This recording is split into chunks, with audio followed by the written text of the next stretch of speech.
I used to work search and rescue around the Cascades back in the 80s.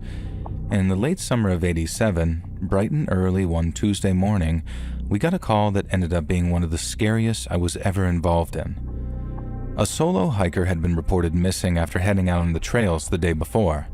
Now, I'll just call him Robert, and it was his sister that had reported him missing, saying that he'd mentioned hitting the trails near the Black Ridge to let off some steam and make the most of the good weather. Now, she said that he knew the area well, as he'd hiked up there more times than she could remember. But then that Monday, Robert didn't come home, and so she called the cops. It looked to be a pretty standard missing hiker op. The guy was fit, healthy, and experienced, and he knew how to read a map, and he carried the actual equipment necessary with him. And we figured that we'd find him within the first 24 hours or so, most likely with some kind of injury, and we did find him all right, just not in any kind of state that we figured we would. And to this day, just thinking about it can send a shiver or two up my own spine.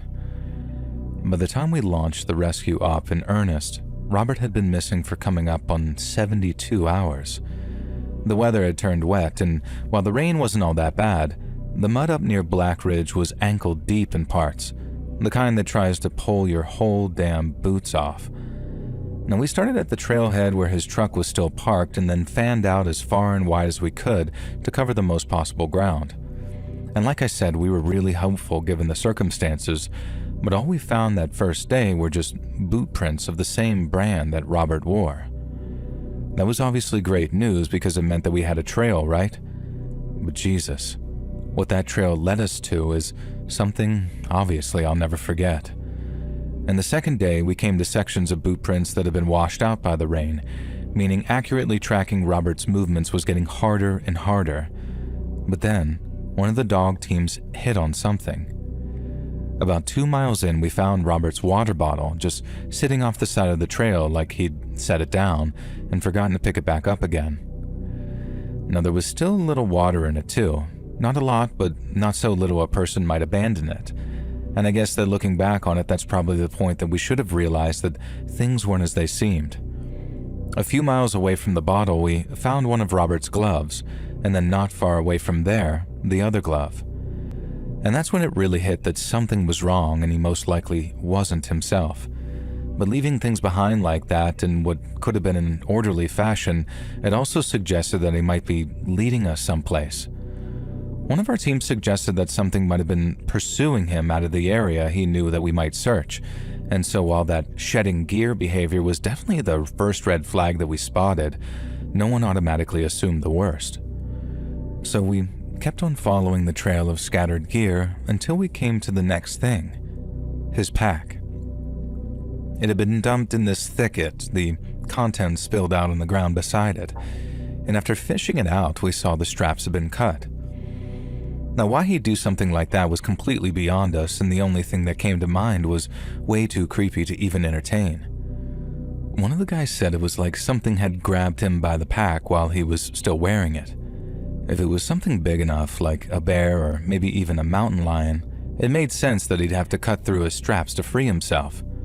But there was no sign of any struggle, no blood or viscera to suggest that there had been an attack.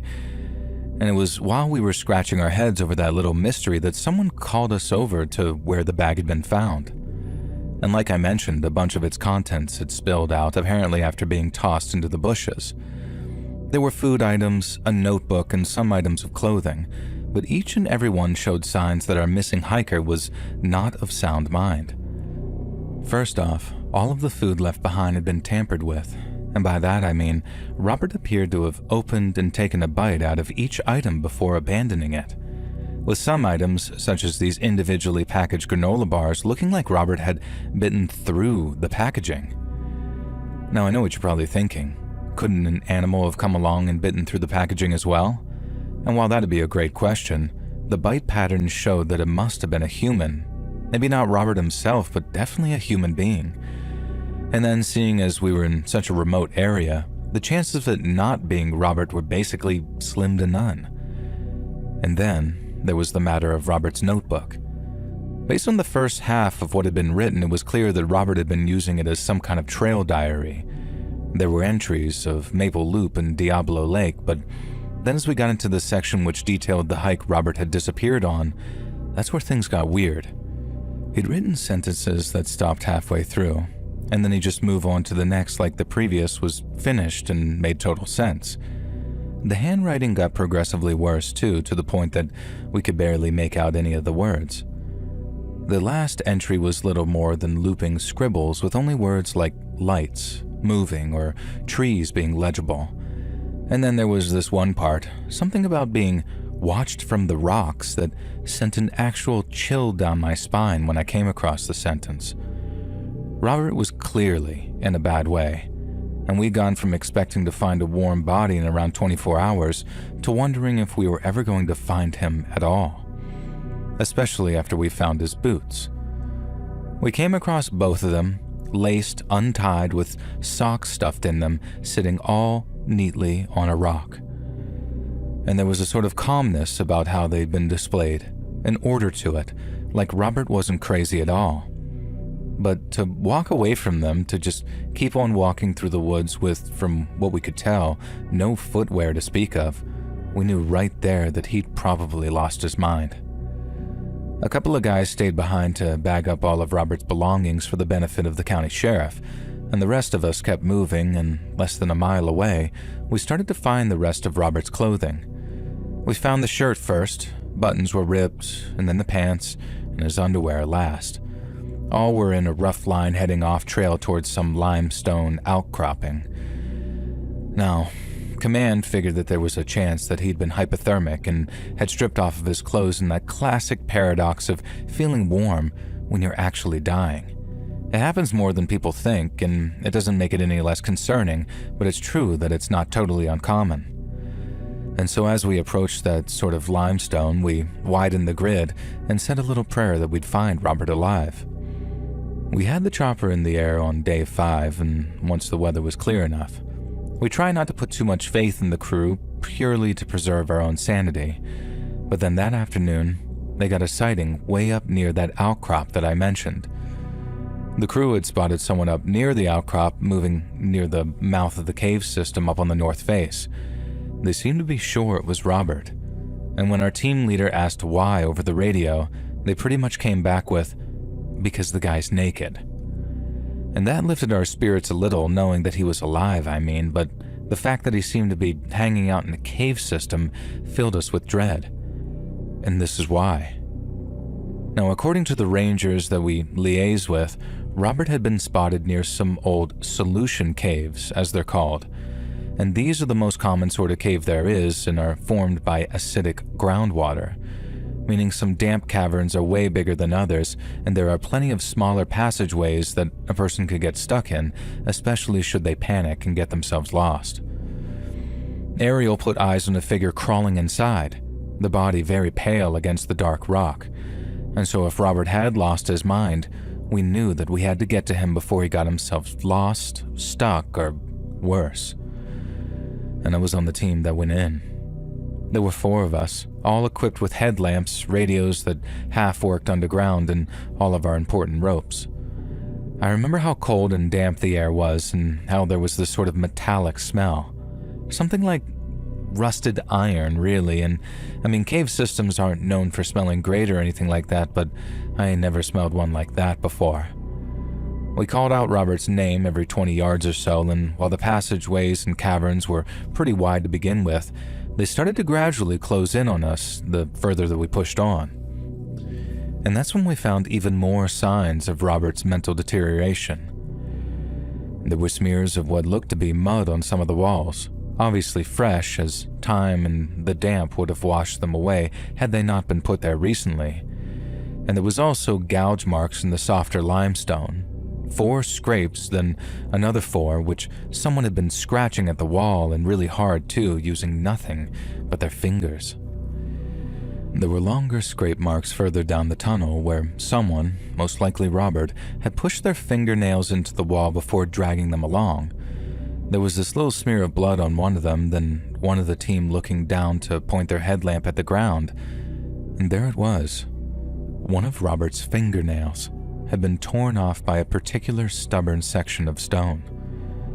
And as we moved deeper, The passageway that we were in opened up into a low chamber, and that's when we first heard movement. There was a scuffling noise, and then the sound of unsteady breathing, and then all of our headlamps were on him at once. He was naked and covered in mud and scratches with these long red lines down his arms and chest like he'd clawed at his own skin. His hair looked matted into these clumps and his face was streaked with dirt. He looked like an animal, but of all the things that gave me the chills, even all this time later, it's Robert's eyes that topped that list. They didn't blink. He just stared with this look of anger on his face until one of us tried to ID him. Then, he came at us, or at least, what was left of him did. He didn't scream or shout, he just rushed at us in almost total silence, and the only sound being his heavy breathing. But the look on his face, and particularly in his eyes like I mentioned, it was clear that he wanted to hurt us. A guy named Alan was closest to him, so that's who we went for first. Alan tried to steady himself and grab at him, but Robert slammed into him so hard, he knocked him into the wall so hard that his headlamp spun off and rolled away. And then as the beam of light coming from Alan's headlamp circled around us like this weird sort of disco ball, Robert sank his teeth into the flesh of Alan's forearm. Now, Alan was a tough guy. He'd been on maybe 20 or so SNR ops by that point, and he'd seen and been through a lot of crap. But the scream that he let out as Robert's teeth broke the skin of his arm, I've never heard a man so terrified in all my life. He was screaming, "Get him off me! Get him off me!" while Robert shook his head like a dog trying to tear meat from the bone.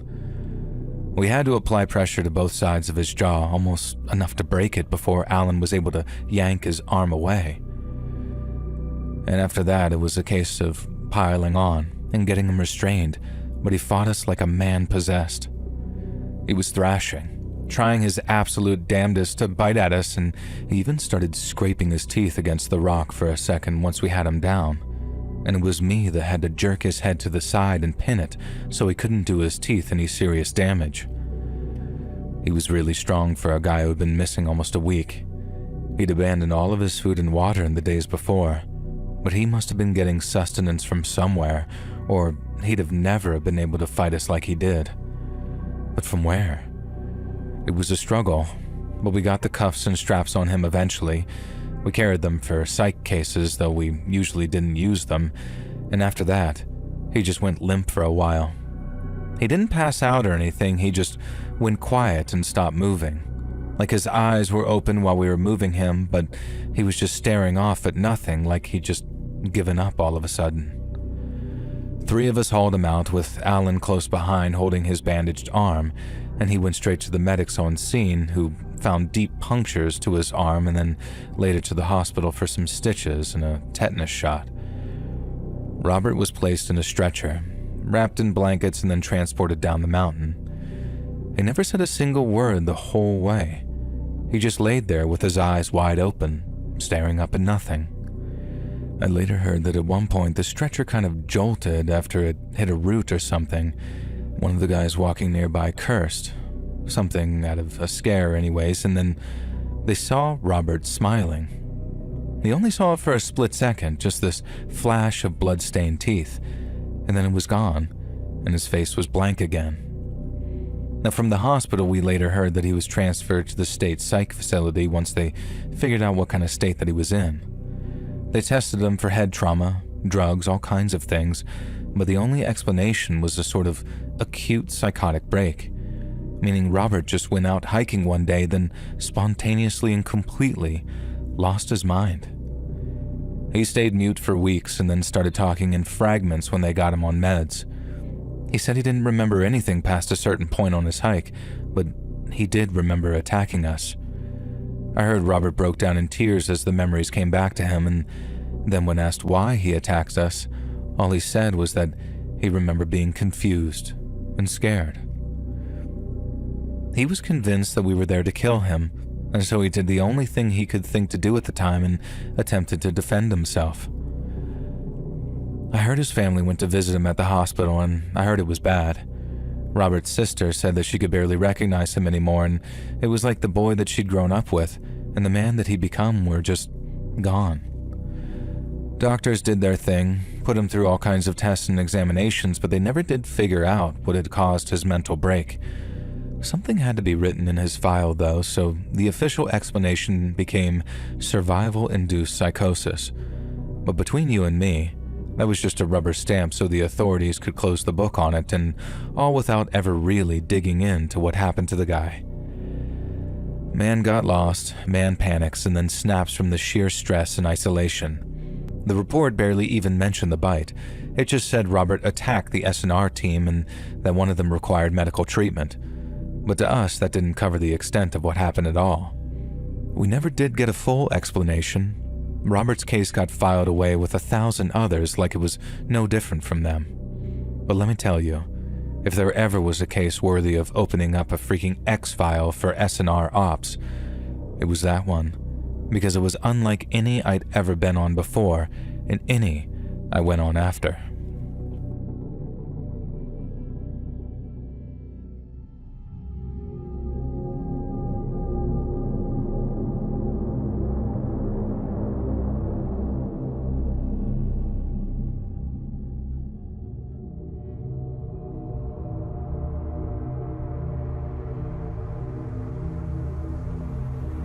My grandfather was a World War II vet. He had a bunch of medals and stuff from it too, but for the longest time, us kids only knew him as the quiet old guy who sat on the porch and smoked his pipe. Now, he didn't talk a whole lot about the war. Most of those fellas didn't. But every once in a while as we got older, usually after a couple of beers on Memorial Day or something like that, he'd open up a little and tell us a story or two. Now, he kept it all very PG-13 at first and kept the darker stories to himself.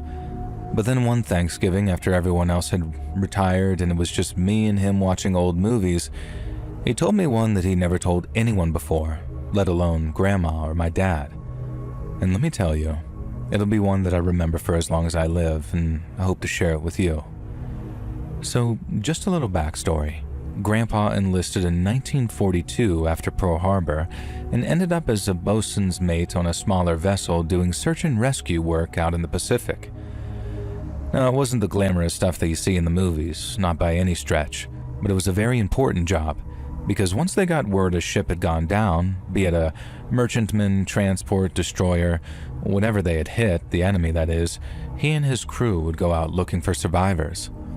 They'd be looking for rafts, lifeboats, guys floating in life jackets, and sometimes they'd find them, sometimes they wouldn't, because Lord knows there's a lot of empty ocean out there. It was a tough gig too. They had to worry about the heat, the salt, and the way that the sun beat down on everything until their eyes burned. And then there were the days that they came back empty-handed with nothing but the feeling that the sea had already claimed whoever they were looking for. But Grandpa said the toughest day of all came in early 1944, when they happened across something that can only really be described as a crime against humanity. Grandpa and his boys were out looking for the crew of a freighter that had been torpedoed somewhere east of the Marshalls. They searched the whole day, dawn until dusk, and came up snake eyes. But then on the way back, they suddenly spotted something on a beach on a little atoll that wasn't supposed to have anybody on it.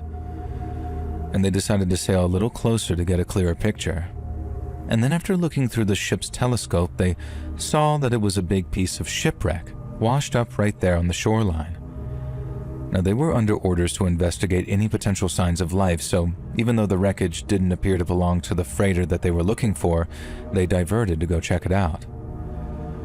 They make landfall, and then head into the jungle to go looking for survivors, and while they found people, they found them in unimaginable conditions. Because it wasn't the crew of the freighter, but the survivors of a civilian transport that had gone down months earlier in the same general area. It was a passenger ship, so the survivors were a mixed bunch and included about a dozen families, some government folks, along with merchants trying to get somewhere safer. Apparently they got caught in a storm which had blown them way off course, and after hitting some rocks, some of the survivors washed up on that tiny little island that they were on. Grandpa said it was maybe half a mile long, coral and shrub, really nothing much, just rocks and thorns and the constant sound of the waves chewing at the edges. They had no radio, no real food beyond what they could scavenge, and their fresh water was limited to a couple brackish pools and whatever rain they could catch. Things were tough, and there were a lot of worried survivors, but we were told that there was also a kind of commonly shared hope that sooner or later they'd be found. And by the time my grandpa's boat got there, things had gone bad, really bad, worse than anyone could make sense of at first. We were told that around 70 people survived the wreck and successfully made it to the island without drowning in the surf. But by the time my grandpa showed up, there were no more than 40. Some died as a result of injuries sustained in the wreck, and some of the weaker ones just gave out from thirst and heat. But not everyone died that way. The ones my grandpa found had broken off into something that wasn't a group of survivors anymore. It was more like a tribe, a brutal little kingdom built out of desperation and a complete lack of hope. Apparently, there came a point where some survivors realized that they were too far off course for the search parties to find them, meaning that they had to just wait to get lucky. It turns out the probability was way higher than they thought because obviously they only spent a few months on the island before they were found. But I guess at some point they worked themselves up into such a frenzy of despair that they ended up losing all hope of being found, and that's when things got really bad. After a brief power struggle, it was the stronger ones, mostly the younger men, who took over completely. At first, they did it through controlling drinking water, but they expanded by gaining control of the hunting and foraging that went on, meaning people either worked for them or they didn't eat. And this was all done in the name of survival, of course, with the new elites claiming everything was for the benefit of the collective, but the only people who seemed to benefit were them. The island's workforce was mostly women, kids, and older folks, and it was them that did all the gathering and the foraging and most of the fishing, too. The younger men either hunted wild pigs, which they were apparently very successful at, or sat around drinking liquor that they made out of coconut water or something. I never quite got the details on that or how they did it. But having them all drunk all the time meant that if someone below their station talked back or even tried to take more than their share, they got beaten. Or sometimes they got worse, which also explained why there were only around 40 survivors instead of the full original complement of 70. Grandpa said he and his buddies could see the hierarchy among the survivors the second they found them. The ones in charge sat in the shade of the only real trees, looking thin and mean-eyed, while the others moved like they were already half ghosts. Some of the survivors just about lost their minds with joy when they spotted a bunch of Americans, but Grandpa said the scene was still anything but happy. He remembered how broken everyone seemed, how they cried, but he also said that he remembered the stench.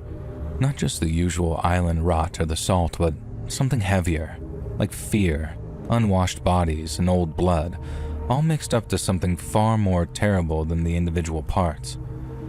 Some of the survivors looked at the landing party like they weren't sure if the sailors were real or just some kind of hallucinations. No crying, no questions, just sort of watching. Grandpa said that he didn't understand why at first, that he thought everyone would be happy to see them. But after he and his boys pieced everything together, their muted reactions started making a horrible kind of sense. They were told that any kind of conflict between survivors was settled with fists, and if the grievance was big enough, whatever sharp piece of coral or driftwood was handy. About a dozen people died that way, murdered in what were basically these gladiatorial fights that everyone gathered around to watch under pain of death. Grandpa said he saw the survivor of one of those fights, lying in the shade of a tree just waiting to die with his wife and one surviving kid kneeling near him. His bruises up and down his broken ribs had gone red and swollen from where infection was settling in, and he had cuts that hadn't healed right and were still weeping. There was also a couple of men who had some real bad limps from legs that had been broken and never set, but Grandpa was told the breaks had been inflicted as punishments for stealing food. Now, one of the survivors later told them that two of the original group had been killed in fights over the water supply early on. One strangled the other to death, but the dead man hit his opponent so hard over the head with a rock that he died less than a day later. Another man had been left out in the open sun for a full day as punishment for stealing a handful of fish, and he didn't make it through the night after that. All of their bodies were just pushed out into the lagoon for the sharks and the tide. Overall, Grandpa said it was the women who had it the worst. To him, it seemed like they were seen more like property than people by those in charge. And it makes my skin crawl to write this, but they got shared around among the ones in charge like tools or rations. Any man who tried to protect his wife or daughter got beaten until he couldn't stand, or worse, made to watch while the leaders reminded everyone who held the power. He said one of the older men had tried to organize a kind of strike where the workers didn't work until conditions improved. They broke his hand so he couldn't work or fight, and then denied him water until he died. After that, nobody argued much. There was no law but the fist and the threat of being cut off from the only things that kept you alive. When Grandpa and his crew first came across the group of survivors, their quote-unquote leaders tried to play it like they were just survivors holding things together, doing what they had to do. Grandpa was later told about one of them who tried explaining the terrible conditions with the excuse that it was what people needed. He talked about how they'd only been so brutal to keep order and how the weak had to make way so the strong can survive. He tried to make out that they were the good guys, but Grandpa and his boys saw the fear in the eyes of the others, the way people flinched when certain men raised their voices. One of the women managed to whisper something to a corpsman while they were checking her over. Something about how the younger men decided who lived and who didn't when the water got low. And that was all it took for sailors to start asking questions, and the whole rotten setup started coming out in pieces. Accusations, names, stories that made the hair on your arm stand up even in that heat. And it didn't end quietly. 3 of those self-appointed bosses decided that they weren't going to give up control, and one of them, who had a knife made of sharpened metal taken from the wreckage of their boats, straight up attacked them. Grandpa was right there when it happened, and said the fight was as short as it was ugly. The man came at one of the sailors swinging, screaming that the island was theirs now, and that no one had the right to take it away from them. They had to shoot the guy with the knife, and then as he went down, another charged them, and so he was shot dead too. The third tried to grab a woman and drag her off into the jungle to do God knows what to her, but he was pursued, surrounded, and then talked into giving himself up before anyone else got hurt. Once all the leaders were detained or dead, the rest of the survivors went through a kind of emotional collapse. Some started crying, and not like soft weeping either.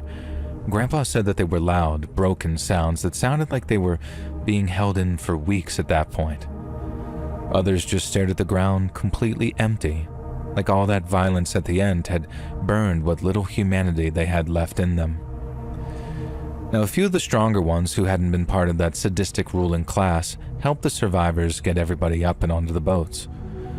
More had turned up to help ferry the survivors, and they too couldn't believe what they were seeing. There also wasn't enough room for certain families to travel together, and thanks to the language barrier, it was hard to explain that they were being separated. Some refused to let go of each other and even tried fighting us when we tried prying them apart, but somehow, and thankfully, some kind of communication was established and things calmed down enough for the evacuation to commence. The survivors ended up being taken to a hospital ship. There, they were found to be severely dehydrated, with infected wounds and broken bones that had set wrong, and that was just the physical damage. The psychological damage was a whole other mess entirely. Grandpa said a few of them seemed like they weren't coming back from it. They were the ones who had nightmares about the island, who woke up in their hospital beds in the middle of the night thinking that they were still there and they could never escape it. One guy used to cry almost constantly, saying in broken English how the weak ones were left for the sun, and the rest acted like the sailors taking care of them were just as bad as the elites on the island, and even the politest interaction seemed to imply the threat of violence to them. He said the Navy ended up classifying a lot of the details, so the only info on the island spread by word of mouth, and even then it only spread through whispers and rumor.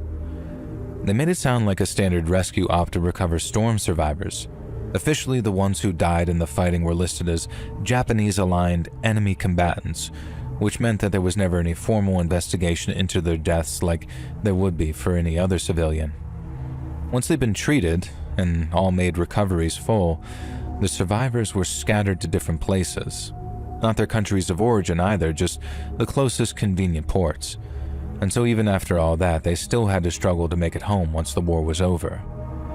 At least that's what Grandpa assumed happened, and they didn't just decide to make their homes elsewhere. I guess I'm not great with the details on this, but you can't blame me. Grandpa only ever told me the story probably one time. He said it stayed with him more than anything else, because while war was one thing, it was something else to see people having turned into something less than human, and all because they simply run out of hope. He never mentioned the island again, but he often remarked on how thin that civilized line was and how quick it could disappear. I think about it sometimes when people talk about how civilized we all are. Grandpa would just shake his head, said the ocean doesn't care about civilization, and neither does a man who decides the only law left is the one he can enforce with his fists.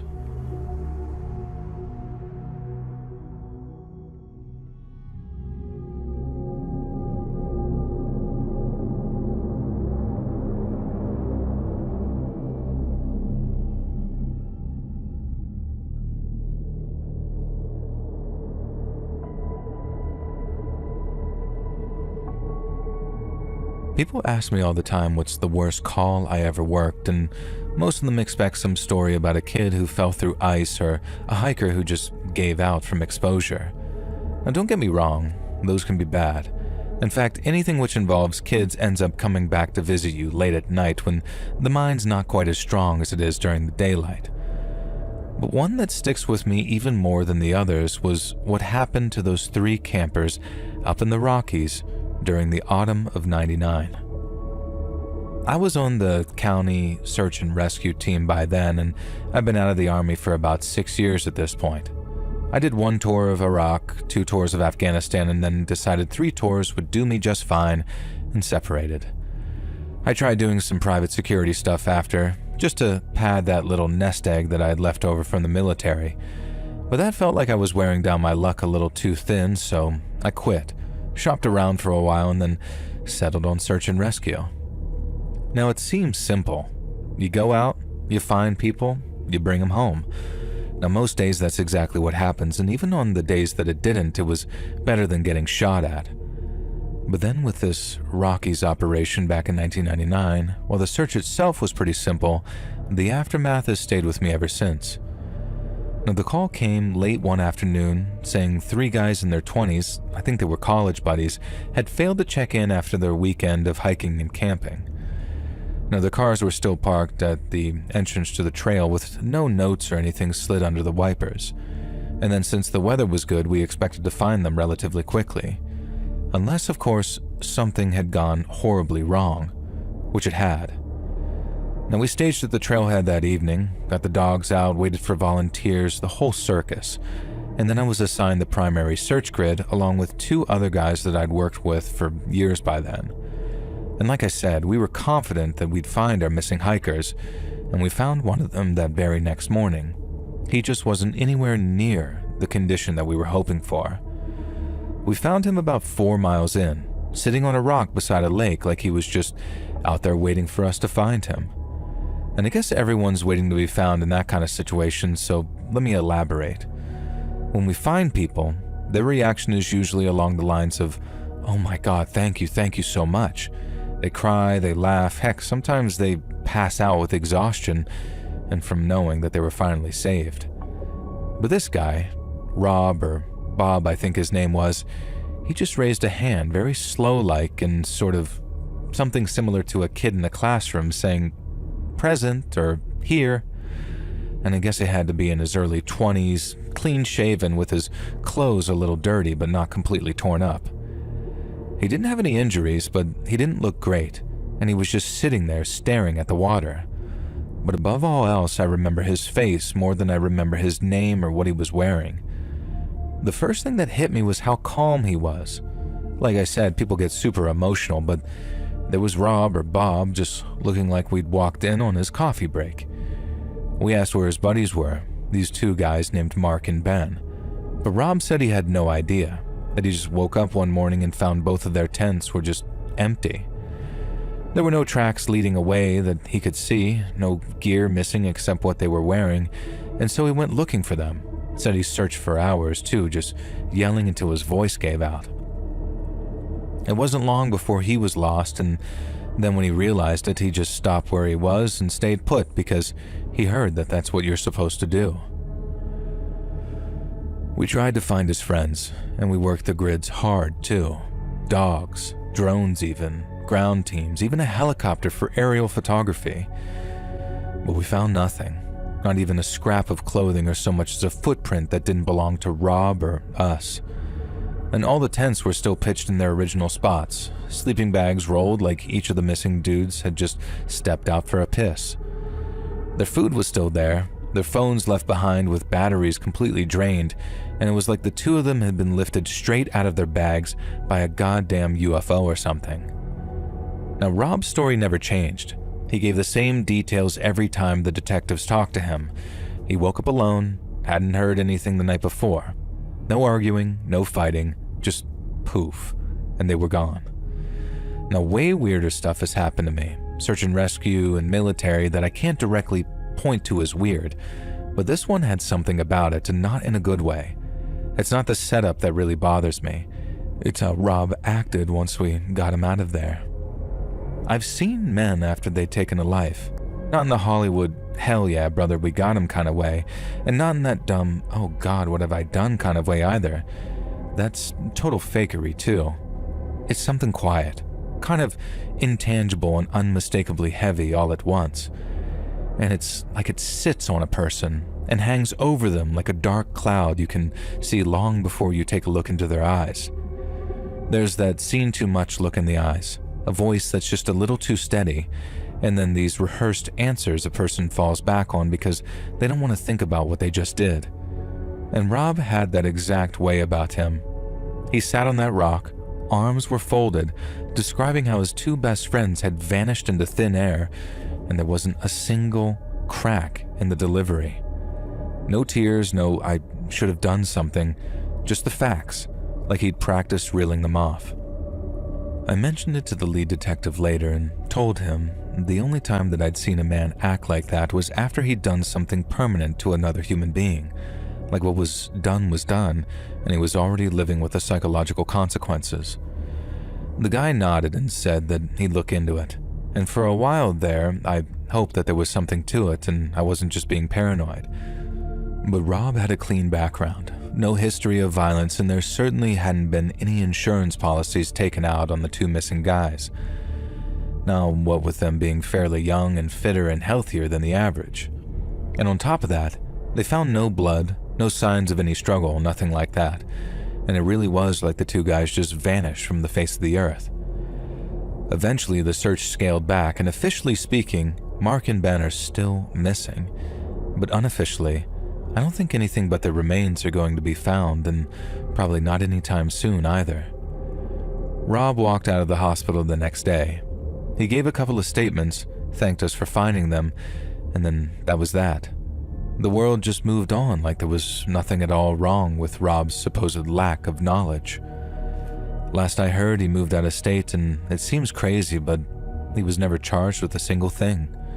No bodies, no evidence, just a story that didn't add up, and a demeanor that, if you knew what you were looking for, stank to high heaven. Crazy things happen in the woods, I know that all too well. But two grown men don't just evaporate in the middle of the night, and a guy who supposedly spent a day and night alone, terrified his friends are hurt or dead, doesn't sit on a rock looking like he's already made peace with whatever happened.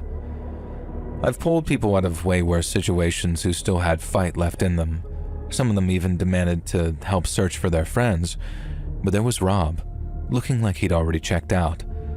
And above all the other things, I remember that look in his eyes, that calm, like the hard part was already over.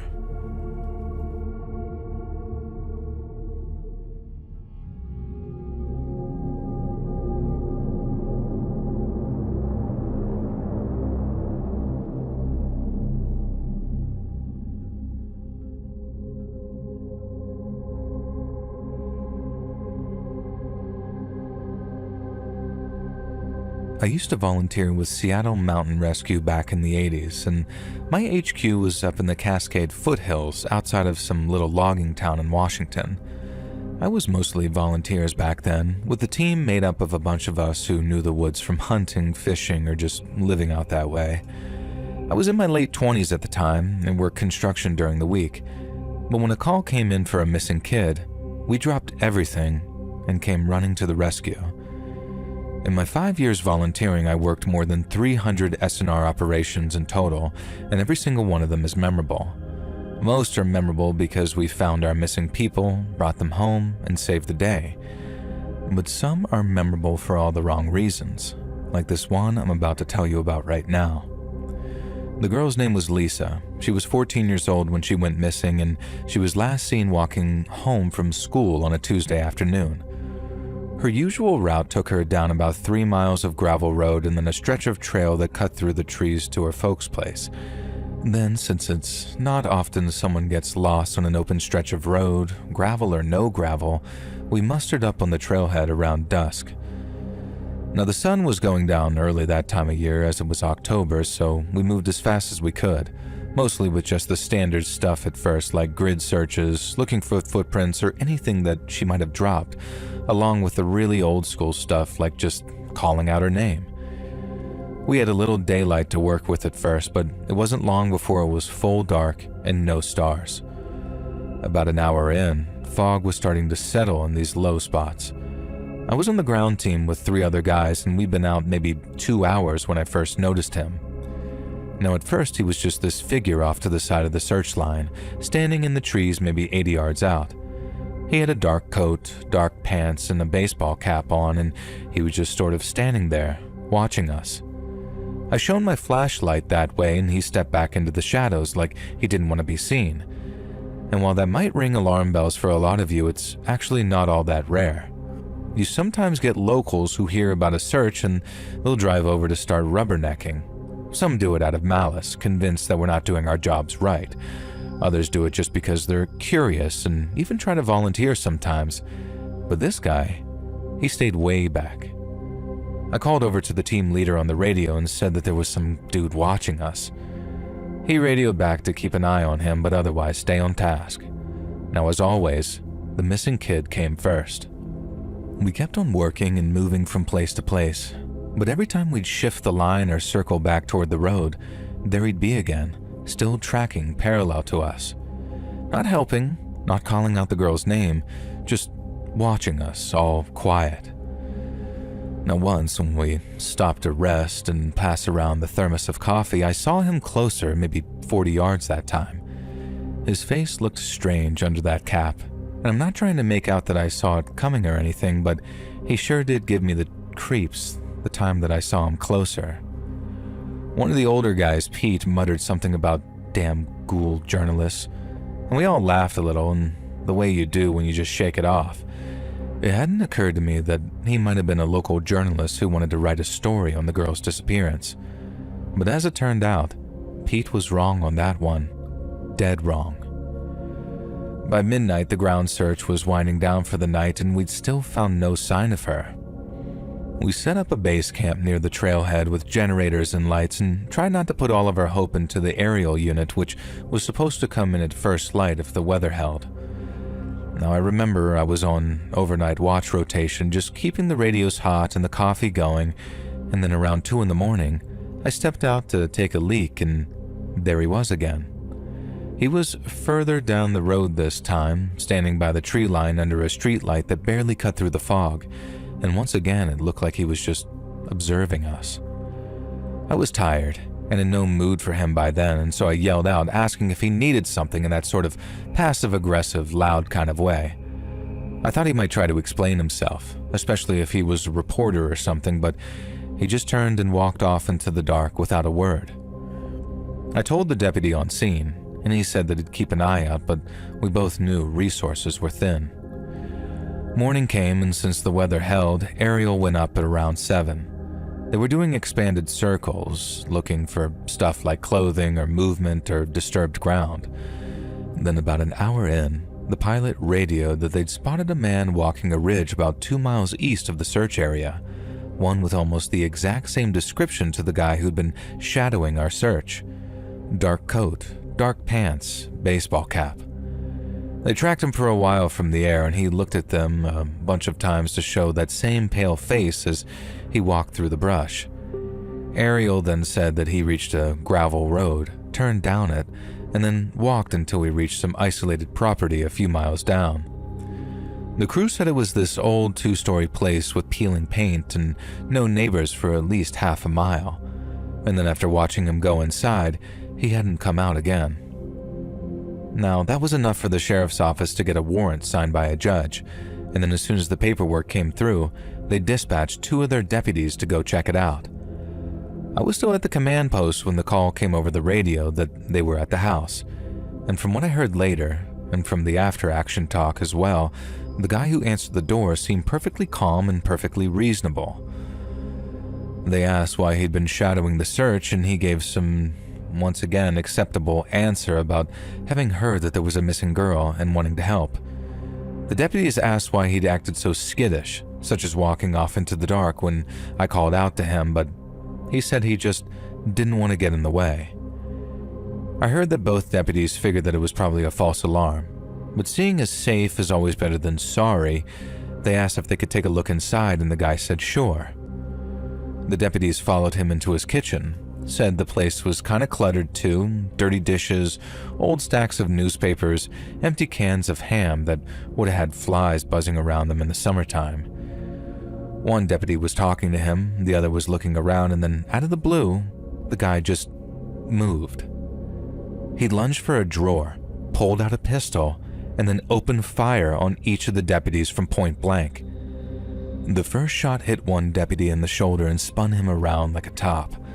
The other deputy threw himself back to avoid the guy's shots, then drew and returned fire.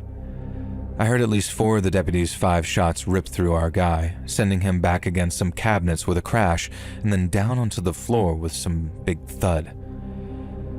And with his wounded coworker lying on the kitchen floor, the deputy that shot the guy went about clearing the house before he called for backup and medical. And he then went about treating the wounded man's injuries, and then there was something he noticed during that clearance. The basement door was locked from the outside with a padlock, and when the cops came to open it, they heard something faint coming downstairs, something like metal on metal. They forced the door, went down into the dark with their flashlights, and that's where they found her. Lisa, the girl we'd been looking for, chained by the ankle to a pipe in the corner of this unfinished cellar. The guy had turned it into a prison cell. Concrete floor, bare bulb that barely worked, mattress that looked like it had been down there a long time.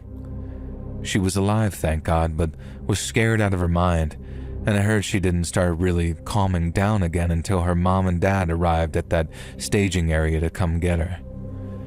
She was half-starved and severely dehydrated, but by some miracle, she hadn't been, well, let's just say she was intact enough that the doctors said that she'd recover physically. Mentally, I don't know how any young woman could get over something like that, but time heals all wounds, I suppose. We never got the full details on exactly how long he'd had her or what he had planned. The house had no other kids' clothes or toys, just tools and that chain that looked like it came off of a logging site. But whatever he had planned, thank God we got to him before he put it into action, you know? I didn't see the inside of the house myself. SAR doesn't do that once it turns criminal. But I heard the radio traffic and saw the ambulance leave with Lisa and the wounded deputy. And then later that day, when the debrief came around, there was a huge pile-in because everyone wanted to know what the heck the cops found up there. The guy they shot had no record to speak of. He was apparently just a quiet, lonely guy who worked odd jobs and lived out there alone. Neighbors said that he kept to himself and that he sometimes walked the woods at odd hours, and no one had any idea why he liked doing that, but I guess the whole incident with Lisa let people know that there had been a sort of quiet monster living among them. If Ariel hadn't spotted him heading home that morning, well, I don't like to think about it. Another day or two, and who knows, maybe we would have found her body. Lisa's poor family moved away not long after, and then, from what I heard, the house was boarded up and torn down years later. People ask if it changed how I see people, and if I'm being honest, it made it harder to trust strangers. and I keep people at arm's length until I really know them, because sometimes you never really know someone until it's far too late.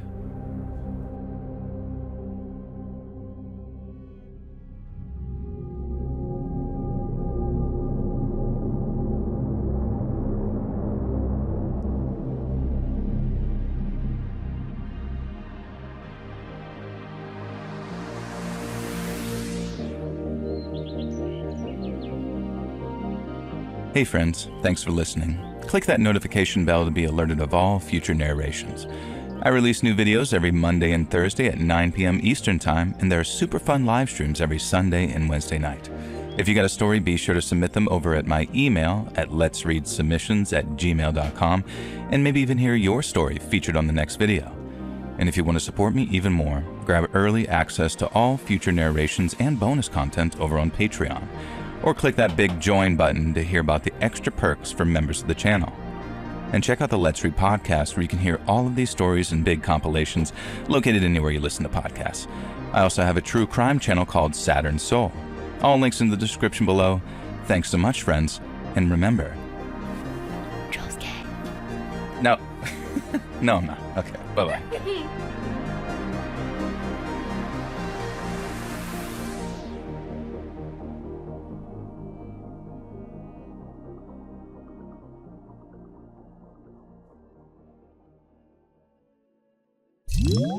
Hear all these stories anywhere you listen to podcasts on the Let's Read podcast.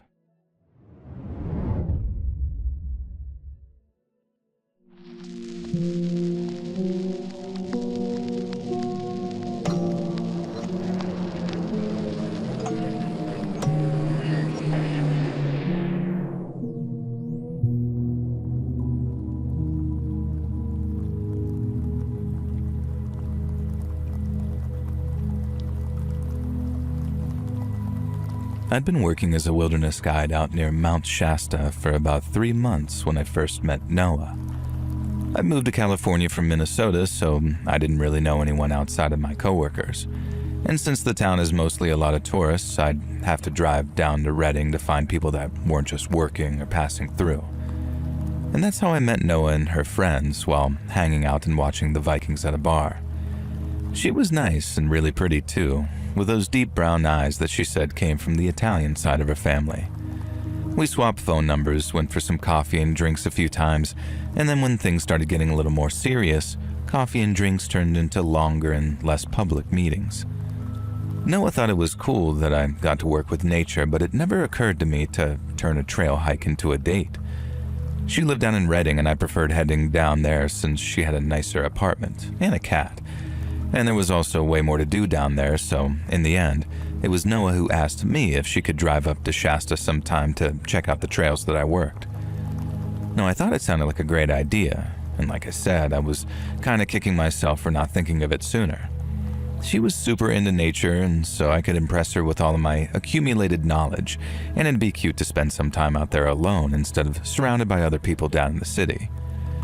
She drove up to Shasta in the morning, and then after spending some time putting a little picnic together, we drove out to the trailhead near the upper sand flats and then hiked into the woods from there.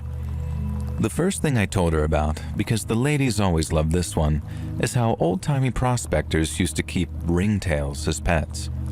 A ringtail is a small rodent, kind of like a cross between a fox and a squirrel. They're very cute, and I strongly recommend that you Google them to see just how cute they are. But the miners didn't keep them around because they were cute. Oh no. They called them miners' cats because they were great at scaring off the rats that tried making their homes among the camp.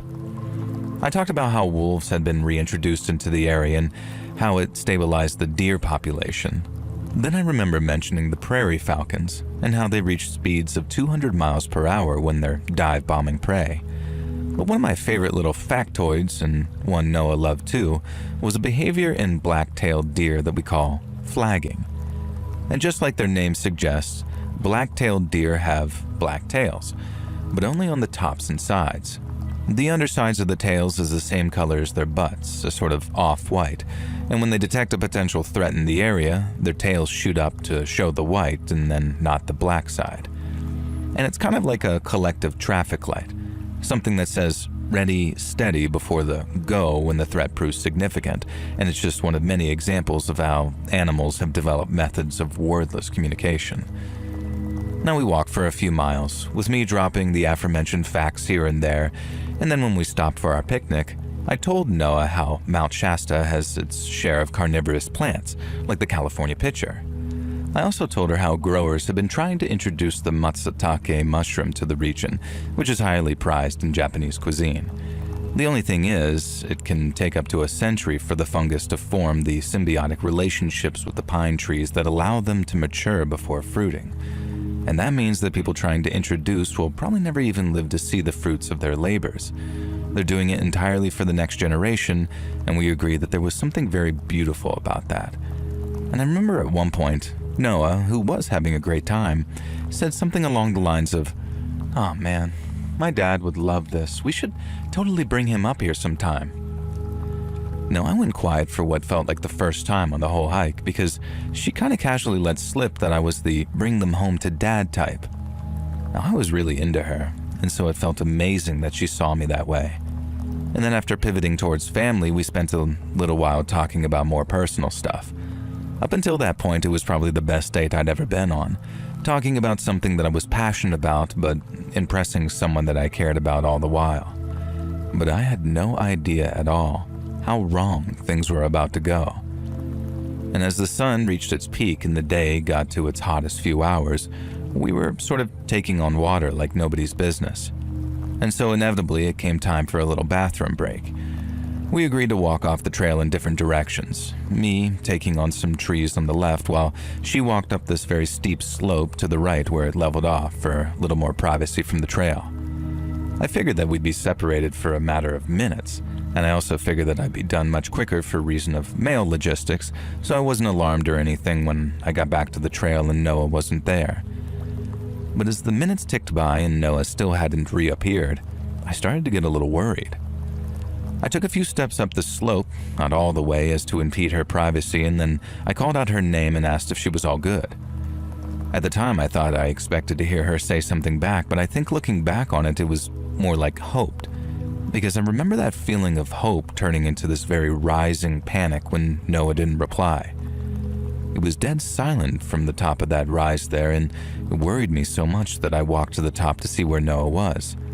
But when I looked, she was nowhere to be seen. Now, I think I hesitated for a moment looking at all the trees and bushes in front of me because it seemed totally logical that she'd walked off into the trees and out of sight to get her privacy. And it also didn't seem out of the question that she just didn't want to yell back at me because she was in the midst of peeing.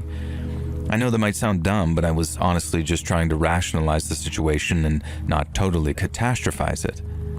But then looking back, I was a fool not to trust my instinct and go looking for her, because only seconds after calling out Noah's name a second time, I heard her scream. Now, without thinking, I started running in the direction of that scream before suddenly stopping myself.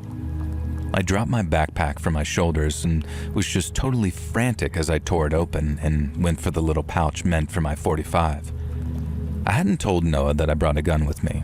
She was really anti-gun, so I didn't want to freak her out by announcing that I was carrying, but I also wasn't about to head out into the trail without a means of actually protecting us, so given the circumstances, you can bet that I was glad that I brought it. And I guess I should also make it clear how just from the sound of Noah's scream, I knew that she hadn't just sprained her ankle.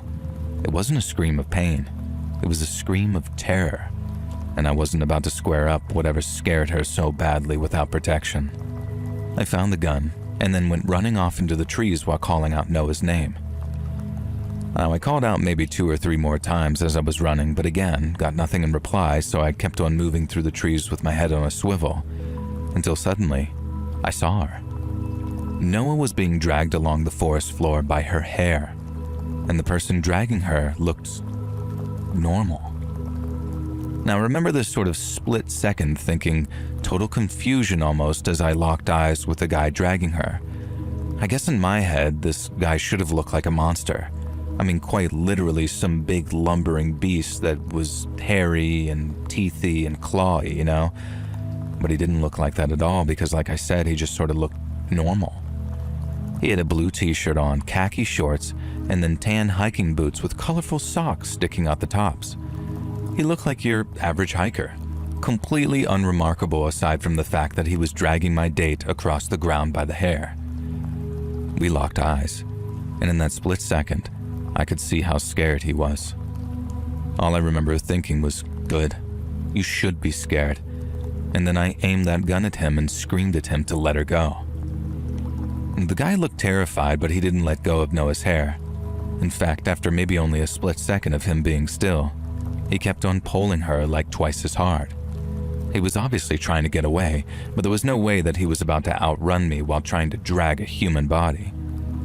The smart thing to do would have been to just let go of her hair and run, but he didn't. He was so fixated on her that he made this laughable, futile attempt to cart her away and escape. I mean, it might actually have been funny if he wasn't dragging Noah by her hair, but he was, so it was this weird combination of insane and horrifying to me. And with the gun still aimed at him, I yelled at him to let Noah go or I'd shoot. The guy stopped again and looked at me with that sort of same scared look in his eyes, and when he didn't let her go, I remember thinking, okay, it's happening. But then as I began to line my sights up on his chest and went to squeeze the trigger, I found that I couldn't actually do it. I felt the cold metal of that trigger on my finger, but right as I was about to pull it, it was like I heard this voice in my head yelling, don't do it. You'll hit Noah. And I knew that was possible, but given the relative position of her body to where this guy was standing, it'd have to either be the worst or the unluckiest shot in the history of firearms. I wasn't a bad shot either, like I knew I could have dropped the guy at those kinds of ranges, but like I said, when it came to pulling the trigger, I locked up in a way I never anticipated. And then when I locked up, the fear and doubt started to completely overwhelm me. I was frozen to the spot, not being able to shoot but not daring to lower my gun either, but the worst thing was, the guy could tell. He saw a fear bigger than his own reflected in my eyes, and when he did, I think it calmed him. He didn't smile or laugh or anything sinister like that. He just sort of turned his head to make sure that the way was clear, and then just kept on dragging this now semi-conscious but still weak Noah through the trees. But that spurred me into action. I still couldn't bring myself to take a shot right at him. I was just scared to, I guess. But what I could bring myself to do was warn him. Now, I can already hear all the ultimate badasses in the comments saying, oh man, such a pussy, couldn't bring himself to shoot a man to protect his girl. Well, while you might be the super soldier who inspired John Wick, I'm not him. And while you might be so skilled with a pistol that you give yourself prostate exams with them, and I'm sure you do, that's not me. And so the only shot that I knew would be 100% safe was the kind of warning shot above the guy's head. The kind that had absolutely zero chance of hitting either of them, and so that's what I did. I aimed higher and fired a warning shot that flew well above his head, but it was enough to make him jump and turn back to me with this look of absolute terror in his face. I yelled the only thing that came to mind, which was how if he didn't let her go, the next bullet was going to find him. It was the only remotely badass thing I did during that whole encounter, and I guess it only worked because I needed it to, but it was effective. The guy then let go of Noah's hair, then turned and ran off through the trees. I immediately followed, rushing forward to where Noah was lying. At this point, she was half awake, coming to after having been hit pretty hard in the jaw with something. There was blood coming out of her mouth, her eyes looked like they were struggling to focus, and I had to support her after helping her to her feet. I put her back down again once we got to the trail, and then as she realized where she was and remembered what had happened, she just started crying. Since the cell signal was so shoddy on account of being relatively low altitude, I did the only thing I could do, which was try and console her. She kept going back and forth between apologizing and thanking me, and while I'm not sure what the apologies were for, she certainly didn't have to thank me. I told her it was okay, that the man was gone and he didn't seem to be armed, but that we needed to get her out of there to get her jaw checked at the hospital. We could move at whatever pace she wanted because I had my gun to protect us, but the longer we stayed, the more chance that he'd try and come back to find us. And maybe that time, he'd have something to fire back. We were up and moving again seconds later at a mixed pace of jogging and walking fast. I think all the heavy breathing brought Noah a kind of calm because before long, she was able to tell me exactly what had happened after we went off to pee. And even all these years later, thinking about it scares the hell out of me. So Noah said that she'd walked off into the trees at the top of the slope and then put enough of them between me and her to ensure that no one peeking up from the trail could get a look at her. She drops her shorts, does her thing, but then as she's buttoning them up again, she hears something moving kind of close to her. She stayed put and stayed quiet, and then when she heard me calling out her name, she was too scared to respond. She said it felt like the thing close to her was hunting her, and calling back to it would have allowed it to find her. But then seconds later, she hears a sort of thud, thud, thud of fast footsteps behind her, and then when she turns to look, bam.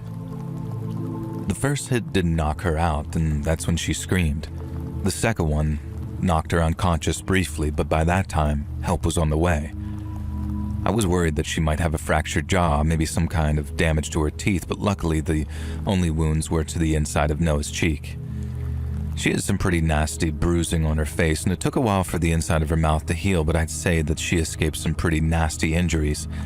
And if that guy had gotten her to wherever he wanted her, I'd say that she might have even escaped a fate worse than death, too. We obviously filed a police report at the Shasta Police Department that very same day, right after Noah was discharged from the hospital. It was stressful for her, really stressful, having to kind of relive those events so soon, but we agreed it was better to get it on paper while it was fresh in her mind. We thought it paid off too when the cops told us they'd arrested a guy. But after we drove back to the department and Noah checked out the guy's booking photo, we both agreed it wasn't him. The guy in the photo had a bunch of violent convictions, many of which involved female victims, but as much as we wanted it to be, it wasn't the same guy that attacked Noah. It affected her for a while after. Like she said, she had nightmares about seeing the guy's face suddenly in places that she didn't expect it to be. I really felt for her, and I made myself available in every capacity I could. And then, as messed up as it sounds, it was that horrible event that brought us way closer together and put us on the road to where we are today. Me and Noah are still together, coming up on 7 years now, and this year I'm finally going to do the right thing and ask her to marry me. And maybe if you read this on your podcast, it'll be how she finds out what I'm planning. But if not, well, I'm sure I'll think of a way to ask the love of my life to be my lawful wedded wife. And so I can spend the rest of my life protecting her, the same way I did near Mount Shasta that day.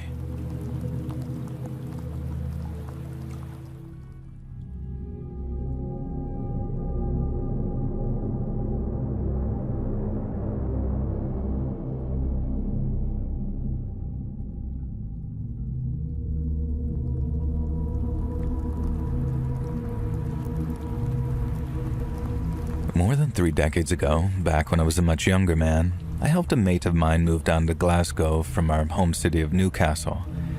He'd managed to get a job as a football scout for Glasgow Rangers, which was basically his dream career. And so while me and all of our mates were sad to see the back of him, we were all really proud of him too.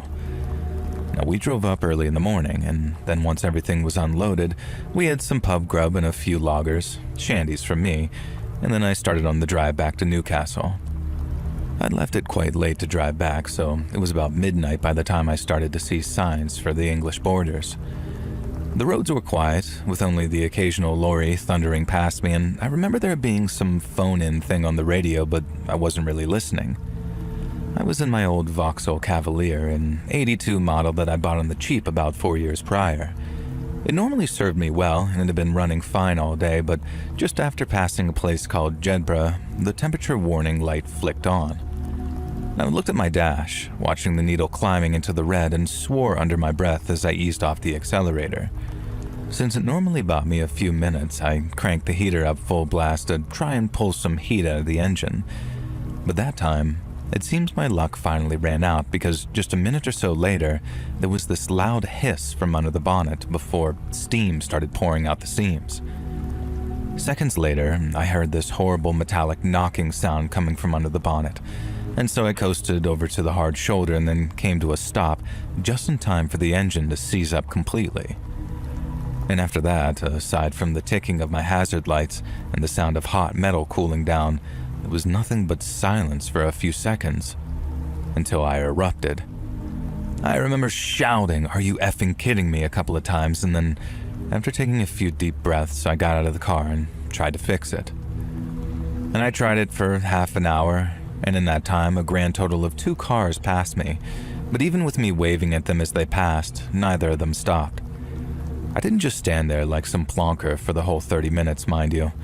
I popped my bonnet not long after getting out, but when I did, a load of steam and the smell of burnt coolant came wafting up into my face. And after waving away some of the steam, I spotted a crack in the top radiator hose and then noticed how loads of antifreeze was dripping onto the road and forming a big green puddle. I didn't have a spare hose, and neither did I have enough water to top it up properly, and even if I had, the engine had overheated so badly that I didn't trust it not to seize up again. Basically, I wasn't going anywhere in my old Vauxhall, and since there were no mobile phones back then, at least none for the likes of me, I had no choice but to walk if I wanted to get myself some help. Now, I reckon the nearest emergency phone would have been about a mile down the road, maybe more, and so I locked my car, left my hazards flashing, and then started walking along the dark grass verge with a torch in my hand. Now, I thought I'd be on the move for quite a while, but then no sooner had I started walking, I came to a dirt track, previously concealed by a long hedgerow, which led to what looked like a big 3-story farmer's house. Now, I was so happy that I was literally punching the air because despite the fact that there were no lights switched on the ground floor, there was what looked to be candlelight in both the front-facing upstairs rooms. I felt bad for calling so late, but since the alternative of walking along the motorway was a much more dangerous one, I reckoned that I didn't have much choice. It was a particularly dark night, small moon and cloud cover, so it was only once I got closer to the house that I saw how run down it was. The ground floor windows were either cracked or newspapered over, and there were cracks in the wood too, along with a lot of peeling paint. And as you can imagine, I started to get really bad vibes from the place. But I try not to judge books by their cover too much because you tend to be rewarded more times than you're burned for it. And so with that in mind, and granted very foolishly, I decided to knock on the door. I didn't knock too loud or aggressively. I didn't want to frighten anyone. But when my first knock got no answer, I knocked a little bit louder. Again, there was complete silence. No footsteps behind the door, no talking inside, nothing. But then after taking a step back and looking up at the top windows, I saw someone peeking out at me from behind a dirty-looking curtain. And I can't lie, it did scare me a bit seeing a pair of eyes staring back at me through the dim light. But as soon as I reacted, the eyes disappeared and I began to hear voices inside the house. Now, it sounded like a fair number of people, maybe half a dozen, and they were whispering like they were talking among themselves. I heard a little voice in my head saying, "They're awake, knock again." But before I could even dismiss it, I heard the sound of someone laughing inside the house. Not loudly though, more like a muted sort of wheeze as they tried to keep their voice low. The bad vibes that I was getting ramped up to 11, so instead of risking a confrontation with whoever was either living or more likely squatting there, I decided to make a move. I turned around and walked back up the dirt path as fast as I could, looking over my shoulder every so often to make sure that no one was following me. Now, I was quite certain whoever was inside was watching me from those windows, but as long as they didn't follow me, then I didn't mind what they did. I'd almost gotten to the end of the path to where those 2 wooden gate posts held no gate when I started smelling something strong on the breeze, something that smelled like burning. And then when I turned the corner and could see out onto the road again, I felt this almost involuntary scream jump out of my mouth as I realized what the smell was. It was my car. My car was on fire. Now, I suppose I acted on complete instinct in running over to it because there was absolutely bugger all I could do about putting out that fire. All I could do was just stand there, effing and blinding and looking around for whoever might have done it. But as you can probably guess, there was no one, and the whole area looked deserted. And I knew for a fact that it wasn't. When I realized just how much of a bad situation I truly was in, I started jogging along the road until I got back on the motorway. Now, it was only a 4-lane carriageway, so I could walk along the verge without being in too much danger, but no matter how much danger passing cars posed to me, it still seemed safer than hanging around my burning car in that creepy house. Now, I think probably about a half an hour must have passed with only the odd car going past me, and in that time, I didn't try to get anyone's attention just in case it was the people from the home. I mean, the joke was on them in a sense because that poor cavalier was definitely on her way out, but on the off chance they wanted to do more than just burn my car, I had to be very careful about who I revealed myself to. Now, I was bloody nervous for that first half an hour, but after that, I started to calm down a wee bit. I hadn't seen any cars or anything parked outside the house, and if they really did want to chase me down for whatever reason, I reckoned that I'd have encountered them already.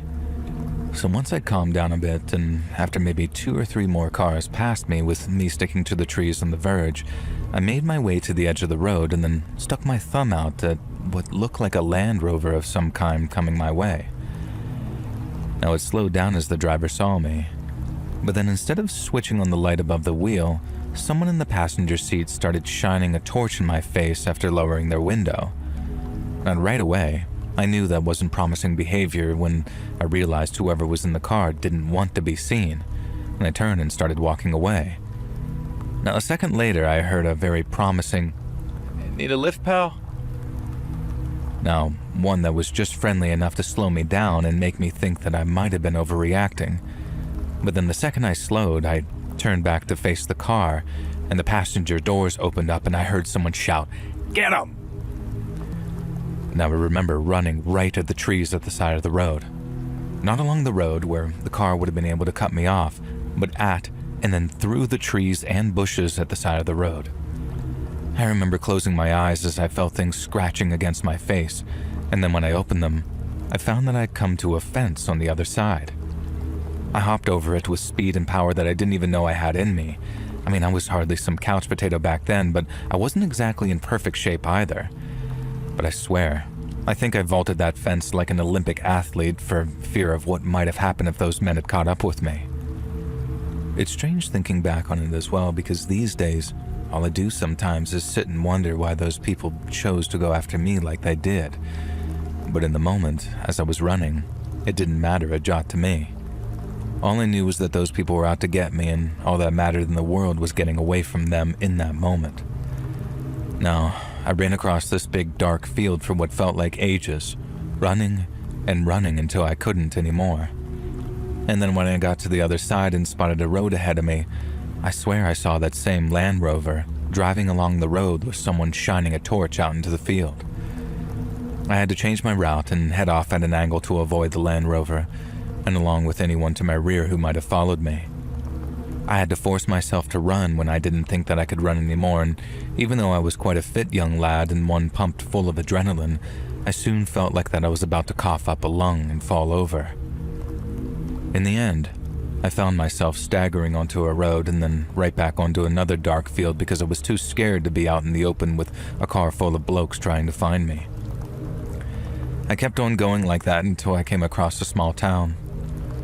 And then as I was walking its dark and empty streets, looking for anyone who might be able to help, a police car appeared, and an officer asked what I was doing walking the streets alone like that. When I told him what had happened to me, he told me to jump in the car, and then off we went to the police station for a cup of hot tea and a few biscuits, while I went into more detail about what had happened.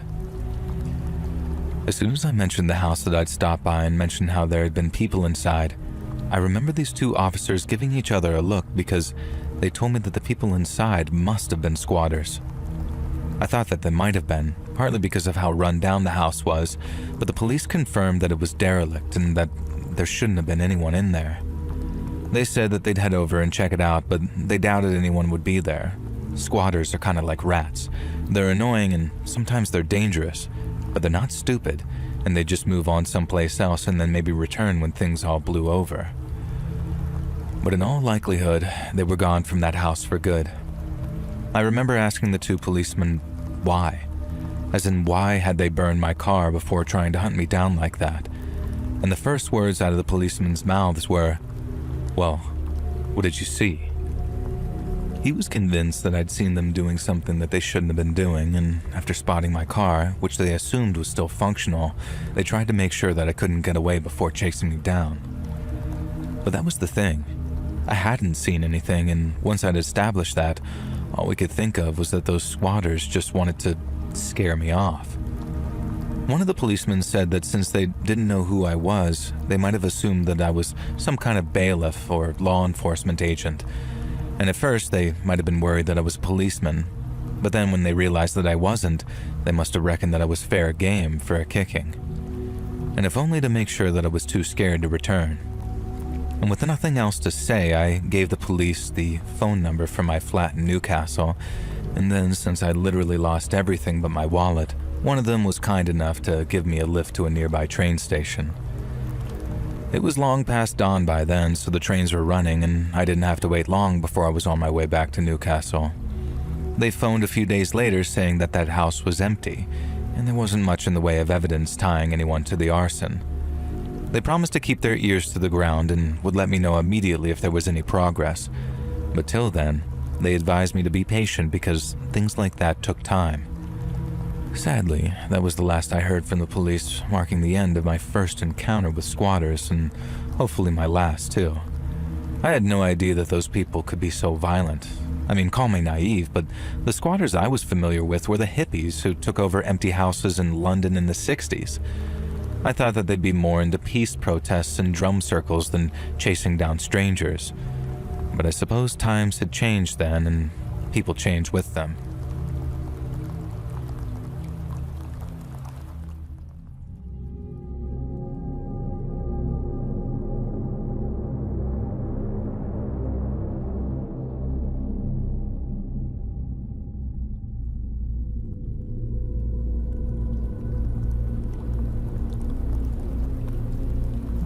I grew up in Fond du Lac, Wisconsin, but I drifted out west in my teens, ended up getting hooked on heroin, and then spent a little time in federal prison for something I'm not too proud of. Probably goes without saying, but that was rock bottom for me. I made it through without taking any kind of beating, but when I got out, I knew I had to get myself together. For the first time in my life, I had to think about what I wanted to do with myself.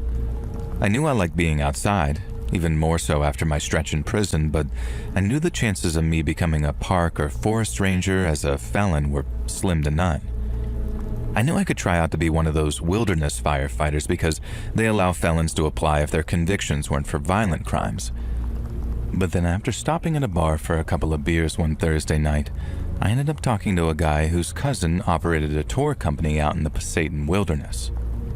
I told him my story over those couple of beers, all the honest-to-God's truth too, no bullcrap. And when I was done, he asked if I was interested in being a tour guide. And then since it involved walking the trails all day, sometimes even camping out overnight, I only had 2 words for him: hell and yes. I got a call the next day from my future boss asking if I was okay interning for a couple of months so I could prove that I was on the level. He'd give me a place to stay, make sure I was fed, watered, and washed, but while he didn't mind taking a chance on me, he didn't want to pay for the privilege. I didn't tell him this, but at the time, I think I'd have happily worked for a whole year for free if it meant having my dream job at the end of it.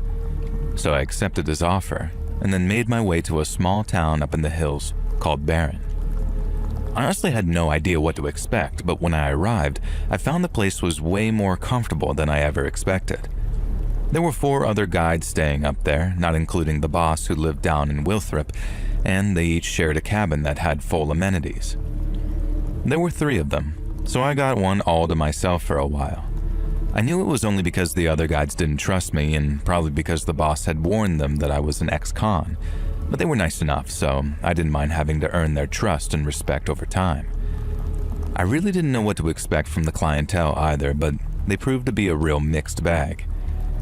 You'd get your tourists and your adventure vacation types, who you're only there to make sure that they didn't get lost or wander anywhere they shouldn't. And then there were the corporate team builders or the bachelor parties who were more party than peace.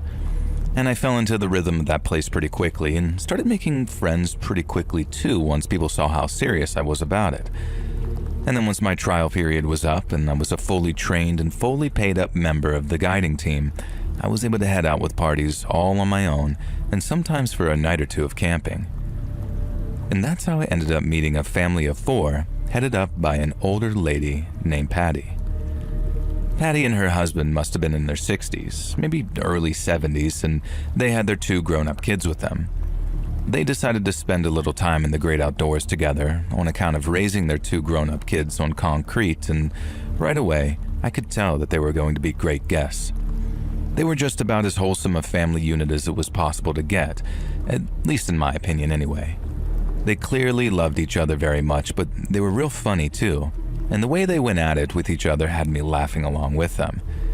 They were interesting folks too and had some amazing stories to share, so it was one of those parties that was such a pleasure to guide that if I was a millionaire, I would have happily guided them for free. And so we hiked all day, stopped for breaks here and there, until we reached our campsite for the night. I got us a fire going with the help of Patty's grown-up son, then she insisted on doing all the campfire cooking so I could relax and take a load off. We had 2 tents with us, one for the parents, one for the kids, and a reminder that they are grown-up people, and then my small one-man pup tent. We got them all set up, went over a few emergency procedures in case anything happened in the night, and then each went to our sleeping bags for the evening. But what I didn't know, what I could never have known, was just how wrong things were going to go for us during the next day's hike. I remember waking up to the sound of voices and being blinded by flashlights when I looked out of my tent. There, standing outside their tents in what amounted to their nighttime wear, were Patty's husband, son, and daughter, but there was no Patty anywhere to be seen. The 3 of them were whispering at first, but when they heard me asking what was going on, they told me that Patty was missing. Her husband said that he woke up to noises beside him in the tent, but figured his wife was just rolling over in her sleep or something. And then when he asked if she was okay and he didn't hear any reply, he realized that not only was the tent's front flap unzipped, but his wife was nowhere to be seen. Patty's husband then takes a walk around outside for her just to make sure that she really is off taking a leak somewhere. And then when a couple of minutes went by and she hadn't returned, he woke up his kids. And that's when they realized that Patty hadn't even put her shoes on. We briefly discussed the procedure for someone going missing, and so after a quick reminder, we each walked off in a different compass direction with our flashlights and then started yelling out Patty's name. We kept each other's flashlights in view and we didn't go too far, but we kept on yelling her name as loud as we could, and when we didn't get any response, we kept on pushing outwards a little more until we were maybe 100 meters apart on all sides. We yelled and kept on yelling, but still didn't hear a thing from Patty in response. And since I didn't want anyone wandering off and getting lost, I called out for everyone to return to camp. I planned on contacting the local rangers and enlisting their help while I got the family back to headquarters, but Patty's son didn't like that idea at all. A small argument broke out between myself and the son, who insisted that we stay and keep on looking. Now, she was an older lady, so she couldn't have gotten far, I think, and while I agreed, we had certain protocols to follow in the event of someone going missing like that. And those protocols were based on keeping everyone else in a group safe. Yet Patty's husband agreed with their son and insisted that they stay at the camp and keep calling out her name in case she got lost, and so she could find a way back to the camp. I had to work with them. I had to at least give them some hope in that respect. And honestly, because that's the exact same thing I hoped someone might do for me if that was my mom out there lost in the dark forest. And so, while I started to pack up our stuff, I told Patty's son that I wouldn't stop him if he wanted to take one last look around the perimeter. And as you can imagine, he was grateful for my cooperation, but I also get the feeling that he'd have punched me right in the face if I had insisted on leaving. And so off he went, him and his dad, while I tried my best to keep Patty's daughter calm as I packed away my gear and got a start on the group stuff too. I didn't think they'd find anything. I mean, I hope they did, but the wilderness makes you a cynic over time on account of how cruel nature can truly be. And so imagine how surprised and relieved I was when, maybe 10 minutes after they left, I heard the sound of the son's voice coming through the trees as he yelled, "We got her." Patty's daughter burst into tears when she saw her dad and brother approaching with their mom in tow, and I'm not ashamed to say that I wasn't far from tears myself by that point. I'd never had to deal with anything like that before, so to have it over and done with so quickly was an incredible relief. Patty seemed really shaken as we checked her over for injuries, and while her son kept asking what happened, where did you go, she didn't seem to have an answer for them. When she did talk, she just kept saying, I don't know. I can't remember. I think I got lost. And that all kind of made sense to me once I realized that she'd walked off without a flashlight, because it gets so oppressively dark at night out in the wilderness that it can get really disorienting and frightening very quickly. And I remember telling everyone not to worry, that Patty would probably be more articulate once she'd gotten some sleep and some food, and we were all pretty exhausted by that point. But even after a few hours of sleep and some protein bars and coffee for breakfast, things continued to get worse. To stay on schedule, we could only get a couple of more hours of sleep before we had to wake up, pack up, and make our way back to HQ. And that meant that we were all kind of tired and cranky waking up at 6:30 a.m., but still super relieved that we'd found Patty and avoided any major disasters. I made that coffee, handed out those bars, and while I did, I noticed that Patty was still unusually quiet, especially in comparison to what a chatty Patty she was the day before. I didn't press her too much on it. I just asked if she was feeling okay and was good to walk back to base, and she said sure after apologizing for scaring us. She seemed like her usual self, or at least the usual self that I'd come to know in those 24 hours, but there was something, I don't know, missing. Like she was still a little confused or spooked regarding what had happened that night. And like I said, I didn't press her on it, as I figured that she was probably dealing with a lot of mixed emotions at that point. But as we got back to the trail and started heading back to HQ, Patty's behavior took a series of dramatic turns, and very much for the worst. I think we were maybe 20 minutes into the hike, and it was a nice quiet morning too, so you could hear a pin drop whenever the birds weren't tweeting. Now I'm leading the group. The two grown-up kids are behind me while Patty and her husband are at the rear, and I could hear them whispering to each other, not to keep secrets or anything, just to preserve that early morning calm. But then at one point, I hear Patty's husband say something like, "What did you say? In fact, you know what? Don't. We'll talk about this later." Now, he didn't raise his voice or anything, he just sounded irritated, and since it's my general policy not to intervene until tempers start to flare too badly, I didn't even acknowledge what was said. It's not entirely unusual for folks to get a little snippy with each other, especially when they're tired and out of their comfort zones. And generally speaking, the best course of action is to not escalate, i.e. don't get involved. Little tips like that generally smooth themselves out, as no one wants to have a big family or inter-friend argument in front of the trail guide. But not in this case, not at all. It must have only been a couple of minutes later that I heard Patty's husband behind me say something like, "I told you, Patty, this is not the time. We can talk about this later." To which she replied, and these were her exact words, "We'll talk about it, and then we'll go running off into the arms of one of your whores." Now both her grown-up kids gasped and were like, "Mom? What the hell?" Now I felt the exact same way, having seen this sweet old lady go from a ray of sunshine the day before to having a mouth like a damned sewer rat the day after. I mean, that probably sounds a little rich coming from someone who curses up a storm every now and then, but my point stands. Something about Patty was way different, and even with all that crap I've been through in my life, I found the change to be very unsettling. She started off on some rant about how her husband wasn't faithful, how he hadn't been so for years, and he thought that she was dumb for not knowing, but she knew. I remember the husband snapping at her and then yelling, "Patty, I told you, this is not the time." And that silenced her, and I turned to tell them all very politely to just keep moving as fast as they could so we could get them back to base on schedule. I remember turning around and walking backwards while I said it, and considering what she just said, I expected Patty to have a face like thunder. Only she didn't. Quite the opposite, actually. She was sort of smiling, ear to ear. And that was the point where I turned to Patty's son and asked him to drop back a little so I could talk with him in private. And then with his sister now at the lead, we dropped back a ways behind his parents and got to talking. Now he was understandably on edge, but even more so that we talked because I told him strange turns in behavior like that could be caused by some pretty serious head injuries. And he knew that all too well himself, as I think he was some kind of personal injuries specialist, but here's the stickler. Patty didn't show any sign whatsoever of having any kind of head injury. We checked her pretty much all over the night before, especially her scalp, because her hair does a real good job of hiding bumps, cuts, and bruises, especially when those cuts aren't bleeding particularly heavy. But like I said, there was nothing, not even so much as a bump on her head.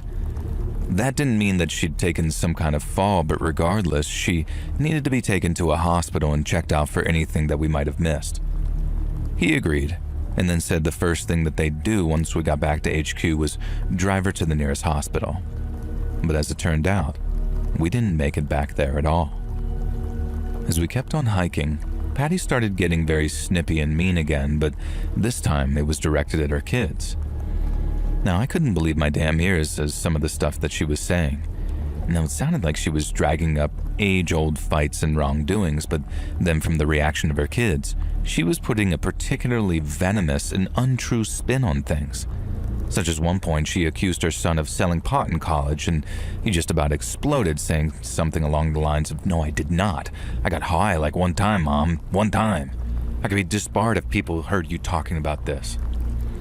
Now, she says something really mean to her daughter too, but I'm not sure that I could say what that was without, if this ever makes it to a video on YouTube, it might get nuked, you know? And I mean, it's not even worth typing out for you to decide which part needs to be removed, because all of it was about as poisonous as you could possibly imagine. I mean, imagine the worst stuff you could ever accuse a woman of, and that's what Patty's mom was accusing her daughter of. It was so bad that the daughter burst into tears as she asked her why she was acting the way she was, and then just kept going on like that until Patty's husband yelled at her to shut the hell up. It all got so bad that I had to step in and ask them to calm down, and I never do that unless things get really, really bad. The daughter was in tears, the son looked next to traumatized, and Patty's husband had turned so red that he looked like a tomato in hiking gear. But Patty, you guessed it, she's just there smiling ear to ear, like what she'd said and the reactions it had gotten was the most amusing and satisfying thing in the world to her. Now, I was so alarmed by it that I asked her, very nice and polite, if she could just refrain from starting arguments until I'd at least gotten them safely back. Now, most folks don't want to argue in front of their guide, and they tend to treat me as a kind of neutral party too. But on this occasion, that formerly sweet old lady looked me dead in the eyes, told me to shut the F up before she got her husband to knock my teeth out. Well, everything exploded again. The daughter cried, the son comforted her, and the husband started really roaring at Patty, asking what the hell had gotten into her that she'd say something like that. Now, he turned to me and said, "I'll do nothing like that, Devin, rest assured." But then turned back to Patty and started screaming at her again. And I had to seriously step in that time and ask everyone to just calm down before things escalated even further. I didn't even know what the escalation might even look like, I just knew that I didn't want to see it. But I don't think I've ever expected things to happen the way they did, because after another period of silence, after calming everyone down, I was at the lead when I heard Patty's husband scream my name. I turned around to see her with a rock in her hand, a big one, and from the looks of things, she was trying to smash her husband in the face with it. Everyone jumped up in to stop it, as in me, the son, and the daughter, while Patty's husband looked so shocked that his face turned from that deep red to an almost bright pale white instantly. Her son grabbed her, her daughter pulled the rock out of her hand, and then they actually took her down to the ground as really carefully and gently as they could, which in fairness wasn't all that gentle considering that she was kicking and flailing and even trying to bite them at one point. I told Patty's husband to just keep her where she was, no matter what. Don't let her run off into the woods and get lost again. He was really shaken, but assured me that she wasn't going anywhere, and neither were they. And so after dropping my pack and telling them that I'd return as quickly as possible, I ran off in the direction of headquarters, keeping a steady jogging pace until I arrived back maybe 20 to 25 minutes later. I felt ready to puke up my own lungs by the time I stopped running, and I had to spend maybe a minute catching my breath before I could actually describe the situation that was happening back on the trail. We had an ATV with a Medlight transport trailer attached, which are those gurney things that you see attached to them so injured people can be moved around off-road. And so after a coworker grabbed the keys, I rode back to where Patty and her family were. I was terrified things had gotten even worse in my absence, but while things seemed to have calmed down a little, Patty's condition hadn't improved any. It had actually gotten worse. She was still in the ground when we arrived, but she wasn't being restrained by her kids anymore. Instead, she looked exhausted, and there was a little puddle of puke nearby where she'd been vomiting. All that venom seemed to have left her too, because when I asked her if she was awake, all she'd say was, "I'm sorry. I'm so sorry. I don't know what happened." And that was all perfectly normal sounding, to go up and down like that, I mean. They call them mood swings for a reason, right? And that only further convinced me that Patty was suffering the effects of some kind of head injury that we didn't know about. But then Patty's son took me aside, and with a sort of scared look on his face, he says, "I think she's losing her mind, man." Now, I reassured him that that probably wasn't what was happening, and that people don't just lose their minds like that after getting lost in the woods for a brief period of time. But he still needed to rush her to a hospital once they were able to do so, and with that, he agreed wholeheartedly. But he did say something that frightened me too, and that was how she hadn't responded when he'd called her Mom. Patty's son described how after asking her something along the lines of, "Mom, are you feeling any better?" she acted like she was ignoring him. And he got kind of mad and then says, "Don't just ignore me, Mom." But then she looked at him from where she was laying with this very confused look on her face. And it was like he had to remind her that's who she was to him, his mom, and after that she just kept apologizing and saying she could remember where she was.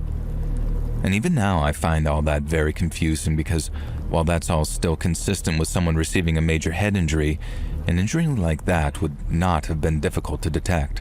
So the fact that there was no blood in her hair from a gash or a big lump where she'd suffer a nasty impact to make her concussed, it made no sense to us at all. Once I told them what happened, everyone back at headquarters agreed that it was best to contact EMS, and then since we were way out in the sticks and Patty's condition seemed really serious, they ended up sending out an air ambulance. Now, I've never seen a helicopter hover so low before, but I didn't exactly have time to enjoy it either. I was scared for Patty, and I felt so terrible for her husband and 2 kids who, as you can imagine, were in a really bad way by the time the helicopter showed up. All I could do was tell them that I'd be praying for them and that our doors were always open to them, and then after they drove off, that was the end of it. We didn't hear anything more about Patty or what happened to her that night on the trail, but we didn't forget it, especially not me.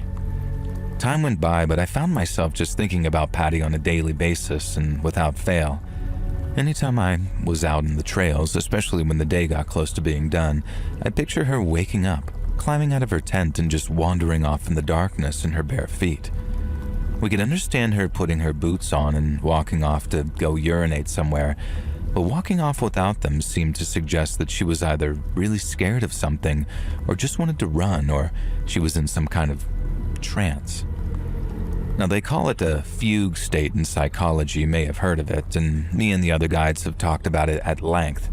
It's rare as hell, but every so often, someone's mind stays asleep while their bodies just keep moving, like there's someone or something else at the wheel, like sleepwalking. And that's kind of what we think happened to Patty. That maybe she fell and bashed her head, and that's what brought her out of it. But all we had were guesses and theories, and none of us wanted to contact Patty's family out of respect for their privacy. I hoped that maybe they'd call one day and let us know how she was. But why would they? I was just the trail guide, and by the looks of things, they had way bigger fish to fry than checking in with me. I just wish I knew what happened to that poor lady, because sometimes thinking about that just scares the hell out of me.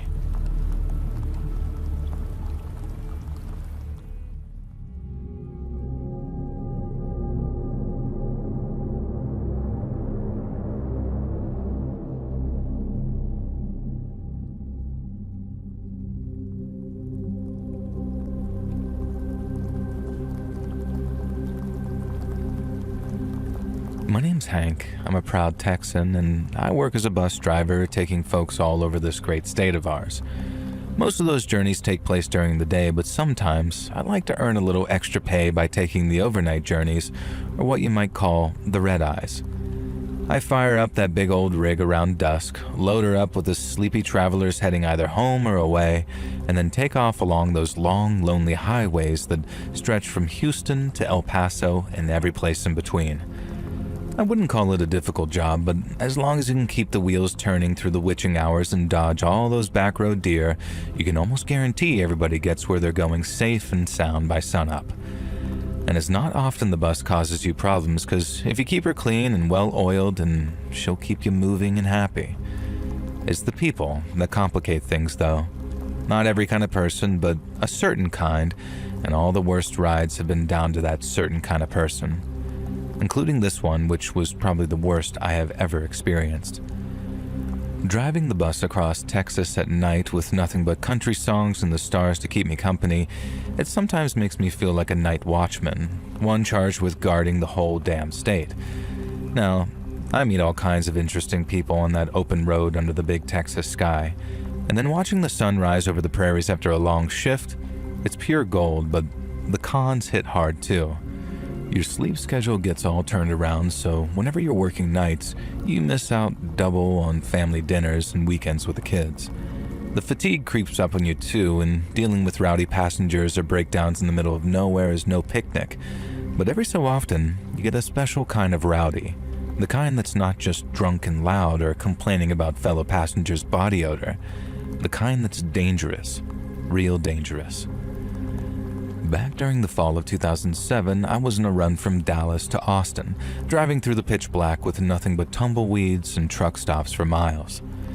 I had this fella riding with me about 6 rows back, one that had been staring out the window and kind of muttering to himself, at least according to a fellow passenger anyway. I couldn't hear him at first, so it must have been nothing but a few grumbles and not enough to cause a scene. But then after maybe an hour on the road, I started hearing him as he started to raise his voice. I looked up into my mirror to see folks shifting uncomfortably in their seats, but nobody said a word. That happens more often than not. People learn to tune out the oddballs on long bus rides like that, but the guy didn't get any quieter. He only got louder, and as he did, the tension in the air got thicker and thicker. My guy twisted something fierce knowing trouble was simmering, and I just prayed that it'd blow over, sort of like a false alarm, but it didn't. When it came, the guy went off like a firecracker on the 4th of July, almost like his fuse was sizzling away for a while. And then bang, off he went, and there was no stopping him. I heard someone say something to him, I guess to sort of shut up or something to that effect, and the guy replied with a full-throated roar, and then went at that challenger like a freaking skunk pig. I looked back for just a second to see him leaning across the center aisle, lunging at the person I assumed did the back-talking. I had to keep my eyes on the road, but I looked up into the mirror to see fists raining down, and then the sound of passengers screaming along with a doom, doom, doom of the big guy's fists against the other's face. They weren't fighting. It was like a beating. The kind that, if it wasn't stopped, was going to end in a casket and a family dressed in black. The bus exploded into chaos as the beating continued, with some people running for cover toward the rear and others charging the attacker to try and end the assault. And when he realized what was going on, the attacker sort of wheeled around and started swinging on the folks trying to stop him. And let me tell you, this man was no small specimen. From what I could tell, he made short work of the people trying to stop him, and I think he straight up knocked a guy out too, because something freed him up to go back to wailing on the first guy he attacked, who by then was out cold and leaking blood from his nose and mouth. I didn't get a picture of all of this until later, obviously, because I was mostly trying to keep my eyes on the road while keeping an eye on the situation behind me using my driver's mirror. But then as soon as I realized the violence wasn't about to stop anytime soon, I started slowing us down so I could pull us over and get as many people as possible off that bus. I didn't hit the brakes in a sort of screaming tires kind of way. You can't do that on the bus with people standing unless you want them falling head first. And while I didn't mind if our psycho attacker banged his head on an armrest, I had to consider the other passengers too. I brought the bus to the side of the road as fast as I could, which felt painfully slow given what was happening right behind me. And then once we'd come to a stop, I opened up the doors and began hollering for people to get out as quickly as they could. I think I herded about 12 to 14 people out of the front, and there were women clutching their children, a couple of old-timers who couldn't move as fast, but everyone else moved like greased lightning. Everyone except the people trapped on the back of the bus who were being blocked from the front exit by our raging psycho.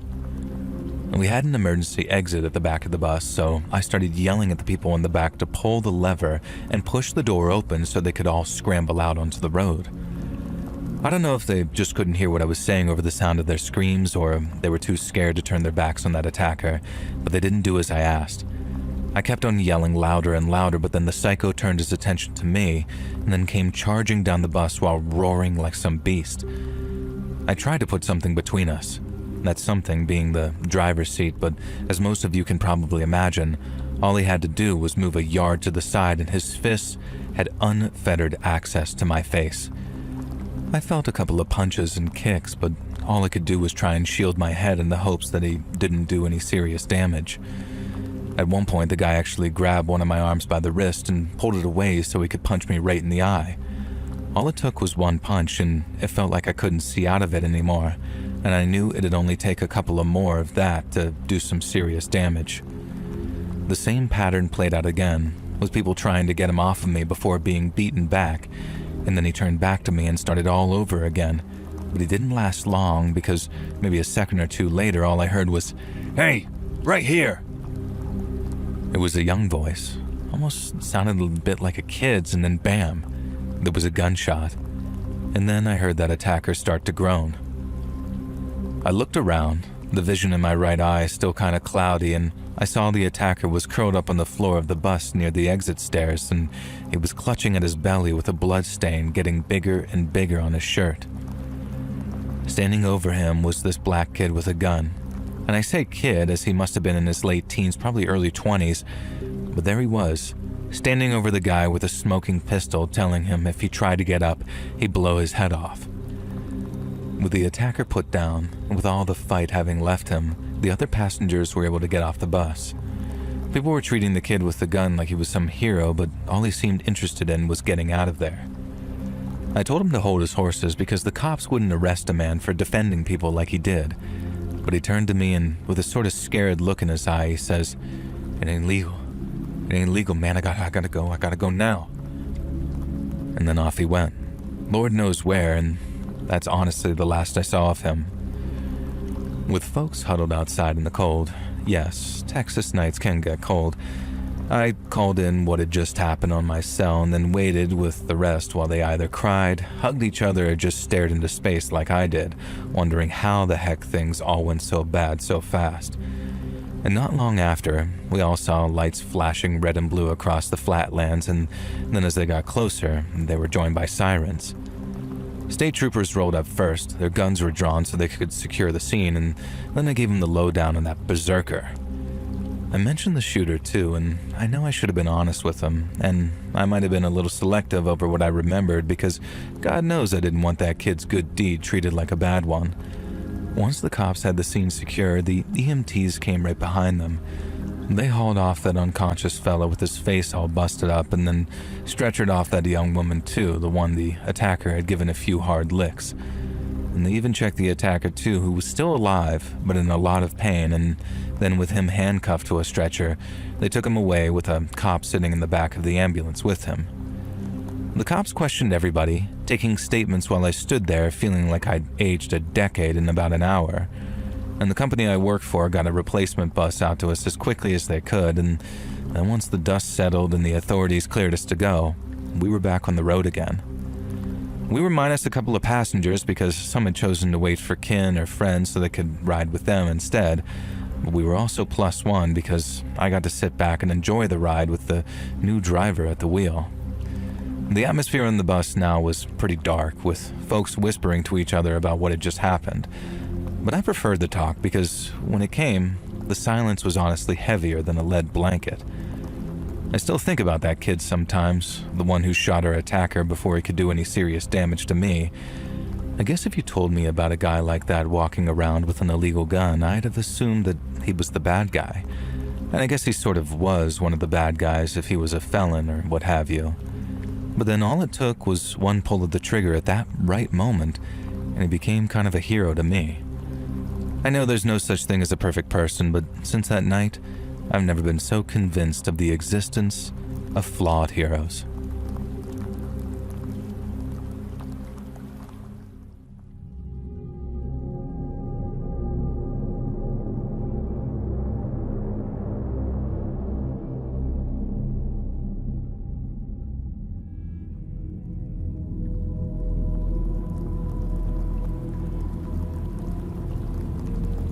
Many moons ago now, back when I was a college kid with a bright future ahead of me, I volunteered as a trail guide at the McCurtain County Wilderness area down in southeast Oklahoma.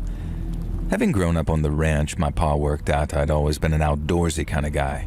Not a cowboy by any stretch, but I knew which end of the bullets came out of a rifle. And I think I'd have been happy working on that ranch too, if only to stay close to family. But my pa always did want more for me, so when the time came, I decided to make him proud by becoming a lawyer. I studied at Texas A&M, then while I was there, I heard about the volunteer program. It wasn't offering any extra credit, but the university would pay my expenses, so it amounted to a sort of free spring break vacation in my native Oklahoma.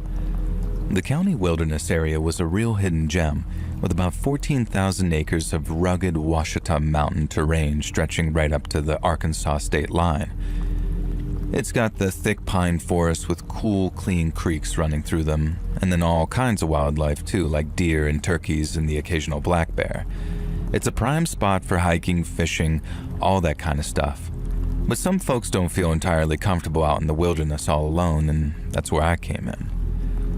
Now, I led groups on trails like the Beach Creek Loop or up to the overlooks to point out the native plant and bird species, along with a little Choctaw history since their roots are deep around those parts. And for the most part, all my trips out into the wilderness, including my solo ones, went perfectly fine. But then there was this one trip that I made back in the summer of 1995 that I'll never forget, and the reason that I'm writing you. I used to do a bunch of different things as a trail guide, not just guide people, and one of my favorites was what amounted to a sort of campsite scouting. We'd host a lot of overnight camping trips, mostly for younger or older folks, so we needed tried and tested places to take our guests. For example, you needed a piece of flat, solid ground large enough for at least 4 or 5 tents. It couldn't be in a low spot either, where rain could pool up and turn your site into a swamp after one of those quick Ouachita storms. The ground had to be nice and clear with no overhead widowmakers either, and by that I mean dead branches or leaning trees that could crash down in a wind gust. And seeing as we were in bear country, scanning for scat, tracks, or fresh diggings were more important too, and if a place seemed active, I just moved on, because a bear encounter was not something I was willing to risk. And then once you had a spot close to water with a place for a good fire pit, it was marked on the map before being field tested, as it were. And that field testing involved one of us heading out to the proposed site and staying there overnight. On the occasion that I'm about to speak on, I was asked to check out a potential campsite around the area called He Creek. He Creek was a runoff of the Mountain Fork River and was about an 8 to 9 hour hike from where we were based. We didn't have many campsites in that area, and I agreed that we could find better ones that we already had, especially in a place with intersecting bodies of water and such varied topography. And it took me all day to get out there, and that's after hitting the trails at 7 a.m., but once I arrived, I soon found a sweet little vacation on a rise but flat peninsula which overlooked the river. It was perfect for fishing and hunting, and ideal for families with kids too, since the creek was ankle deep and the river moved nice and slow. And the only thing left to do was set up my little one-man tent, get a fire going, and see what the night brought me. I hadn't seen any bear or cougar scat, which was a big plus, but out in the wilds of southeast Oklahoma, it's not just the obvious creatures that you gotta be wary of. We've been known to get an alligator or two in the marshier regions of the southeast, and while bobcats and coyotes can be a treat to small children, rampaging herds of feral hogs pose a danger to just about anything that gets in their way, large vehicles included. And so the whole idea of staying out there overnight is to get a real feel for the place, since it's at night when the wilds really come alive. And after easily putting together a campfire, thanks to the abundance of firewood in the area, I made myself a campfire dinner and then took to reading some Call of the Wild by Headlamp. I'd read it before, but I figured that there was no better paperback for a night in the wilderness, and I'd just gotten to one of my favorite passages. Quote, "He was beaten, but he was not broken, etc., when I heard a noise about 20 to 30 yards away through the trees.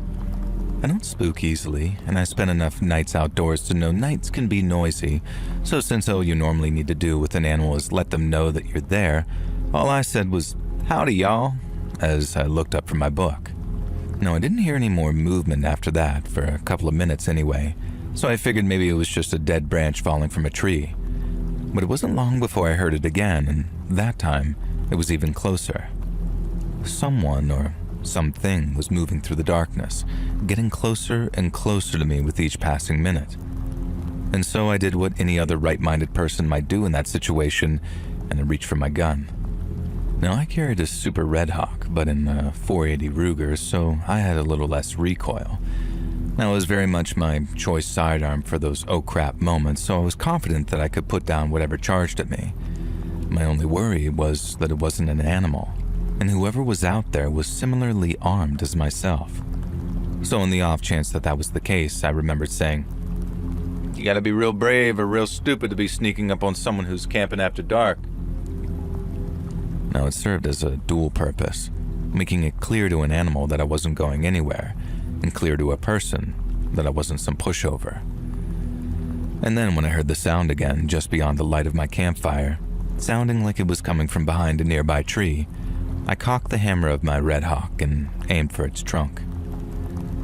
My hands were shaking as I tried my best to focus on getting my breathing right, so when whatever it was came around the tree trunk, I was ready for it.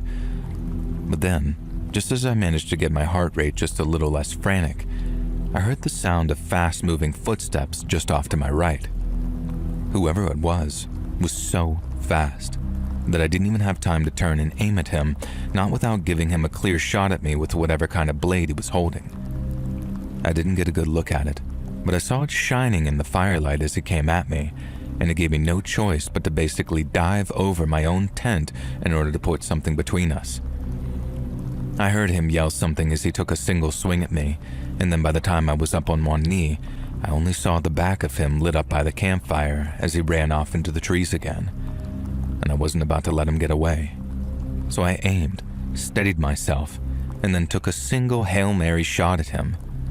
And that bang was so loud it had my ears ringing, and I hoped to hear him scream before tumbling into the dirt, but there was nothing.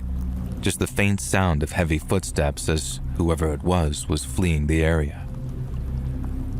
I spent the rest of that night watching my own campsite from a distance, just watching and waiting for whoever attacked me to return. Packing up and heading back wasn't really an option, as it'd give whoever was out there a really good opportunity to track my movement on account of how noisy moving around at night can be. But it also raises the question of how the hell did that person manage to approach my camp so quietly? And why the heck would a person try and murder a complete stranger like that in the middle of a wilderness area? At dawn, once it was light enough to see, I walked off in the direction my attacker had run following the encounter and quickly found a trail of blood. I followed it for quite a distance, moving slowly and quietly with my pistol at the ready until I reached a small, chest-height cave set into a rock face.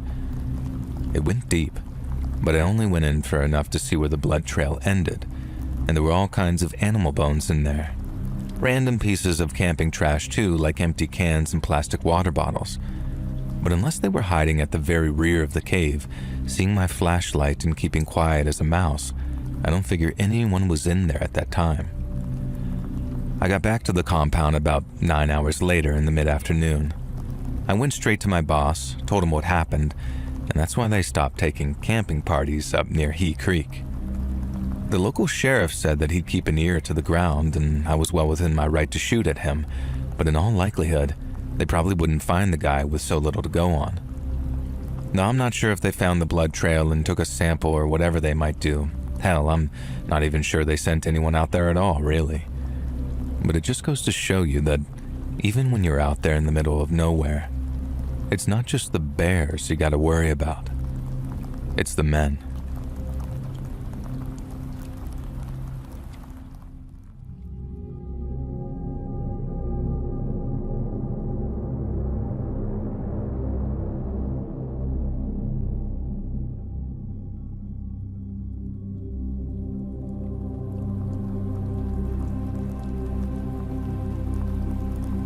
More than 20 years ago now, back when my son James was still in elementary school, we took a trip down to Bethesda, Maryland from New York so he could see his grandma.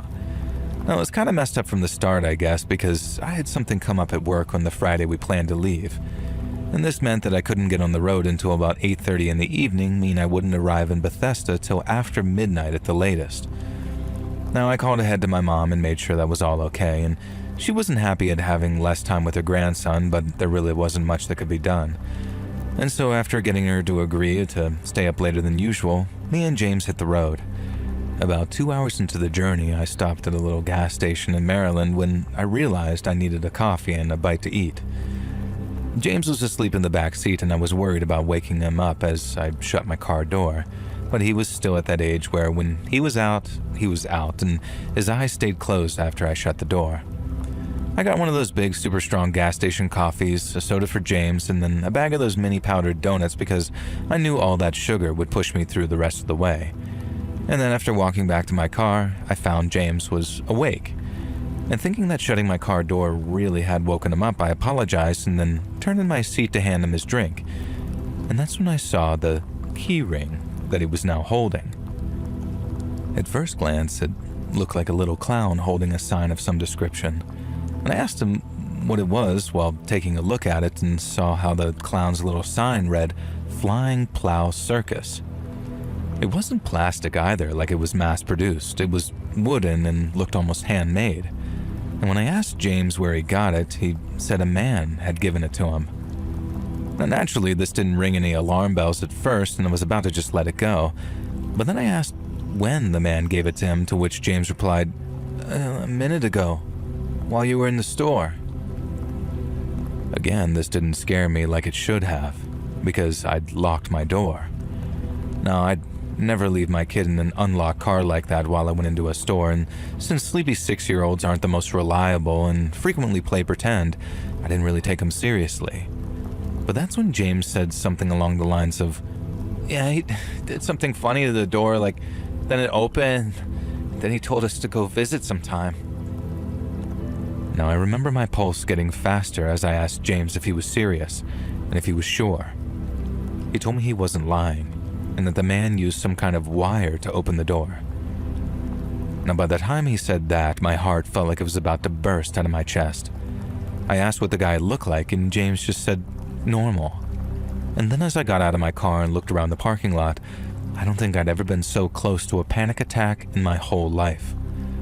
I tried to calm myself down as best I could, and then I asked James to tell me the whole story again from start to finish. He was starting to pick up on my vibe, so he was starting to get all confused and kind of upset, and I had to assure him that he hadn't done anything wrong and that he just needed to tell me what happened, and then he went over it with me a second time. It made my skin crawl to think about, and it still does. The thought of some creep watching people, waiting for an opportunity to break into someone's car so they could creep on their kid. Like, I know all the guy did was give James a keyring, but that's his cover story, right? All he's doing is giving the kid a keyring till the parents take too long coming back, and then it's diddling or abduction time. I asked James if he said or did anything weird, or if he acted in a weird or creepy way, and James said the only weird thing he said was, "Your dad knows me." And even though he was 6, he was skeptical seeing that we didn't even live there. I was freaked out, y'all. The idea of what might have happened scared the hell out of me, but once I saw that there was no one around for me to blame, that fear turned to frustration and then straight up anger. I think if James had pointed someone out like that's him, I'd have straight up torched that dude, and I'd be writing this from prison or something. Not that a jury in their mother effing land would convict me of something like that, but you see my point. I told James to hand me the key ring, and then told him if anything like that ever happened again, he should yell for me, as loud as he could, and he wasn't to stop until I'd appeared to protect him. I told him he'd been very brave and he hadn't done anything wrong, and then gave him the speech on how not everyone who acts friendly wants to be friends. And then once all that was said and done and my heart rate had returned to normal, sort of, we got back on the road again. I remember the name of the road that I was on a couple of minutes later because I looked it up later when I decided to call the cops. It was called Conowingo Road, a name I don't think I'll ever forget because I was driving down and I saw the sign saying Flying Plow Circus 1 mile ahead. I remember how the rage boiled up in me like you wouldn't believe, and I actually put my foot down thinking, I'm gonna give these a-holes a piece of my mind. I powered along the highway, probably dipping over the speed limit a couple of times, till I finally found a sign saying Flying Plow Circus next right. I don't know exactly what I was planning. Maybe just find where the carnies' trailers were, then curse up a storm on how they needed to keep a leash on their pedo co-workers before he gets himself shot. I wasn't dumb enough to start a fight with a whole bunch of random circus folk, and I wasn't about to let their buddy get away with what he did either. But then after making the turn and driving down this dark dirt road to where a circle of trailers were sat, I changed my mind completely. If I could describe that collection of trailers in 2 words, those 2 words would be horror and movie. And there was a fire in the middle of them and a bunch of people gathered around it. And then when they saw my car, I saw a couple of them turn to look at me. I couldn't make much out. They were just these dark shapes with the fire in the background. But that made them even creepier looking. I realized that it might not be a case of one rogue carny, and for all I know, the whole gang might have sent that one guy out looking for a kid to snatch and bring back to them. Now I just kept on watching them, watching me for maybe half a minute more, and then after taking one look at James in the back, who by then had fallen back asleep, I thought, screw this, and then turned around and drove off. Now, before James was born, if something like that happened where someone made me mad enough to hunt them down, then yeah, maybe I'd have gotten my car and been dumb enough to get my ass kicked by a dozen pissed off carnival folk. But after he was born, it was like I had this safety software installed onto my brain where everything I did sparked the thought of, how is this going to end for me? There was no point trying to defend him from something I wouldn't survive confronting. Because being a parent is literally all about living to fight another day. Life's not a game anymore for me. I have to do everything I can to protect my kid, and it's just scary as hell when you try and do all the right things and still end up with some creep breaking into your car. I called the cops from my mom's place that next day after telling her all about the man, the key ring, and all the signs from the Flying Plow Circus. They called me back basically saying that they'd been stonewalled and that no one admitted to slipping out from their camp after dark, not even for a second. And that's what confirmed it for me.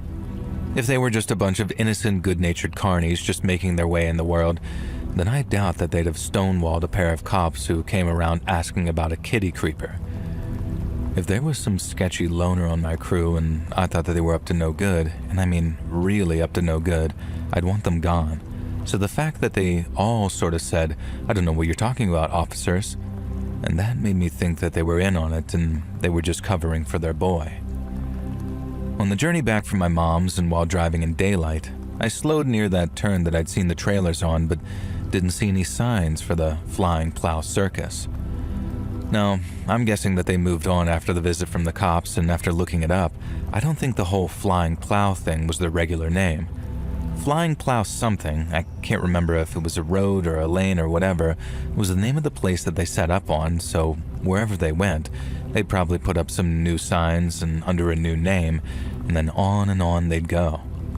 I don't even know if they were running an actual circus. I saw plenty of trailers, but no big top. But what I do know is that one of them went out looking for kids, and almost certainly for no good reason at all.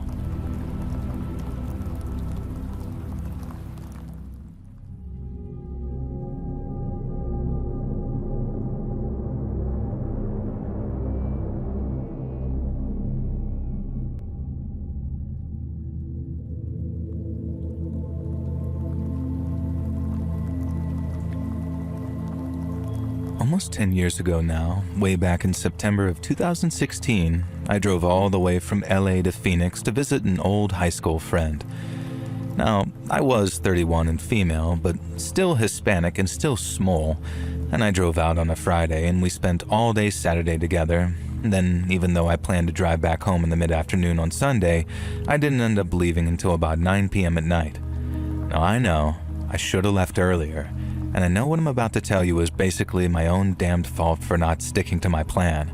But even so, there are still nights sometimes, even all this time later, when I find myself waking up from nightmares with a cold sweat forming on my chest, having relived it all over again in my sleep.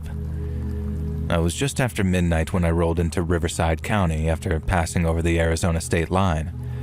Now, a few people were still up in that area, so it wasn't completely dead, but after I passed the airport and the Mesa Verde complex, the 10 got super quiet again and it seemed like there was no one but me out there for miles and miles. I was just trying to keep myself awake with some music and by blasting some cold air when suddenly I noticed a pair of headlights in my rear view. Someone was coming up on me and really fast too, and seeing how fast they were going, I honestly figured it was the police.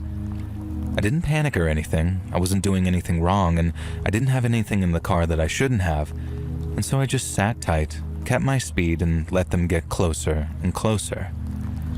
When they got so close their headlights were blinding me if I looked up into the rear view, I figured they'd pass and keep going. But they stayed put, right behind me in the same lane and didn't budge for at least a couple of minutes.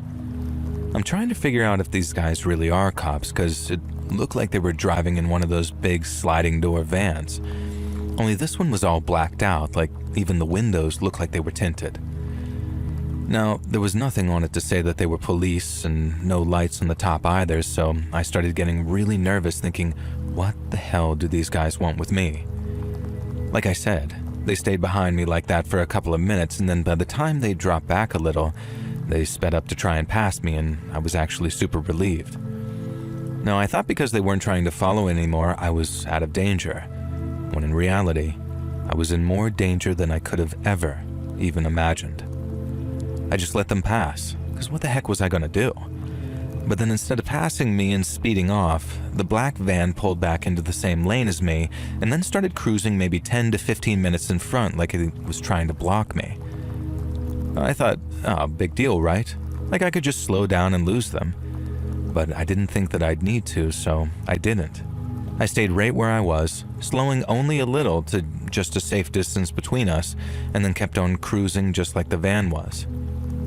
Oh, I had no idea what they were up to, and I think maybe curiosity really did almost kill the cat here because when the van's rear doors swung open and I saw a man in leathers with some kind of bandana wrapped around his face, I kind of just froze up.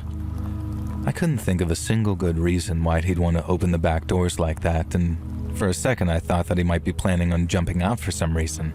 I don't know what I was thinking. All I did was lean on the brake a little and put just a little more feet between myself and that van. I just had no idea that I'd moved right where he wanted me.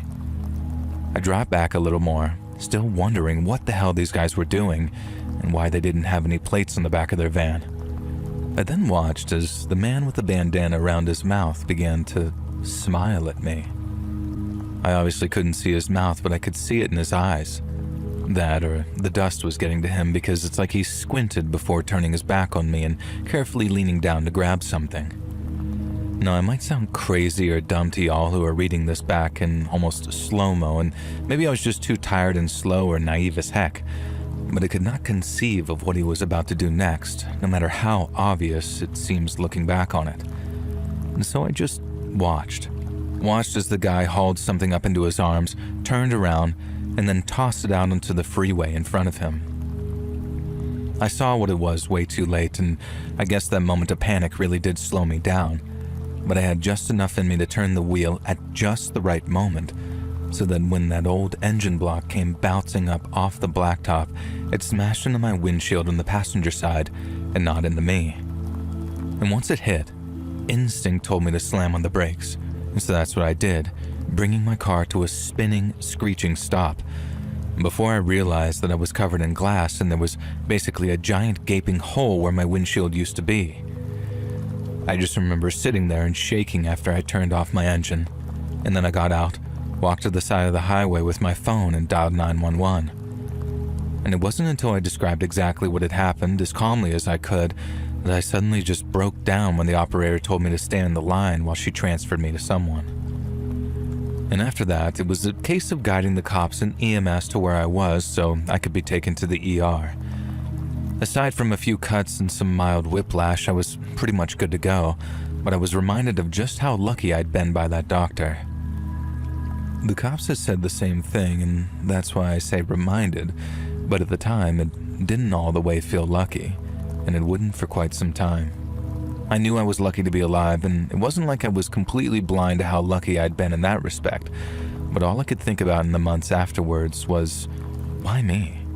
Like, why did they pick me of all the people they could have picked to throw a damn engine at? Like, I know they were trying to kill me. I just want to know what it was about me that made them think, yeah, this is the one. Let's turn her into hamburger meat. The cops didn't find that van or the people inside it, and I don't mean any disrespect to the boys in blue when I say this, but I didn't have much faith that they would. It was a black van, no plates, traveling in the middle of the damn night in the middle of the damn desert, and it might as well have been a ghost. And that fits too, because you know something? It sure as heck haunts me like one.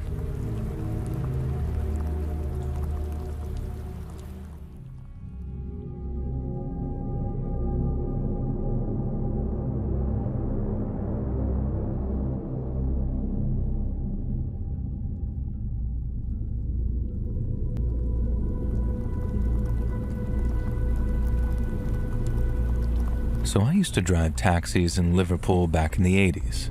Now, it was great money for what it was, and so even though I only planned on doing it long enough to find a replacement for the job I'd lost, I ended up driving for almost 3 years before I finally gave up. A big appeal was that I could work when I wanted. If I had something that needed doing in the daytime, be it something with the kids' school or whatever, I could just take a few hours off, take care of business, and then head out on the jobs again at night to make up the hours. And there was no doing that in the factory or down on the docks, not without getting your pay docked anyway. But it wasn't all sunshine and roses, and I remember one particular job where for a minute or two, it didn't look like I was going to make it home to my family that night. It started when a job came through just after 10 p.m., asking me to take someone from Agberth Vale to Anfield. I got the address, drove over, and then parked up outside a small 2 up, 2 down on a dark and quiet street. I didn't want to beat my horn, which was the usual method of letting a customer know that we were outside, so I gave dispatch a buzz on my radio and asked them to call the customer back to let them know that I was waiting. Dispatch said no one picked up the phone, but then maybe a second or two later, I saw someone walking out of a house and towards my car. Now, as I said, it was dark, so even though I saw the shape of them moving towards the back passenger door, I didn't get a good look at them until they were sitting behind me. And when I did, I almost pissed my kecks. He was wearing a balaclava, and after he shut the door, he sank down low in the seat to make it harder for him to be seen from the outside. Now, he had what looked like a jerry can of petrol in one gloved hand, and then with the other, he pulled out what looked like an old detective gun from his jacket, like a proper six-shooter, and pointed it directly at me. He said if I tried to run, I'd be shot. In fact, if I did anything that even remotely upset him, I was a dead man. Now, my only job was to do what he said, and when he said it, and if I did, I'd go home alive that night. And so, seeing as I didn't have much of a choice, I drove where he told me to go. We ended up parked up across from a pub not far from the Rialto on Upper Parliament Street, I remember. And the lad in the back told me to turn off the engine and then spent the next 15 minutes or so checking his watch and peering up over the solid part of the door to watch the pub through the window. He kept on checking his watch, and I kept getting the urge to try and talk him out of whatever he was about to do. But every time the words were about to come out, something stopped them. I stayed quiet, and then noticed that when the clock on my dash hit 11 p.m., the lad in the back started getting even twitchier. When I noticed people coming out of the pub, obviously around kick-out time, the lad told me to start the engine. He was watching the pub doors like a hawk, and then suddenly, he started rolling down the window all frantically before he pointed the gun out the window, shouted something I couldn't make out, and pulled the trigger. One of the fellas who just walked out of the pub hit the concrete like a wet sack of spuds. Someone screamed, and then the guy in the back seat let out a scream of his own as he told me to drive. I obviously had to stay under the speed limit where possible, but it was tough with a gun pressed in the back of my head every so often, with its owner telling me that if I stopped for the police or took us down any dead ends, I'd be getting one to the back of the dome. The lad directed me to drive all the way out towards Speke to some of the derelict land near where the airport is today. He told me to get out of the car and then started emptying that can of petrol all over the seats after joining me outside. And that was the closest I had got to trying to do something when I realized that I was about to lose my car. I know that probably sounds horrible, seeing as I didn't do anything about him shooting that fella outside the pub, but I wasn't really in any position to do anything back then, whereas watching him pour that gasoline with his back to me, I knew that there was a very slim chance that I'd be able to get the drop on him. But if I didn't, I was a dead man. And so I basically talked myself out of it in my head and then watched as he set my car on fire and then ran off into the darkness. I just remember feeling numb. Less than an hour before, I hadn't even received the job yet, and then just a short while after parking outside that house to pick them up, my life had been changed forever. We obviously didn't have any phones back then, so I couldn't just call the police with a mobile like I would now. I had to walk all the way to a payphone, which took quite a while before I could contact the police, and only then could I give them any details. All I wanted to do was go home, get in the bath, and crack open one of the beers that I had waiting for me in the fridge. But the police wanted me to wait where I was so I could guide them to where my car had been dumped. It honestly didn't take all that long, and I'm grateful the police got out to me so fast, but the last thing in the world I wanted to do was go back to where my car was still smoldering and repeat my story for a second time. But I had to, because the most important thing was making it really bloody clear that my part in the murder was an unwilling one, and I did that by giving them as much info as possible on the man that had done the shooting. But when they asked if I'd be willing to appear in a court at a later date, I told them no. Call me a coward, but to me, you'd have to be mental to testify against some gangster in this city. Maybe if I was in London or New York or somewhere like that, but not Liverpool, because everyone knows everyone around here. And they said that I might get asked again if murder detectives were put on the case and they found someone they wanted to charge. But the fact that I never got that call is the only proof that I need that they didn't catch anyone. I used to have nightmares about it too, proper horrible ones as well. But nowadays I just have these dreams. Not quite nightmares, but still clear enough for me to remember when I wake up in the morning. And sometimes in those dreams I do what I wanted to do in the moment and beg the killer to reconsider. But no matter what I say and no matter how I say it, he never, ever listens.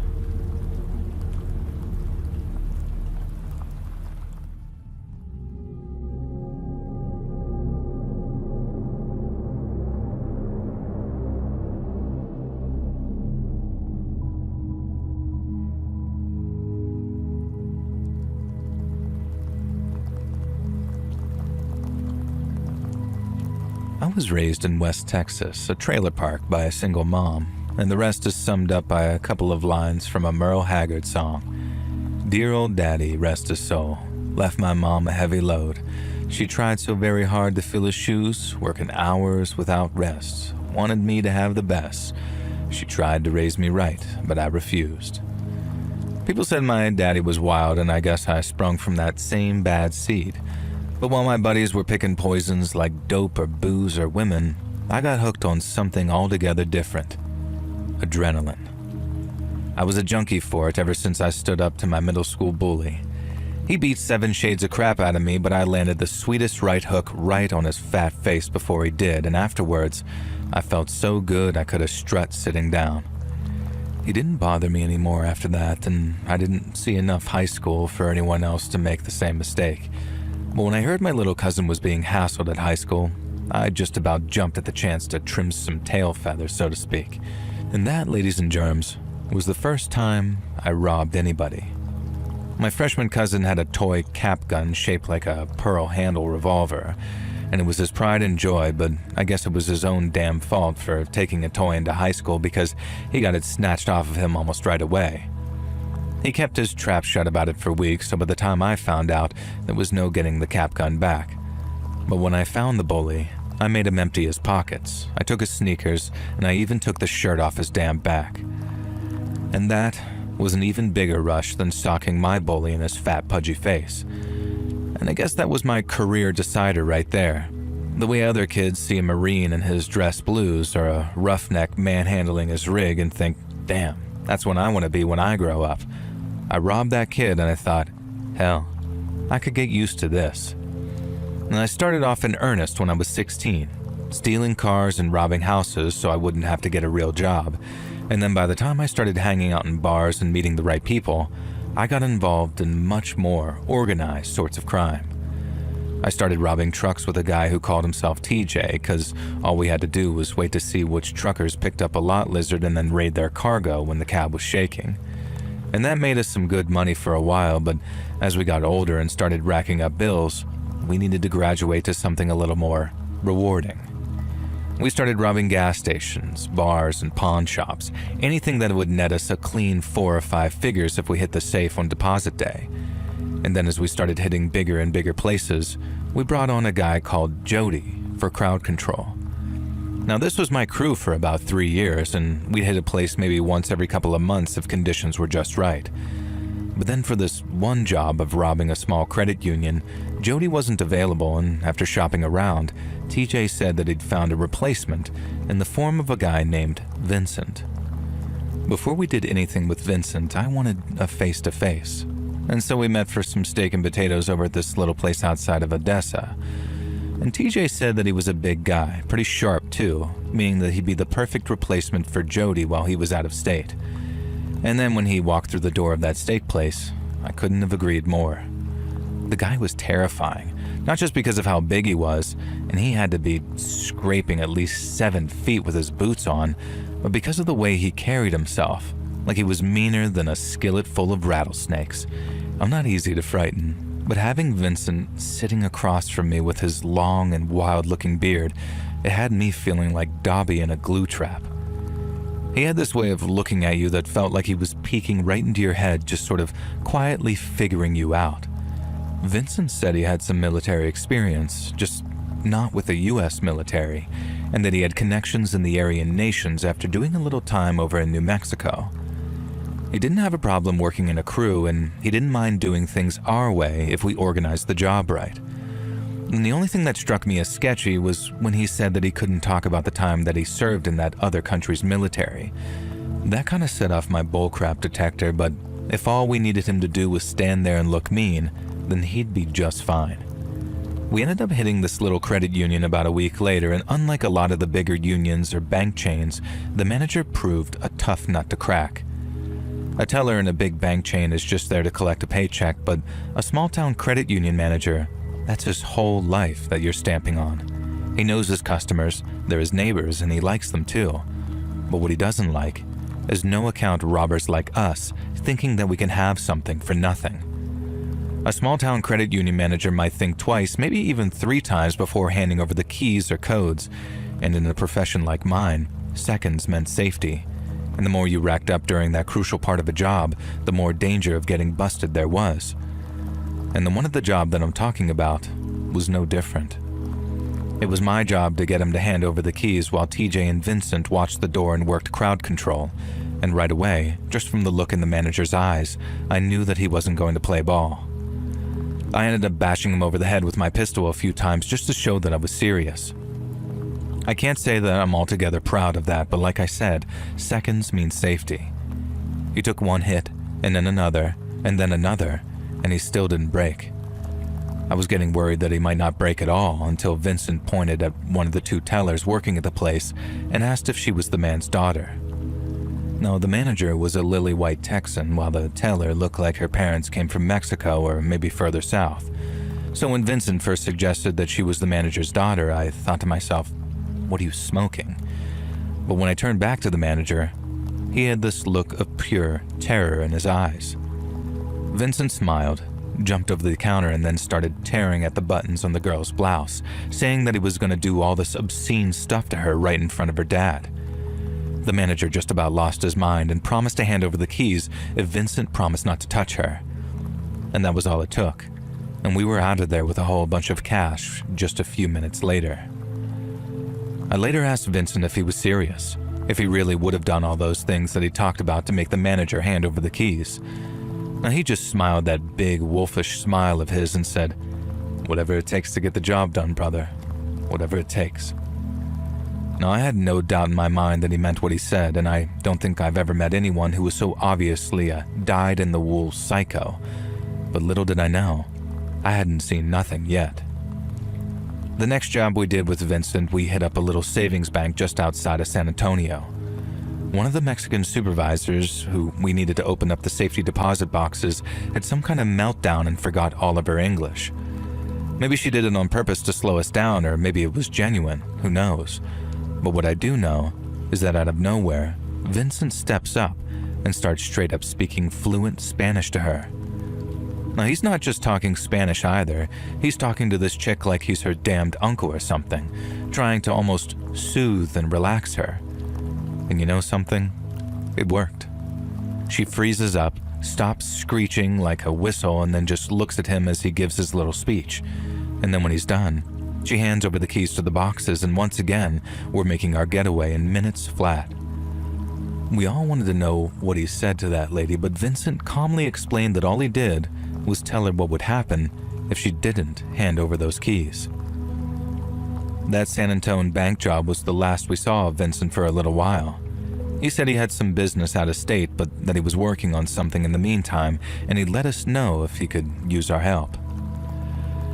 And we said we appreciated him keeping us in mind, but to be honest, we were more than happy to go our separate ways. Vincent got the job done all right, but at the same time, he felt like a liability, like it was only going to be a matter of time before he did something terrible. Like what he said he was fixing to do to that guy's daughter right there in front of him. And maybe 9 months later, TJ gets a call from Vincent about that job that he said he was casing. I was in TJ's place when he got the call, and the second he said, "Oh, hey Vincent, how's your mom and them?" I got to rolling my eyes thinking, ah, crap, here we go again. Now, there came a point in the conversation when TJ started sounding a little skeptical, saying stuff like, "I don't know, Vincent, sounds like a lot." But then Vincent said something to him, something I didn't hear, which made him look like Jesus Christ himself had just talked down that phone to him. Now his eyes went very wide and his jaw dropped a little, and he stayed very quiet for a long time before setting up a meeting. And I remember driving out to the diner with TJ and trying to figure out what was going on. Now he kept saying stuff like, "You wouldn't believe me if I told you," or "You're better off hearing it from the horse's mouth." He also said if he told me what Vincent had in mind, I'd probably duck and roll out of the car, and that's when I asked him to at least tell me what kind of job they'd talked about. TJ kept his eyes on the road but told me the last one before we retire. And after that, it was my turn to stay quiet and just stew in the mystery until we got to the diner. And when we got there, Vincent was leaning over this big plate of steak and eggs, eating it like he hadn't in weeks. We asked him where he'd been, and he tells us, Mexico. And then explains how he's been eyeing up the score of a goddamn lifetime, just like TJ said. He'd been tracking these cash couriers south of the border for weeks, casing their routes, figuring out their schedules, and then putting together enough firepower to make the job doable. I asked him what kind of firepower we needed, if all we wanted to do was scare a couple of couriers, but he said to do that, we needed something that'd pierce armor. The golden rule of armed robbery is to not kill anyone, because then you're a murderer and the cops will hunt you like one. We don't use armored piercing anything because the best jobs are the kind where bullets don't get fired, and so when Vincent mentioned armor piercing, my ass was halfway out the door. But then he started talking about how to get the couriers to stop, we needed to at least demonstrate that we could pierce the armor on their trucks, and without that, they'd just roll through the ambush without stopping and they'd get away. Now, I guess I had it in my head that this was a regular job, and when I say regular, I mean your standard armored car job. So when Vincent said that the couriers were carrying some cash illegally across the border and were doing it for the Sinaloa cartel, I thought he'd lost his damned mind. Now, I feel like just about everyone in America knows who the cartel are these days, but the Sinaloa stand tall even among their fellow narcos. They're one of the oldest in Mexico, and at the time, they were by far the most powerful too. They were led by the El Chapo guy for a while, and they don't mess around when it comes to protecting their operations.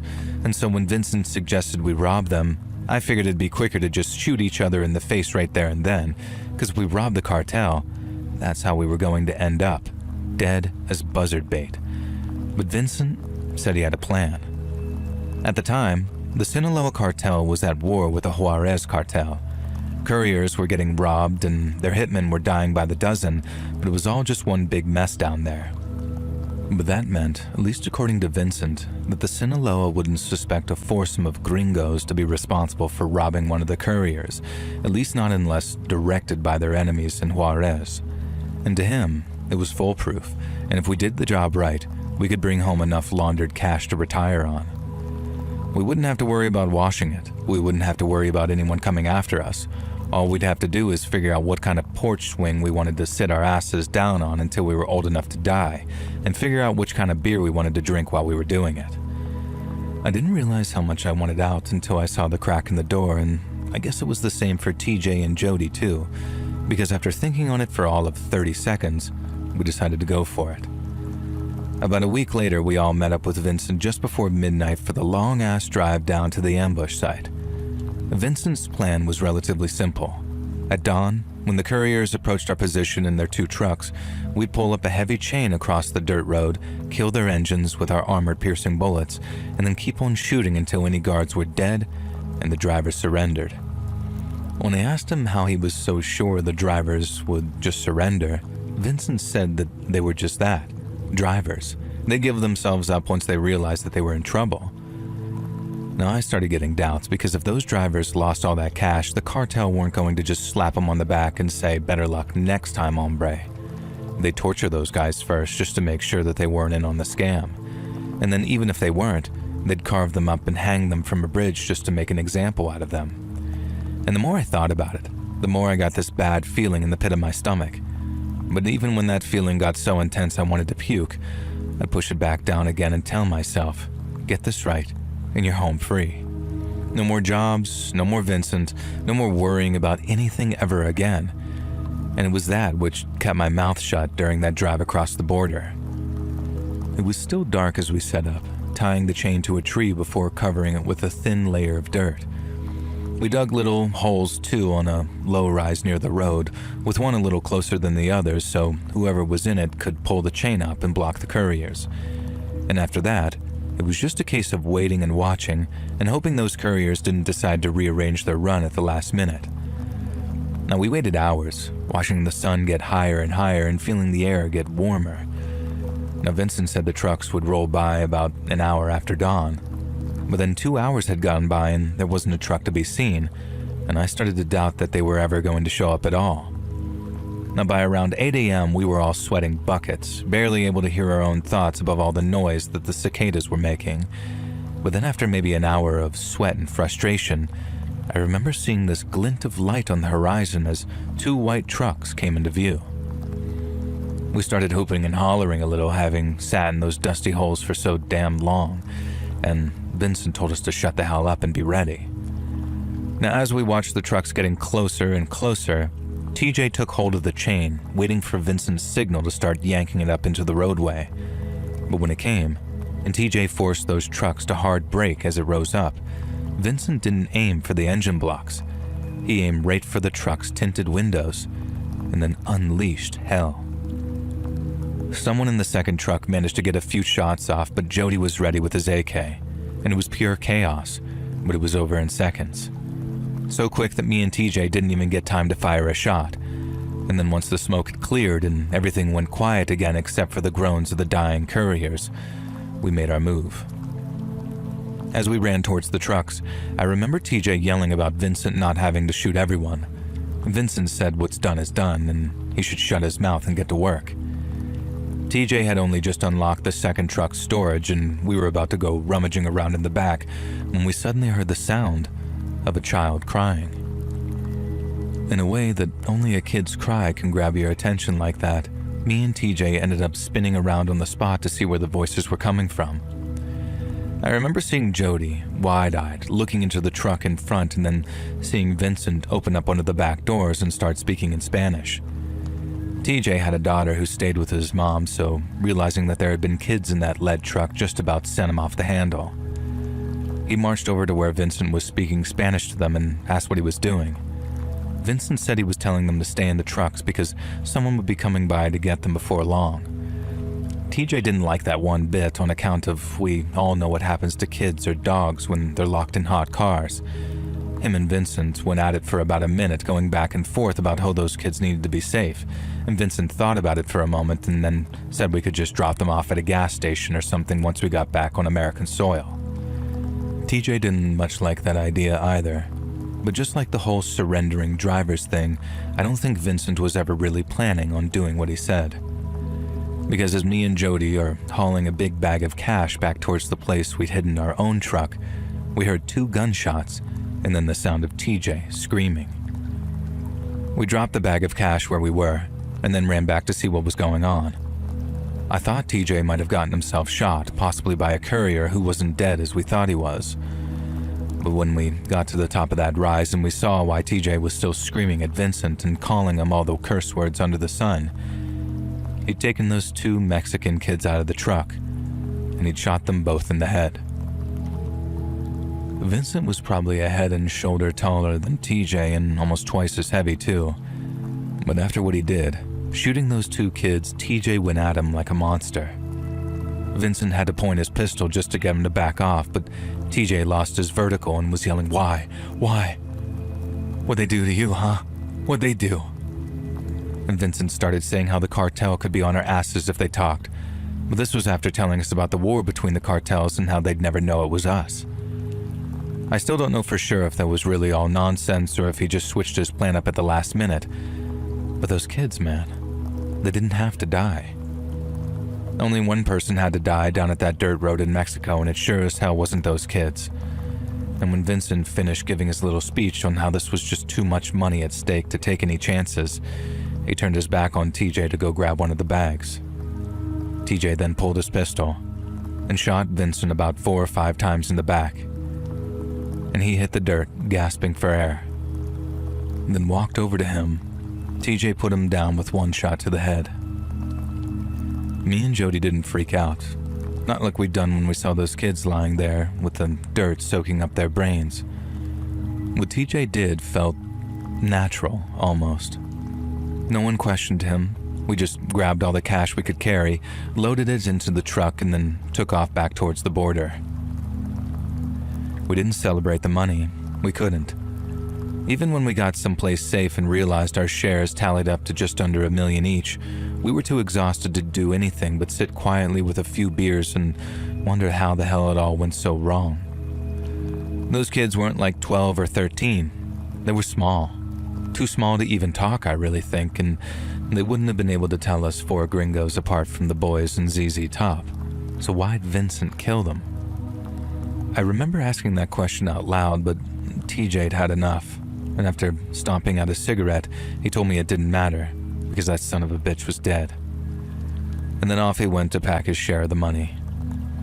Now once we were all packed up and we agreed to lay low for a while, Jody went to stay with his parents in Oklahoma while TJ took an extended vacation in New Orleans, and I went to stay with a girl that I'd been seeing for what amounted to a very low-key retirement party. I didn't tell her about Vincent or the kids, I just said I was done. Now, she'd always wanted me to walk the line and get a real job, so the news was music to my ears. And she told me to stay as long as I needed, and then maybe 3 weeks later, TJ showed up again driving a new Dodge. Now, it wasn't new, but we couldn't exactly go driving around in the same truck we used for the robbery, so it was a practical purchase. We went for a drive and caught up on things, and then TJ asked if I wanted to go get a burger or something later.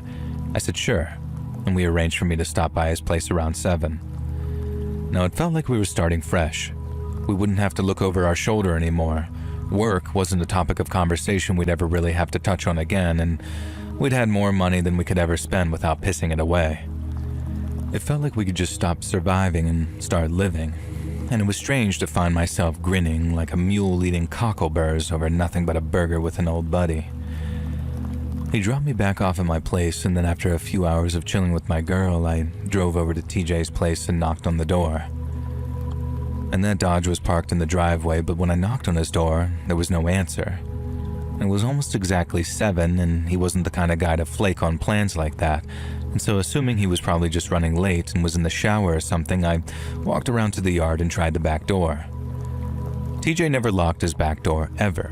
He always left it open in case we needed a place to crash, and he also wasn't keeping his share of the money there either, so right away I knew something was off. I'd crashed there a bunch before, so I knew that there was a way to jimmy open a window or the first floor, but after getting it open and climbing inside, I felt my stomach drop. And that old cliche about the smell of blood, how it sort of hangs in the air, very heavy in places where a lot of it's been spilled. It's as true as steel, especially on a warm Texas evening. And the smell of blood in TJ's house was so strong I felt this shiver run up my spine as I realized something really, really bad had gone down. And as I ran through the house, I started yelling out his name and asking where he was.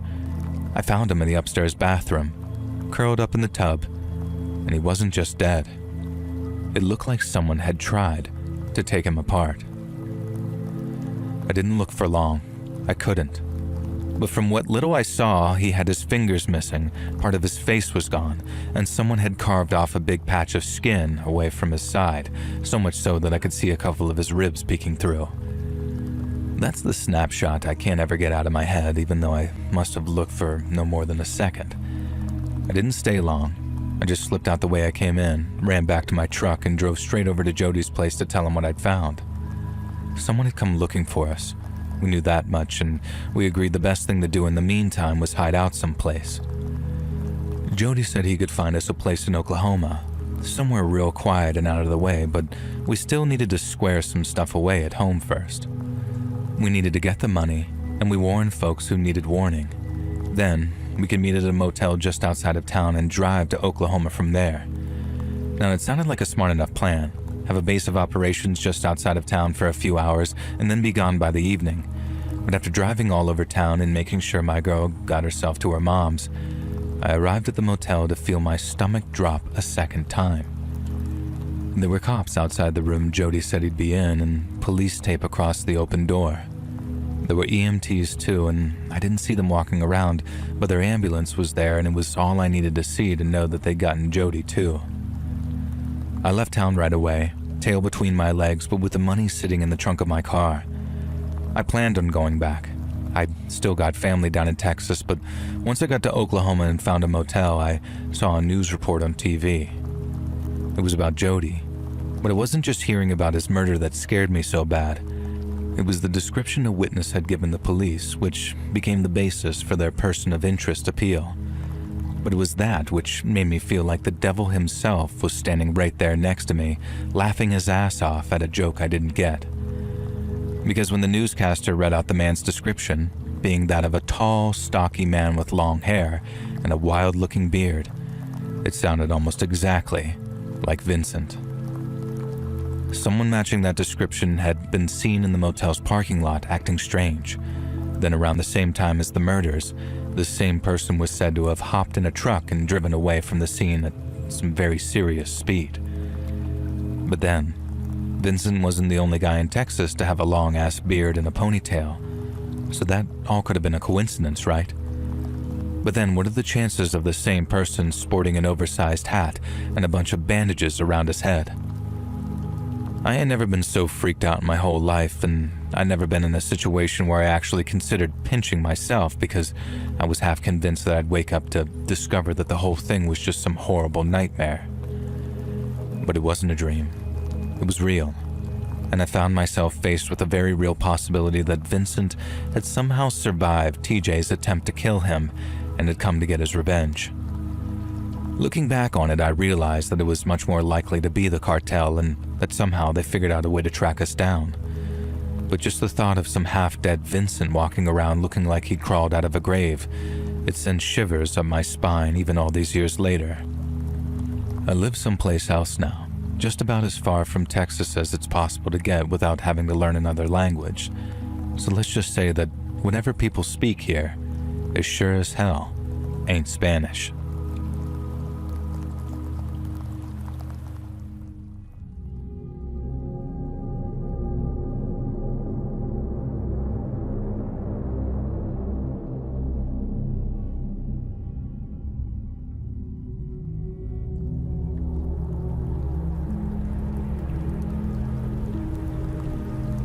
Do any of you have someone who you'll never forget, even though you never really knew them that well? Someone who was a constant in your life, just sort of a background character who isn't around anymore. Someone you find your mind drifting back to every now and then because even though you didn't know them that much, you just saw them all the time and they were like an interactive, friendly part of the furniture. Now, I don't mean that in a derogatory way. It's like a beloved lazy boy that you get from Goodwill. You don't know its backstory and you never will, and you don't ask about its past and it doesn't ask about yours. Christ, this sounds dehumanizing, but it's how I think about it. It's in a fond, loving way, trust me, and I hope one day I'm someone else's Goodwill lazy boy, someone who touched a person's life just by being there and someone they'll always remember. Now, I remember Mr. Browning. I'll never forget him, and even though the last time I saw him was probably 1985, I think I remember him fondly regardless of how things ended. Now, I sure know that I always thought fondly whenever this guy crossed my mind. Me and the wife often talked about how we should invite him over for dinner. We wondered if he was lonely after his wife had passed a decade or so before, and we wondered if his adult kids called often because they never seemed to visit. But we just never got around to asking Mr. Browning. Hell, I don't even remember what his Christian name was. It was always, "Good morning, Mr. Browning," and he'd respond with, "Good morning, Ted." He was my elder. We understood the hierarchy, and I do know that he was a former teacher, so maybe he thought of himself as Mr. Browning. Maybe it didn't even cross his mind to ask me to call him by his first name. Amos, that was it. Amos Browning, and I remember from his obituary and later the funeral. And I think those were the only times that I heard his first name spoken, and one of the only times that I saw his adult children. His son was a very doughy-faced man who looked bored to be at his father's funeral.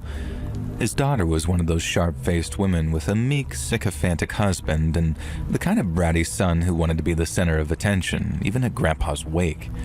We didn't stay long. We'd gone to pay our tributes to Mr. Browning, but we couldn't stay.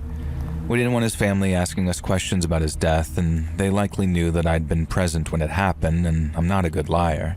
I would have struggled to give them the answers they wanted instead of the horrible, haunting, traumatizing truth. Me and Mr. Browning used to chat over the fence. Well, I'd lean over the fence and he'd mow the lawn, and he was always mowing his lawn.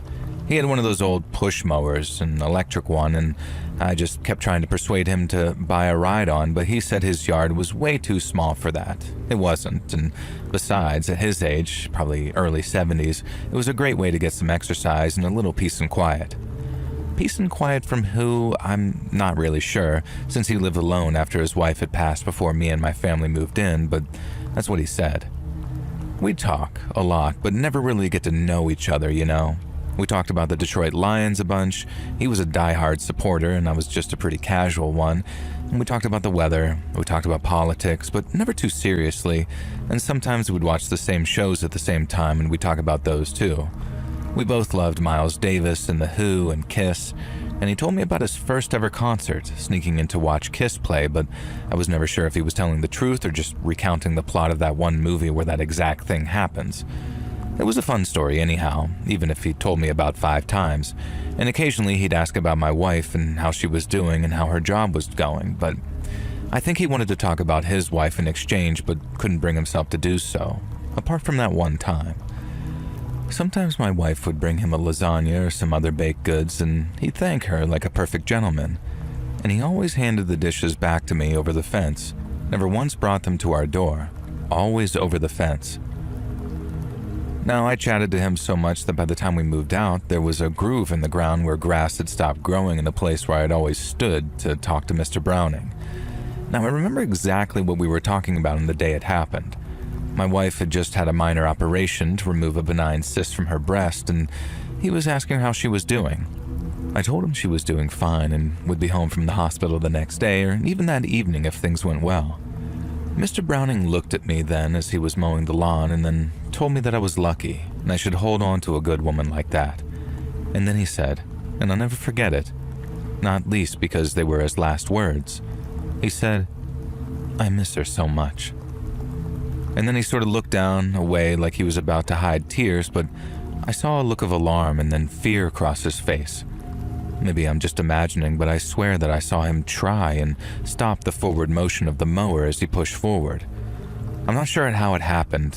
He was always so careful, running the electrical extension cable around the edge of the lawn, making sure that he was mowing nowhere near it, being careful like it was muscle memory.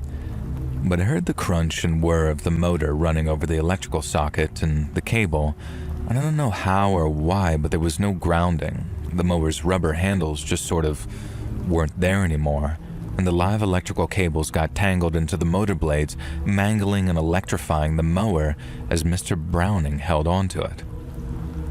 And hold onto it he did. I watched in abject frozen horror as his body began to convulse, as smoke rose up from his hands where he was gripping the metal handle. I could smell the cooking flesh and electrical burn. I watched as the grass around him singed and blackened, and I knew I had to knock him away from the mower but couldn't touch him myself. I searched for something, anything that I could safely use to shove him off the mower. My eyes settled on my old wooden baseball bat, but by the time I'd hauled myself over that fence, I knew it was too late. Mr. Browning had collapsed to the ground, finally letting go of the lawnmower, and I knew that there was no saving him, so I ran over to the outlet and switched off the electricity. Then I went back over to my neighbor, my friend who I knew so little about, and he was blackened and charred. His face was horrific. His eyeballs had somehow survived the electrocution, and they stared white and frozen out of a face that looked like it had been sucked clean from the inside. One detail I remember, one grim detail, is how his mouth was open and how I realized that he had false teeth because they had fallen down into his throat. I ran into his house and called 911, and the rest was a blur of paramedics and police and being questioned. And at first, when his daughter got there, she seemed to somehow blame me for her father's death, as if she'd ever given a crap about him in life. He may not have opened up to me, but Mr. Browning certainly made it clear that his kids did not play a big part in his life. And so fast forward to the funeral, the son gave a eulogy, and it was like he barely knew his father any better than I did. It made me so sad and devastated that this man who seemed like nothing but a nice, amicable gentleman could have been so forgotten and discarded, except for the neighbor who gave him some friendly, superficial banter over the fence. The same neighbor who was forced to watch him die. I swore then that when I had a kid, I would do everything I could to make sure that they wanted me in their life forever. And as it turned out, my wife was unknowingly pregnant at the time of that funeral. We had a son and then later 2 daughters, and they were the loves of my life. They're all grown themselves now with families of their own, and my wife and I are grandparents, and we make sure to keep our family close. Regular meals together, Christmas and Thanksgiving being particularly huge affairs. Now, maybe Mr. Browning hadn't been a great father. It's not for me to judge his kids for distancing themselves from him. I don't judge them for their relationship with their father. It just sort of makes me sad. But before the sadness came the trauma. We bought our home with the intention of starting a family there, but every time I so much as stepped foot in the backyard, I was met with flashbacks of Mr. Browning cooking alive. I could smell that electric burn and see those bulging dead eyes. We made a loss selling, but we moved, and my son was born in a smaller house, but it was one filled with love and closeness, and I was no longer haunted by the sight of my neighbor's final moments, at least not directly. Like I said, I'll always remember Mr. Browning, and part of that means being cursed with remembering how I played witness to his demise.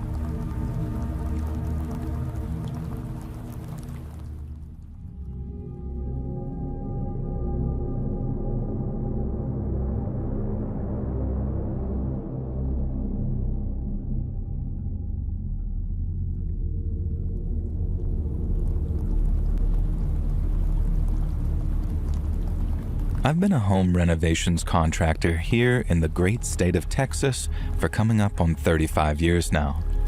And in that time, I've worked on some incredible homes and met some incredible people too. But I've also worked 1 or 2 jobs that have come to haunt me, and this is the story of one such job. In March of 1994, I got a call from a guy who'd just purchased a falling down home near Laredo Ranchettes, about 6 miles outside of Laredo. He said I'd need to stabilize the foundations, shore up the framing, and swap out any rotting beams or walls to align with state building codes. The roof needed reshingling, all the doors and windows would need resealing, and the whole place needed a massive utilities overhaul, including an HVAC replacement. Inside, I'd need to insulate the walls and attic, refinish the wooden floors, make sure all the bathroom fixtures were in good working order, and all after securing the right permits from the county courthouse.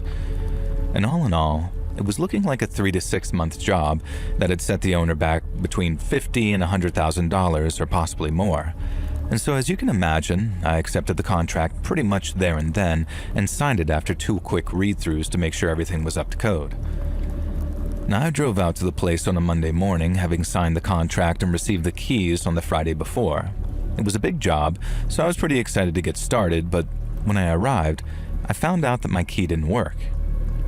Now I think I just rolled my eyes, then took out my phone to give him a call, but since it was pretty early in the morning, I was neither surprised nor annoyed when he didn't answer. I left a message on his voicemail asking him to call me back because he'd given me the wrong key.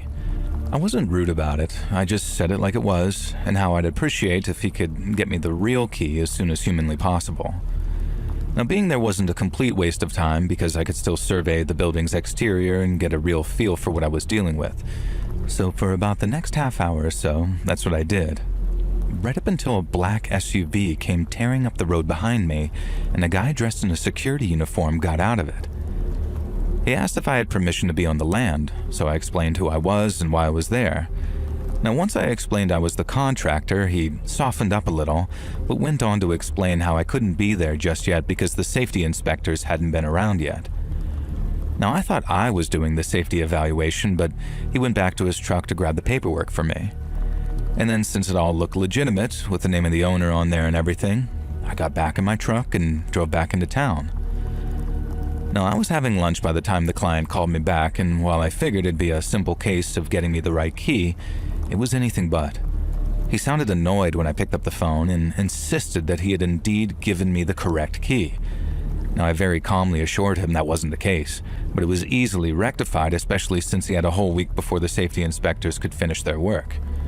Now the client immediately says, "What safety inspectors?" And so I explained the whole encounter with a security guard that he'd hired. And once again, the client immediately responded with, "What security guard?" And this was when I realized something weird was going on. I told the client as much, and how from experience there was probably some kind of illegal activity occurring in his vacant property. He sighed, then asked if I could meet him out at the house the following morning with a locksmith and a sheriff's deputy. The next morning, I did the same thing as the first and arrived at the vacant house around 8 a.m. And then over the next 10 to 20 minutes, the client, the locksmith, and the deputy rolled up one by one. The client goes over the situation with the deputy and the locksmith, just making sure that they're up to speed about what he might be facing inside. Then, once that was all out of the way, the locksmith got the door open and the deputy let us inside. And the first thing that struck me was how clean the place was. It was still run down and I could see a bunch of junk and old dusty furniture in one of the rooms, but the hallway looked like it had been swept meticulously, as did one of 4 rooms on the ground floor. But when the deputy walked into that room, he saw something that had him calling it in on his radio just a few seconds later. It was a chair, a metal one, and it looked like it had been bolted to the floor. It wasn't alone either. There was a bunch of chains piled up in one corner, and the deputy mentioned that too when he made his dispatch call. It was obvious that something bad had been happening there. Something really bad by the looks of things. We just didn't understand the extent of it, not until we got upstairs and saw what had been done to the shower cubicle. Now the bathtub was in one corner and the shower was in the other, and much like the hallway and the room downstairs, it looked like someone had taken a great amount of care in cleaning the place down. But that's not what stopped me in my tracks. What had my mouth open in shock and horror was the fact that someone had reinforced the shower cubicle with concrete slabs, and these concrete slabs looked like they had bullet holes in them. Not all the way through bullet holes, but almost like damage where bullets had hit the concrete. And as soon as he saw that, the deputy told us that we better go back outside because the place was almost certainly now some kind of crime scene. We just did as he asked and walked back outside in silence, and with this chill in the air despite that Texas heat. We knew we'd just been someplace where folks had been hurt and then killed, and there was no telling just how many folks that had happened to either. And it all made sense why the place was so clean too, at least the rooms people were using for their business there, and why they'd most likely been scrubbed down during the previous 24 hours following my first visit to the place. Now there was a real sense of they were just here, which only added to how damned creepy it all was. And I'll never forget the look on that deputy's face either, like he'd never seen anything like that before. The poor guy figured he was going to chase out some squatters and ended up walking around a freaking torture and execution chamber. And as you can probably guess, renovations were delayed until the cops could comb the house over for any evidence. But they didn't find a lick of it inside those four walls, and they didn't find anything around the property either, especially digging the place up so much that it looked like the surface of the moon. Just craters everywhere. I obviously wasn't told crap by the cops, I was just the contractor. But when it came time for the job to start back up again, the client filled me in on what they told him. And like I said, the cops didn't find anything. But based on how clean the place was in relation to how run down the home was, it was likely the house had been occupied during my first visit. And when I tried to unlock the door, there had been torturers and murderers inside, and maybe even victims too. And that gave me a whole second helping of all that creepy "they were just here" feeling. Only as you can imagine, it was way worse that time, thinking that I'd been so close to such terrible evil, and it had been quietly lurking inside, while I'd been completely none the wiser.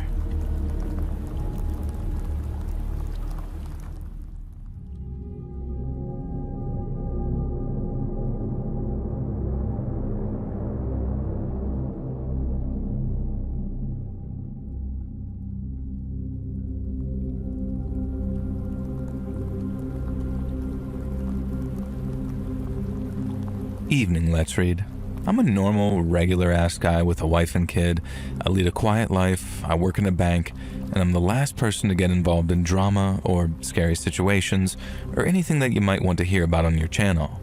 At least, that's how I've always wanted to live my life anyway. Sometimes you don't have a choice, and that lack of choice doesn't come from your own actions, but from those around you. In my case, it was a house. And even before all of this happened, we used to call it the Nightmare House.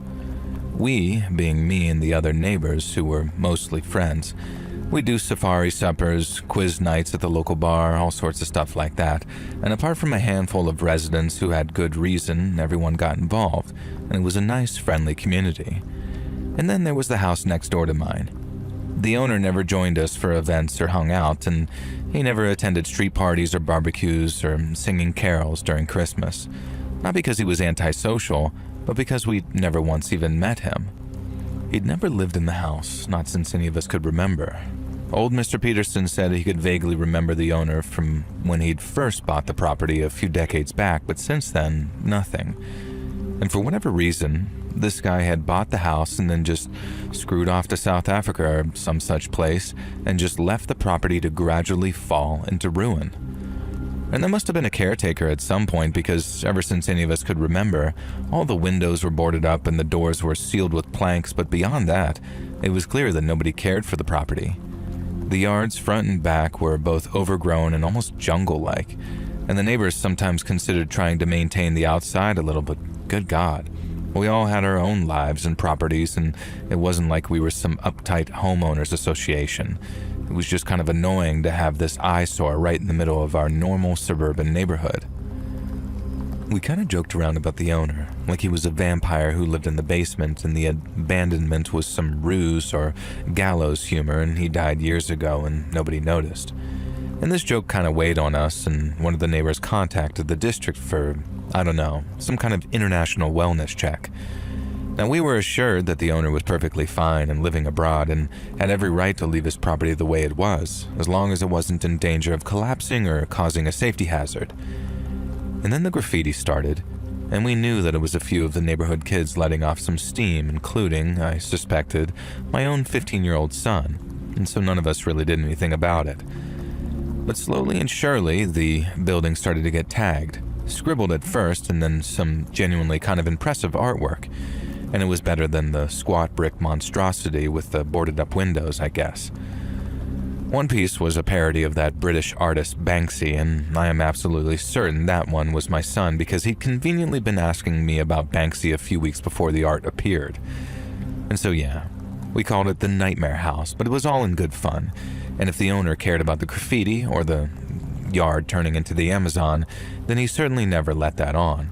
And for all I know, there was nobody in the vicinity who was even in touch with him, and he simply didn't know or care. Why he bought the house and left it to rot was anyone's guess. I know the answer now, but that can wait until the end of the story. We first noticed that something was up with the nightmare house when one day, the boards over the front door disappeared. That was all, nothing more, just that. Murmurs spread through the neighborhood. Had the owner finally returned after his decades-long estrangement from his poop hole of a house? Had he employed a caretaker? Had he sold the property? Sadly, none of the answers were this positive, as we'd soon learn. Squatters had moved in.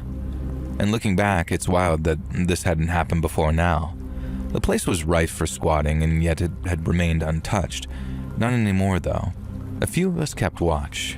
Yeah, I know this makes us sound like curtain-twitching Karens, but some of us had young kids and we wanted to know what kind of squatters we were dealing with here. And we counted 4 regulars who clearly lived there and a bunch of others who came and went. And it was pretty obvious from the get-go that these weren't student squatters or struggling homeless people who just wanted a warm place for the night. One of the guys, the leader I would call them, was bald and covered in tattoos. He had about 5 visible teeth, and when he was shirtless, which was often, you could see vicious purple track marks running up and down his forearms. And he wasn't the kind of addict that you could feel sorry for, though. This guy was nasty. If he saw one of us even glancing in his direction, he'd hiss and let loose a torrent of abuse. He really wanted to establish the fact that this was his neighborhood now, and none of us better F with him. The other squatters called him Crunk. What a name, though. And then there was Blippo and F-Jockey. Not exactly how that name went. Then there was Blippo and F-Jockey. Not exactly sure how that name went. And they were almost as bad as him. F-Jockey was missing a leg just below the knee, and sometimes he'd hobble around on a rusty prosthetic, and other times he'd traverse the broken pathways of the nightmare house in a cranky old wheelchair, and I'm amazed that thing even really moved. And finally there was Finlay, who was the least worst of the 4. He'd at least occasionally offer mumbled apologies to the neighbors, while sort of skulking around wearing the same gray hoodie that he always wore. And he also clearly never washed it because you could smell him coming a mile off or smell where he'd been. And this is why I say that he was the least worst rather than a good guy, because when the thefts started, the crime scenes often reeked of Finlay, and he was the smallest and thinnest of the squatters, and we were certain that he was the one sneaking into neighbors' houses and stealing food and essentials. Never anything valuable, nothing that could cause too much of a rage, but someone was stealing our bread and our Twinkies, our detergent, that kind of stuff. And of course he somehow managed to slip in and out unnoticed without violently breaking and entering, and so whenever we reported these thefts to the cops, it sounded kind of pathetic.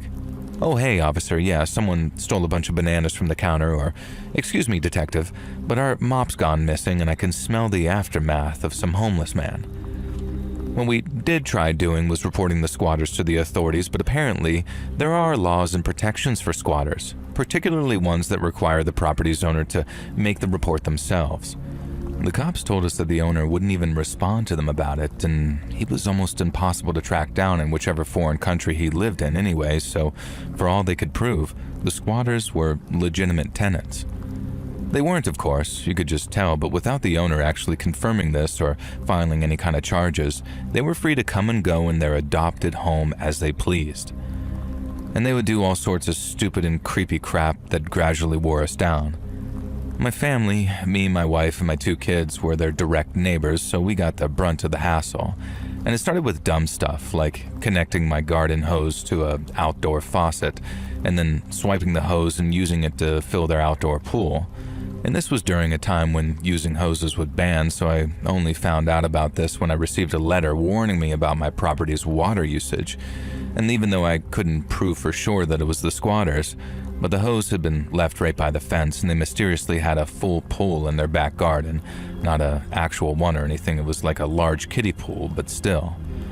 Now one time I did catch them. They'd connected an extension cord to our outdoor electricity outlet and snaked it over the fence to plug in what appeared to be an in-progress stereo stack system like you'd find in the 80s. And it seemed like they were building some kind of outdoor sound system under a makeshift gazebo they'd erected. And in retrospect, I should have been more alarmed by what this implied, but I was too mad about the electrical theft. I just unplugged the extension cord, and despite my wife pleading for me to just let it go, I stormed next door. F-Jockey answered the door, laying it on heavy about how hard it had been for him to answer the door trying to play the victim, but I was having none of it. I demanded to speak to Crunk.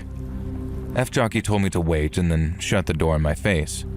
Now I could hear him yelling for Crunk inside and then heard Crunk's response, and he sounded pretty heavily high on whatever. And when he eventually came to the door, his eyes were bloodshot and he still had a rubber strap tied around his upper arm. To his credit, it was the first time that he'd ever been polite and amicable. He apologized very sincerely for stealing my electricity, but told me that he thought that I wouldn't mind because I seemed like such a nice, generous guy who clearly cared for his neighbors. And then he started going on about how we were all children of Gaia and how electricity was a tool of the man, and if we didn't share it and spread it around, then we were just doing what they wanted. It was nonsense, but the way he spoke and the cadence of his voice, there was something hypnotic about it. I somehow found myself agreeing to let him use my outdoor outlet, and as I walked away, I kind of realized how Charles Manson managed to get so many followers. Some people just have something about them, no matter how obnoxious and vile they seem to be, and Crunk was clearly one of these people. The more I thought about it, the more dangerous I realized he could potentially be. I knew that we either had to drive those squatters out or somehow integrate them into the community. At our next hangout with the neighborhood guys, we decided that we'd try the latter. We'd invite them to our next cookout and try and make them feel welcome. Maybe they could help. And I was the one hosting the neighborhood cookouts, so they could just hop the fence and join us for burgers and beers. I didn't have the opportunity to invite them to the cookout, though, as the next day, I went to get the barbecue grill set up for the summer and give it the usual routine maintenance and a good clean. And to my surprise, the space it usually occupied on my back porch was just empty. It wasn't a tiny barbecue grill either. It was a good 4 feet wide, a decently expensive piece of kit. How they got it over the fence and into the Nightmare House's yard is beyond me even now. But steal it they did, which I confirmed by glancing over the fence and saw Crunk and the boys grilling burgers on my grill, which they hadn't cleaned, so it was giving off a bit of a stench. When Crunk saw me looking, he waved and gave me a whole, "Hey neighbor, wanna come over for some patties?" Now I kinda just let out that it was my grill, and Crunk sort of beamed this wide, toothless smile and said, yeah, he knew. He thought he'd give it a trial run for me before barbecue season started actually. And that was, of course, that they'd clean it all up and return it unharmed when they were done with it. I just felt helpless. What the hell was I supposed to say? I felt positioned on a knife's edge, like everything was just about balanced right now, but a single nudge and my entire life would collapse straight into the blade. I don't know if I'm expressing just how intimidating it all was, but ever since they moved in, it was just these looks, these sneers, these snatches of overheard conversation that I couldn't prove were about me and the neighbors, but were definitely talking about how they'd mess things up for anyone who gave them a hassle. And Crunk had these eyes that had a sort of dead glint to them. Crazy eyes, just like Manson or any of those cult leader guys. Now maybe I'm just a pussy, but I genuinely felt like if I dared to fight back in any way, something terrible would befall me and my family. My cowardice changed that weekend, though. I'd been working late into the night, so I didn't get up until just past midday, and my wife was out at her job. My son was camping with some buddies, so I called for my daughter to say hi, but she was nowhere to be found.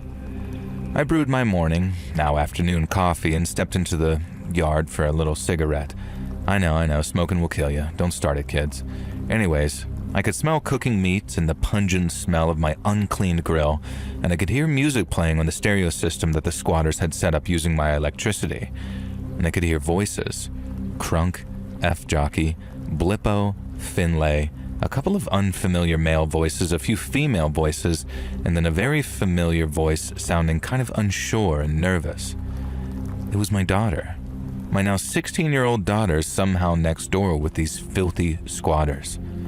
And feeling like a kind of weirdo but not wanting to look like one, I looked over the fence. And there she was, in that weird kiddie pool that they'd filled using my hose. She was wearing a bikini, one that I'd had no idea she even owned because if I had, I would have had severe words for her about wearing it out, considering it barely covered anything and she was 16 for Christ's sakes. And there she was, in that pool with Crunk, who I could unfortunately see was completely naked, sidling up to my daughter and trying to persuade her to free herself and lose those clothes like the rest of them. And that's when I noticed the other 3 naked girls lounging around that yard.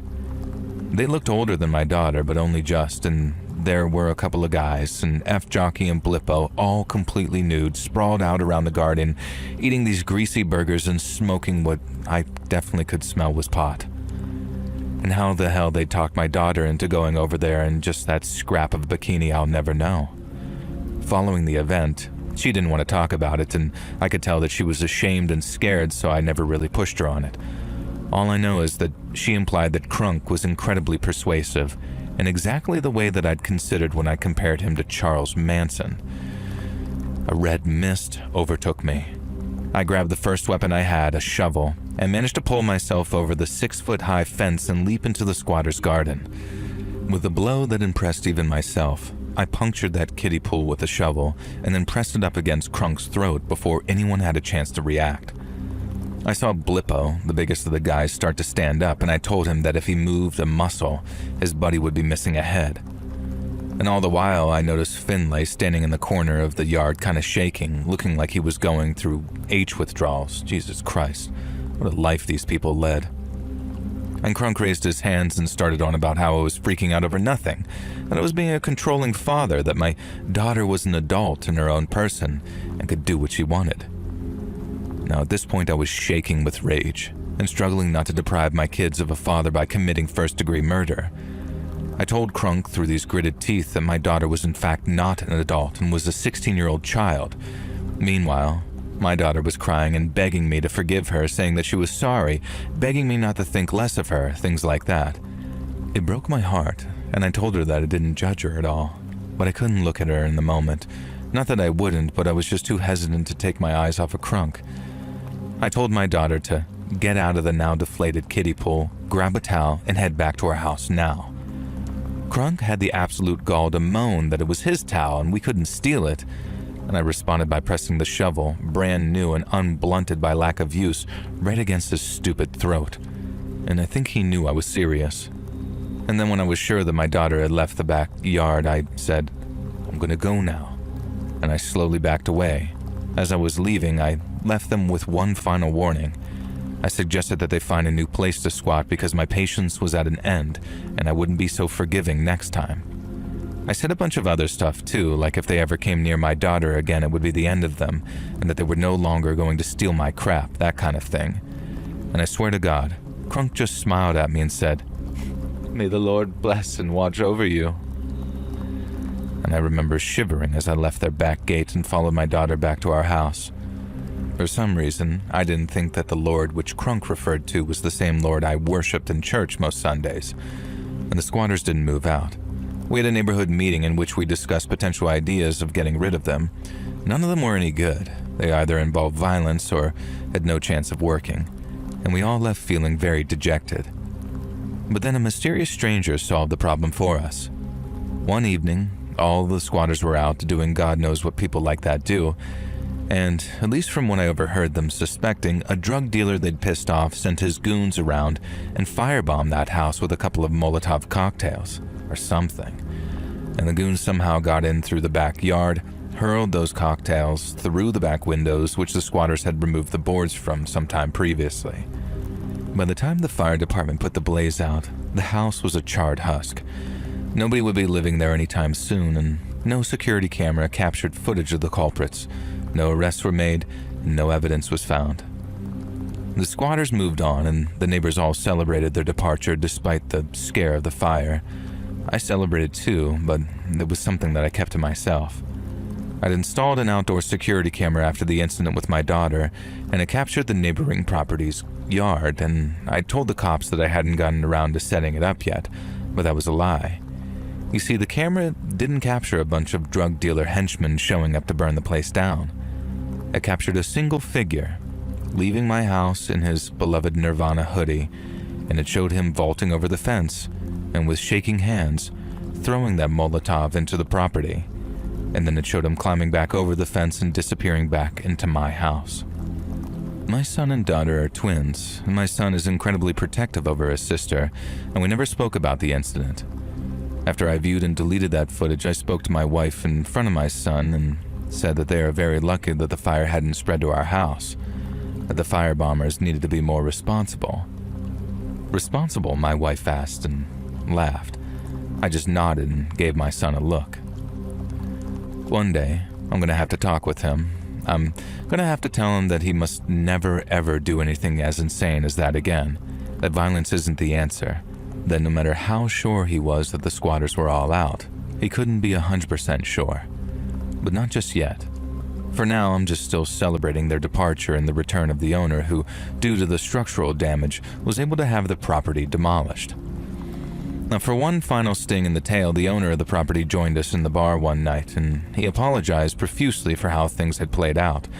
He explained that he grew up in that house as a foster child, and while he didn't go into detail, he told us that he suffered there, and he called it the Nightmare House, which caused us all to shoot each other a look.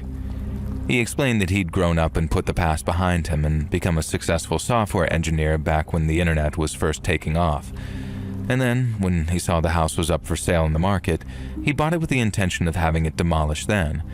But he was denied permission by the district for some reason or another, and instead he was left owning the property filled with this cancerous memory like an albatross around his neck.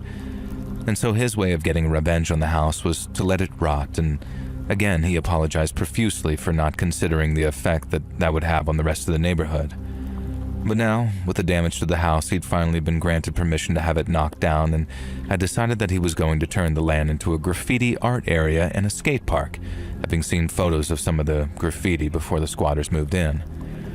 He ended the night by saying that he wished he could thank the arsonists and then looked around at all of us. Now, I'm sure he thought one of us had burned the place down, and honestly, even knowing a hint of the dark memories that place held for him, I'm not surprised that he was grateful that he could finally wake up from the nightmares of the Nightmare House. As for what became of those squatters, who knows? And frankly, after the crap they pulled, who cares?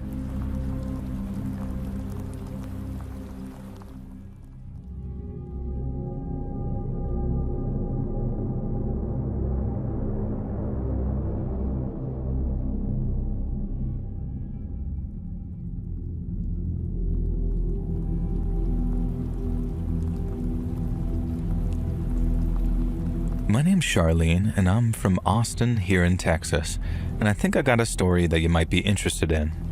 It's one I've followed for the past 34 years now, and as of September of last year, it might finally have come to an end. But don't just take it from me. You can come to your own conclusions as I tell you, from my own perspective, about the yogurt shop murders. So in December of 1991, I was working at a store with a little strip mall in North Austin, and I had to open up the store on a Saturday morning. We were just down the strip from a branch of I Can't Believe It's Yogurt, a place that I used to stop by sometimes whenever the heat got a little too much.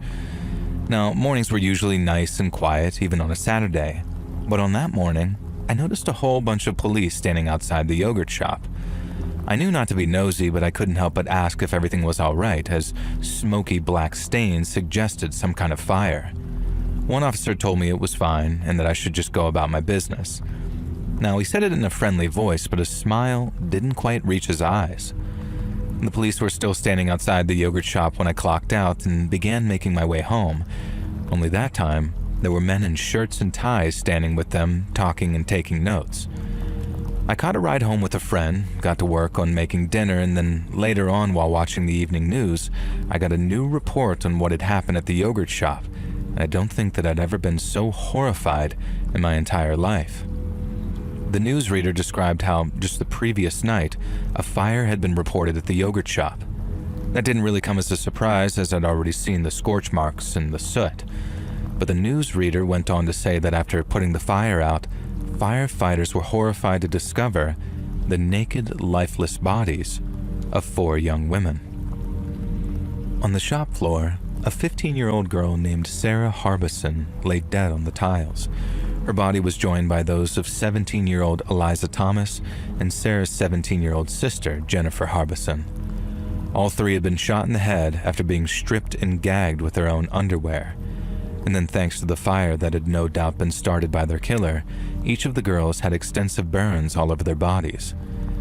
In the back of the store, police found the body of a 13-year-old girl named Amy Ayers. Her burns weren't as bad as the other girls, but she'd been shot, execution style, same as the other girls. And the whole of Austin was shocked to its core by what had happened, and there were all kinds of tributes and vigils and whatnot so people could mourn the girls' passing and console their families.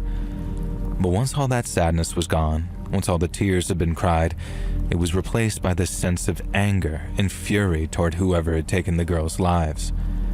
It was so bad that a couple of days later, when some teenager was found carrying the same kind of gun as was used in the murders, everyone was convinced the cops had found the guilty party. I think 100 years prior, and they'd have broke into the county jail and lynched that poor kid. And I say poor kid because he was innocent of the murders and tried lying his way out of trouble because he was scared to catch a gun charge. But then once the police rolled him out as a suspect, there was this shared sense of frustration, like it was back to the drawing board, as it were. And we all hoped a new suspect would be found, and soon, but we had to wait years for any developments to this investigation, and when they arrived, it made no sense at all. When a new detective took over the case, he decided that the most likely suspects were actually the poor teenager I mentioned, along with 3 of his friends.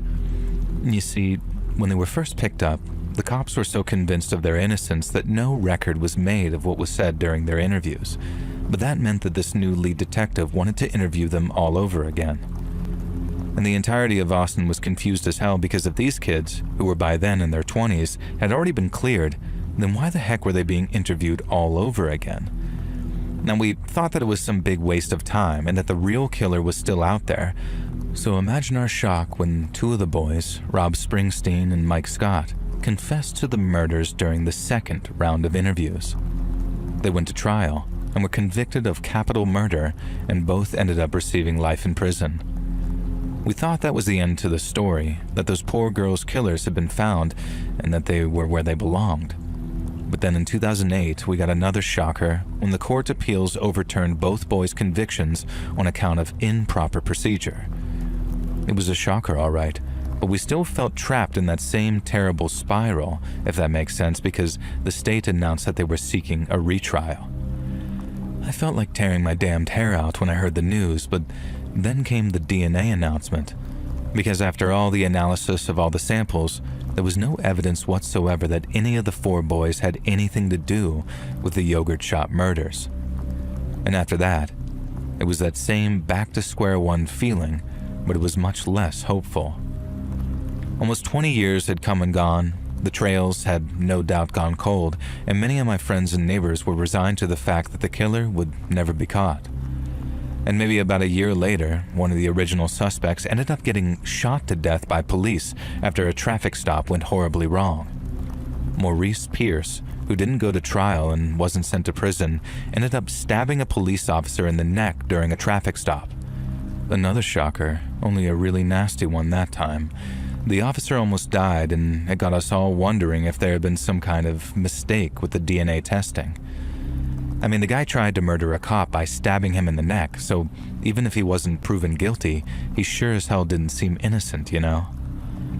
Now, we had to wait another 11 years for another development, by which time we'd next to given up on the yogurt shop killer ever being caught. And it made me sick to think that he was out there, walking free after doing such a terrible, evil thing. But then, in December of 2021, we got one heck of an early Christmas present when the yogurt shop case was once again reopened. Advanced DNA techniques were going to be used, meaning that even though so much time had passed, we were closer than ever to finding out who did it. Because as I might have said, the cops had a DNA sample from someone they believed was the killer, and it was simply a case of finding a match. Now, even more resources were dedicated to the case in 2022 and 2023, which had us all praying that the murders would be solved once and for all. And then finally, in September of last year, so 2025, Austin police announced that they'd solved the case. After running DNA samples alongside the one from the yogurt shop, they realized that it was a near-perfect match for a man named Robert Brashers. Brashers was a serial killer who had been previously linked to the yogurt shop murders by DNA, and as early as 2018 if memory serves. But without the proper technology, police couldn't put it beyond reasonable doubt until just months ago. It was nice to finally know who was responsible, but it hurt knowing justice would never be truly served, as Brashers took his own life during a shootout with police in 1999. After getting the DNA results, police managed to get a hold of the gun that he used during that shootout. They test-fired it and then compared the bullet casing to one found at the yogurt shop crime scene, and it was an exact match. The news marked the end of a long, painful, and frightening story in the history of this town, one we could finally put to bed. But for some of us, who've been forever affected by what happened to those poor teenage girls, it's not over. And I recently read that under Texas law, if someone is imprisoned and later the conviction not only gets overturned, but the person is also declared innocent, they get up to $80,000 for each year they were wrongfully imprisoned. The article I read had a quote from lawyers of Robert Springsteen and Michael Scott. They said that they were hopeful that they'd receive the proper amount in restitution. But for me, it's that hope. That's all we can ever really hold on to.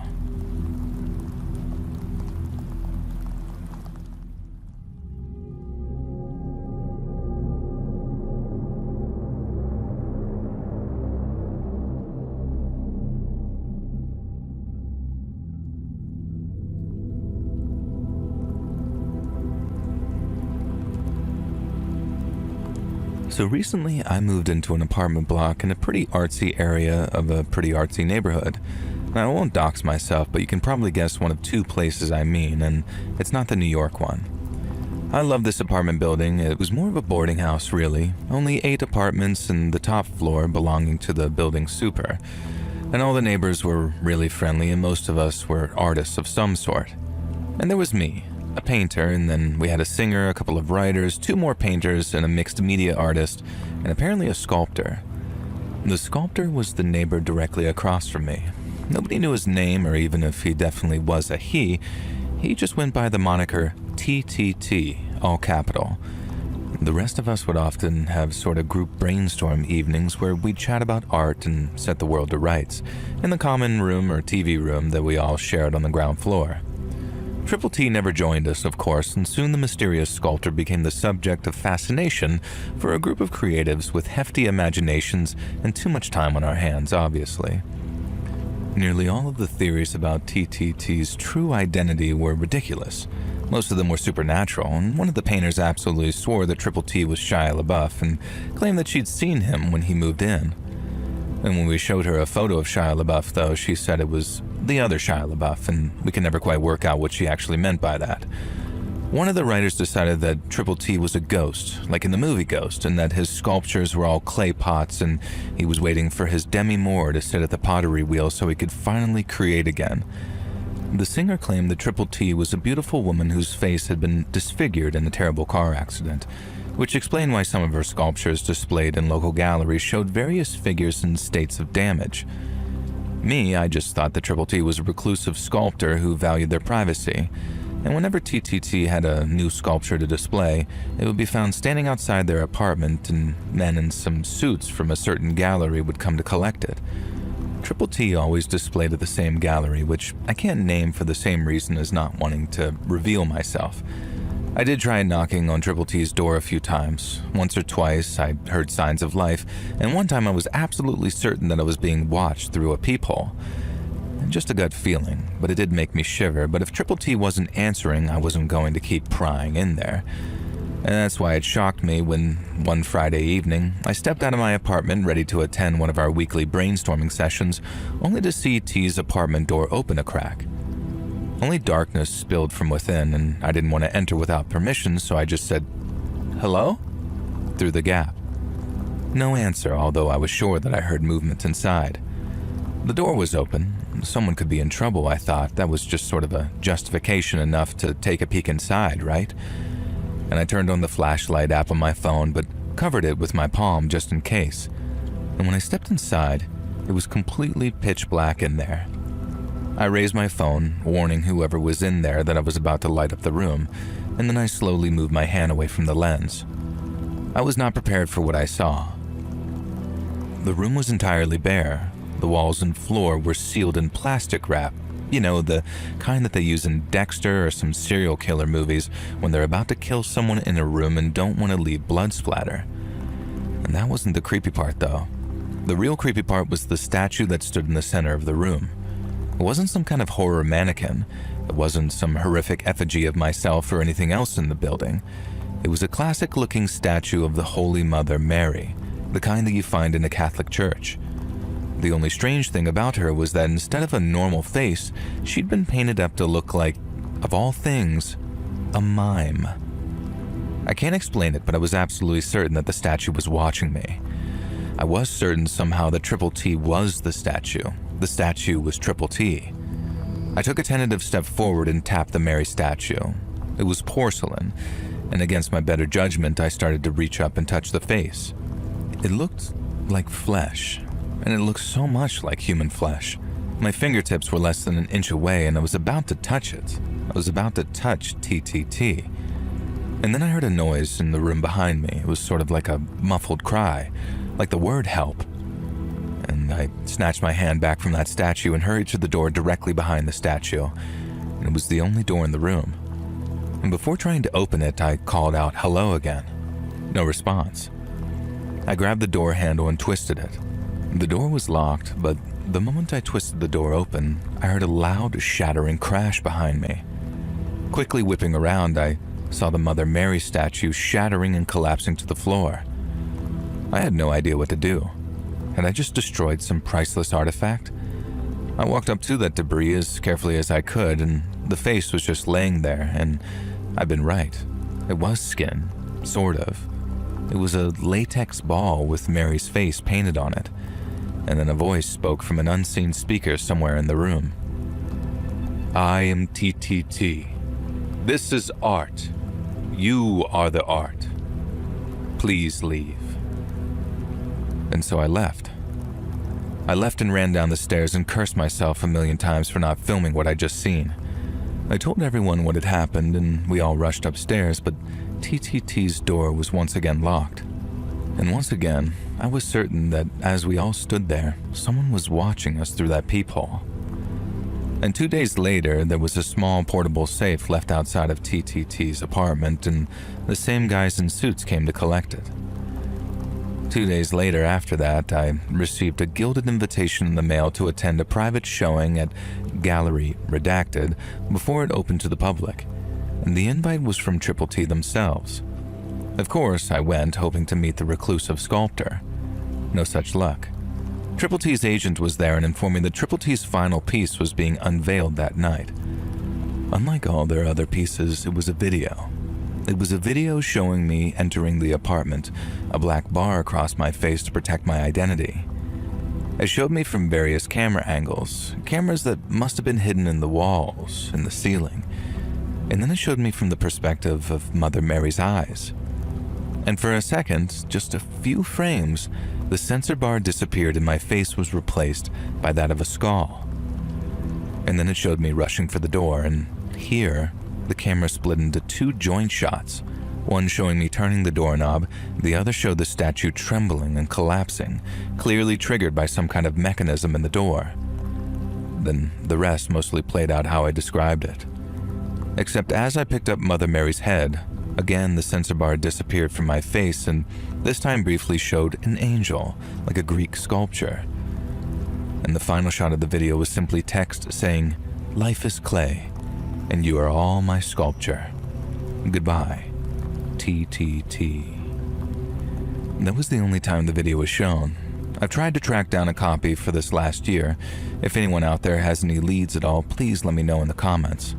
But holy crap, this was the creepiest and most bizarre thing to happen to me, and I am obsessed with getting a copy of this video. If anyone has any leads, anyone at all, please comment. I need to see it again. I need to understand why Triple T was trying to say this and what it says about me. All the other artists in the boarding houses have theories, and I'll leave you to make up your own. But there's one thing I've learned from all of this, one universal truth that speaks to us all in our very soul. Artists are freaking weird, man.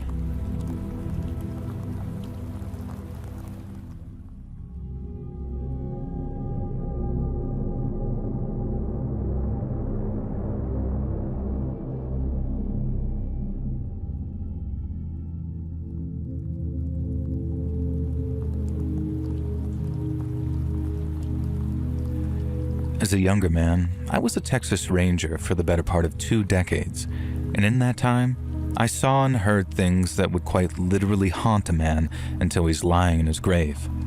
But out of all of those things, there's only one that haunts me more than most, and that creeps into my mind on those cold and lonely nights when I wonder if I ever really made a true difference. It was the early 80s, I was a much younger man, and I was essentially working as an understudy to a veteran ranger who had a heck of a lot of wisdom to impart to me. Then one day, we were asked to go visit a guy named Wolf, Paul Wolf, to ask him about his wife's ex-husband. A Mr. Billy Staton and his current partner had been missing for a few days, having apparently last been seen paying a visit to Mr. Wolf's house. Mr. Wolf was by that time married to Mr. Staton's ex-wife and had shared custody of Staton's daughter, Melody. He also didn't think her father treated her very well, most likely on account of his wife talking trash about him when he wasn't around. Wolf would sometimes become aggressive with Billy Staton whenever he showed up to pick up his daughter, sometimes very aggressive. And so Mr. Staton decided that he's going to slip a small tape recorder into his pocket prior to pickup so he can prove to a judge just how hostile Wolf really was. Now, when we arrived at Wolf's home, he claimed no knowledge of Staton's visit. He said Staton and his fiancée, a lady named Letitia Castro, hadn't been by in almost a week, and since they hadn't stopped by to exchange custody, they just kept hold of little Melanie until they decided to show. Now, we knew that wasn't the case, so we knew that we caught him in a lie, and that was all the grounds we needed to arrest him on suspicion of murder. And then, surprise, surprise, once he was in custody, Mr. Wolf changed his tune and admitted that Staton and Castro had stopped by his place. He started claiming that upon trying to remove his daughter from the property, Staton became forceful and started yelling at her. Wolf said he stepped in and tried to calm Staton down, but Staton began yelling and shoving him away. A fight broke out, but while Wolf was merely trying to restrain the angry Staton, Staton was straight up trying to murder him. Wolf said he tried, and he tried, yelling for his wife, Staton's ex, to call the cops, but Staton overpowered him and forced him to escalate. Wolf said that in order to save his own life, his wife's life, and the life of her daughter, he began striking Mr. Staton around the head with an iron bar. Now, he said he blacked out, like the red mist had descended on him, and then when he woke up, Mr. Staton and his fiancée were dead. Wolf said that in a panic, he threw the 2 bodies into the back of his truck and then drove out to a nearby river to dump them. He told us where the spot was, so we drove out to see if he was telling the truth. It turns out the bodies were exactly where he said they'd be, bloated and half rotten from laying there in lukewarm river water. But I guess Wolf was counting on the bodies being too rotten to really analyze, because when we found them, Miss Castro's corpse showed that she'd been shot in the head at close range and with something of a large caliber. Now, this directly contradicted Wolf's story, as he insisted only the metal bar was used to defend himself and his family. But that wasn't the only thing that proved Wolf was lying, because when we dragged Billy Staton's body out of the water, we found something hidden on his person. A small tape recorder with a tape still inside it. And since restoring that kind of tech was way beyond our capabilities, we sent the tape over to the FBI lab in Washington to see if they could pull anything off of it. The tape was actually moldy at the time, and you'd think that we'd have dried it out and cleaned it off before sending it, but according to the folks over at the lab, drying it out was the worst thing that we could do to it. And we ended up mailing it to them in a little plastic jar of water, and then a couple of weeks later, they mailed us back a fully working copy of the original. And the audio wasn't exactly crystal clear, but it was clear enough to make out individual voices, as well as what they were saying, and what they were saying contradicted Paul Wolf's entire story. Now, right away, we could tell his story had been a bold-faced lie, almost right from the jump. It's possible to hear Mr. Staton asking his daughter to come with him, at which point she began to cry. Now, we figured this lined up with what Wolf had said about Staton being such a poor father that his daughter dreaded being in his company. But as she cried, he wasn't angry or aggressive with her. He merely attempted to calm and console what sounded like a tired and cranky kid. Yet as Mr. Staton tried to calm his daughter, It was Wolf who became aggressive, and then after what sounded like a brief struggle, a series of very deep thumps can be heard. The next you hear is that Mrs. Wolf, Billy Statton's ex, who begins yelling, "Get him! Hurry up and get him!" Mrs. Wolf then yells, "Hit him again," and then the front door. And that last part was in reference to the fact that Miss Castro was trying to escape. Somebody ran to block the door, and then Miss Castro's life was ended too. Mrs. Wolf then begins yelling, "Get him up! Get him out of here!" At which point Mr. Wolf enlisted the help of one Glenn Henderson, who later confessed to his part in disposing of the bodies and was sentenced to life in prison. Sometime later, apparently during the cleanup process, Paul Wolf can be heard saying, "Ah, damn it, Glenn, look at the mess you made."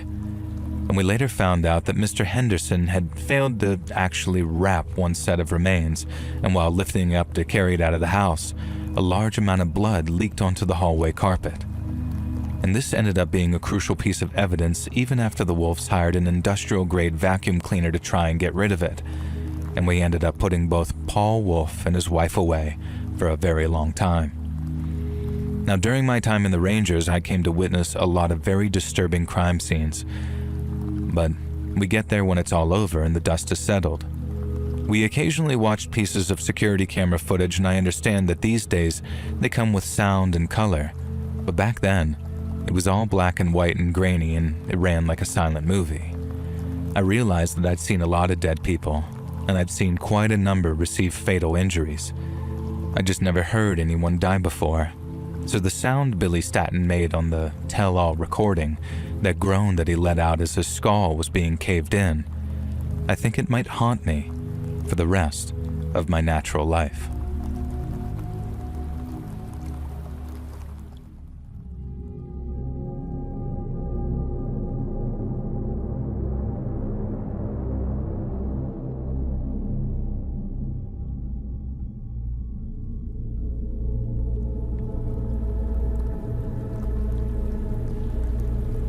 Long-time listener, first-time writers, they say, and this happened about a year ago, and holy F, I never thought something this messed up would happen to me and my family. So it all started when my parents, both recently retired, decided to use their part of their life savings to go away on a 6-month world cruise. Not really my jam, but they were psyched about it, and I was psyched for them.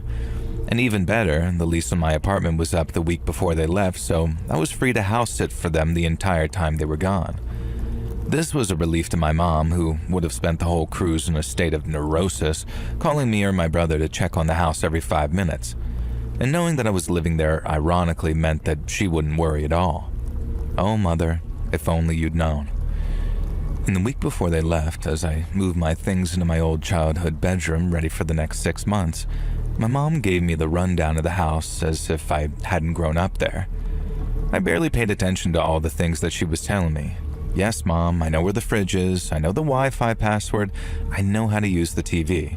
I know the guest room is filled with Aunt Joni's art while she's between husbands, and that I must not dispose of any of it. What I didn't know about, though, was the new neighbor. His name was Mr. Samuels, and he'd moved in a few months previously. If you believed my mom, Mr. Samuels was an angel sent from heaven. He was the loveliest, sweetest old person, Mom said, despite the fact that he was only a couple of years older than my dad.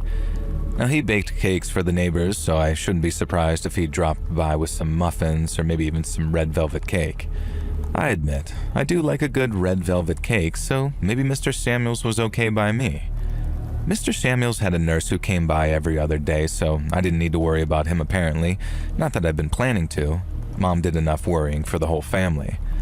I didn't actually see Mr. Samuels before my parents left for their cruise because he was away staying with one of his kids. And so I bid my parents farewell at the docks, waving a handkerchief and sobbing like a wartime bride. Not really, but then headed back to the house, ready for 6 months of hardcore freelance art commissions and watching all the subscription services that my parents subscribed to and I didn't want to pay for. Mr. Samuels returned home a few days into my newfound alone time.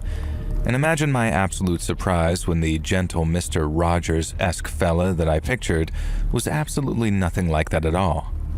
Mr. Samuels may have been 75 years old, but he was the kind of 75 that looked ex-Navy SEAL, and in fact was, and who probably had a home gym, and he did, and he was a muscular, confidently spoken, weirdly charming man, and at first I wondered why he needed a regular nurse, and then when I first saw the nurse show up for his first appointment, I remember that my mother can be rather naive sometimes. Let's just say that she was the kind of nurse who is paid good money to relieve someone's tension via massage, and just leave it at that. But hey, the man was single, and just because he was old, it didn't mean that he didn't have needs. And every other day at 75? Damn, I was almost in awe. Now, he did bake a very good red velvet cake, and one of his first acts as a welcome gift was to bring a cake over and introduce himself. I'll admit, while he was charming, he also made my skin crawl. I'm a 32-year-old woman, and this 75-year-old man, who looked like he could easily overpower me without a moment's thought, was very clearly trying to rizz me up, as the kids say. And I usually hate the phrase undressing me with his eyes, but there was no better way to describe it here. And Mr. Samuels made no secret of it. He'd make remarks like, "Gladys never said her daughter was so cute," or how he'd wish that he'd known my mom when she was my age, things like that. It would have been flattering if it wasn't so intense, and he wasn't quite so, I don't know how to describe it, but he had this aura where it was obvious that he wanted me to know that he could take me. And I've known guys like this since high school, but never once was he ever twice my age. And he wasn't so much a silver fox as a white wolf, and once I got that image in my head, I couldn't shake it. Thankfully, I didn't have many dealings with Mr. Samuels outside of him bringing over baked goods, and in the end, as much as it hurts me to have to do so, I ended up tossing them out because I was becoming paranoid that he might be slipping something into the baking. I'd watched an Instagram short about a predator who did some fairly gross stuff like that, and I got it inside my own head about it a little. Looking back, I am pretty grateful that I didn't risk it. And so after a month of catching up on art commissions and emailing editors begging for work, I began to go a little stir-crazy. Surprisingly, Mom didn't call anywhere near as much as I expected, and I found myself missing my goofy parents a lot. We had a few Zoom calls, but the internet on the cruise ship wasn't exactly reliable, and so half of the time, it was like watching my folks in stop motion while Mom yelled, "What was that? What did you say, Sel?" over and over, as my name is Celeste, but she calls me Sel. I decided to surprise my parents by giving the house a little bit of a decluttering, or at least the parts that I knew that I was allowed to touch. Aunt Joni's paintings could stay, but I knew that the attic was an absolute crap show of disorganization. Plus, I figured that I'd find a bunch of fun childhood memories up there, and maybe some stuff that was worth a bit of money. I remember my brother having a bunch of old consoles and action figures that surely had to be worth something, and God knows that we both could have used the money since we were both artists. I wasn't in the attic for long before I came to two realizations. One, this was going to be a mammoth job, and two, someone had cut a hole in the drywall between our attic and the adjoining one.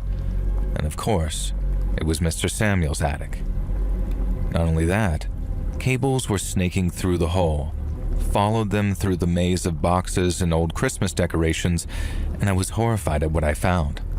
Holes had been drilled into the floor, very recently by the look of the sawdust, and two wires snaked down into two rooms. Now, without going into technical details, I traced the wires to the bathroom and the bedroom that I was staying in and discovered that small cameras had been set up, hidden within fake smoke alarms. Now, following the wires back up and creeping into Mr. Samuel's attic, I found a laptop running with active feeds of both rooms. The bedroom camera was angled so you could see the whole room, and the bathroom camera was angled at the shower. And so in short, dear sweet old Mr. Samuels had literally been spying on me for God knows how long and had violated my privacy in the most diabolically disgusting way. I minimized the live feed and found a folder on the desktop marked quote-unquote best of. The contents horrified me. There were a number of videos of me showering, of me changing, and even a couple of where I was, for want of a better term, relieved some tension of being single in bed. Now, without thinking, in utter disgust, I deleted the entire folder and emptied the recycle bin, and then immediately realized the idiotic move I'd made. Subconsciously, though, I think my brain drove me to do so in order to avoid considering law enforcement, and more on that later. I wanted revenge on Samuels, but I also wanted him to live with fear of the revenge. Now, my first step was to sever the wires connecting the cameras. My second step was to head downstairs and reach out to a friend of mine who was, how do I put this, good with computers. He sent me a piece of software to install on Mr. Samuel's computer via a USB stick that would completely mess up not only his laptop, but any computer connected to the same router. Irreparably, my friend promised. Now, I should add here that I knew Samuels was out of town for a few days, supposedly visiting his daughters again. Now, who knows what he really got up to? It could have been literally anything. And he was due back the next day, so I hurried and installed the virus on his laptop via that USB stick.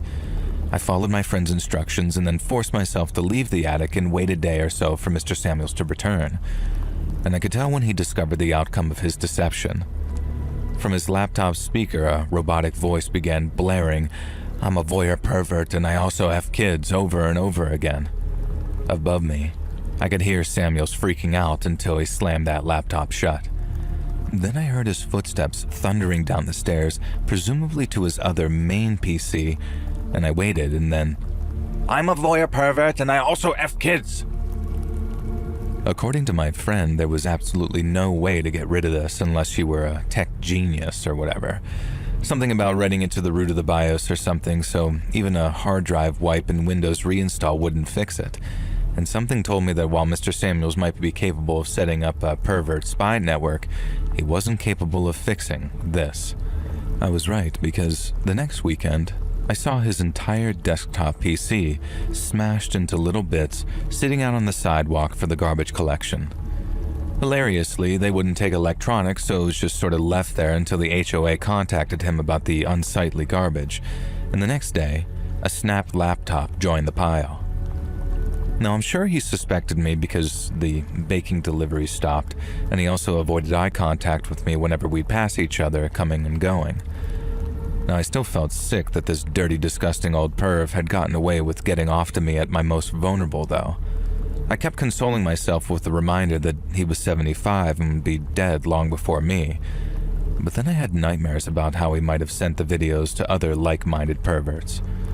No matter how much I reminded myself that the low-quality, grainy pictures made my identity impossible to discern, it didn't help because Samuels could easily have doxed me. I live in fear of something else happening, but nothing else did. I confessed my fears to my friend, though, who suggested one final idea. I don't know exactly what he did, but a few days later, a smartphone arrived in the mail. My friend told me to stick it through Samuel's mailbox in the middle of the night and just leave it at that. And I asked him why and what the phone contained, but he told me it was better that I didn't know. I posted the phone. Whatever was on there had caused Samuels to become a recluse, and the rest of my house sitting went without incident. And after a while, I noticed that the nurse was no longer coming to visit Samuels. Good. And that man didn't deserve any joy in his life. And eventually, my parents returned from their cruise. I didn't tell them anything about what had happened. I was honestly just too ashamed, and too worried that my dad, the mild-mannered as he was usually, would spend his remaining years in prison for killing their next-door neighbor if he knew what he'd done to his baby girl. Now, a few months after I moved out into my own place again, Mom mentioned that Mr. Samuels had been placed into an assisted living facility by his children. She said it was all very strange, like he mentally declined within the space of a year. Now, I said nothing, but I had to suppress a smile there. I don't know if I did the right thing by not calling the cops and handling everything in this very unusual way, but here's the reason. When I was in college, I was assaulted. My experience with the police was, well, as I'm sure some of you know, not so good. And I was made to feel like it was all my fault because of how I dressed and because I'd had maybe 2 drinks, because I'd been affectionate with my assailant. I know all cops aren't like that. I know that plenty of cops are sympathetic, even heroic with certain victims, but I was not one of them. And the idea of trying to convince them that my elderly neighbor was spying on me, even though realistically the evidence was all there, it just terrified me. And so maybe I handled things pretty badly. Maybe me and my friend taking justice into our own hands was an immoral decision. But honestly, knowing what that man was capable of in his 70s, I can only imagine the things that he may have done when he was younger, fitter, and more savvy at getting away with it. And knowing he's spending the last years of his life slowly losing his mind in an assisted living facility, probably being spoon-fed baby food by a tattooed male orderly who he can't sexually harass, well, honestly, I sleep at night just fine. I do still periodically check for spy cams though, as I'm quite paranoid and you can never be too careful.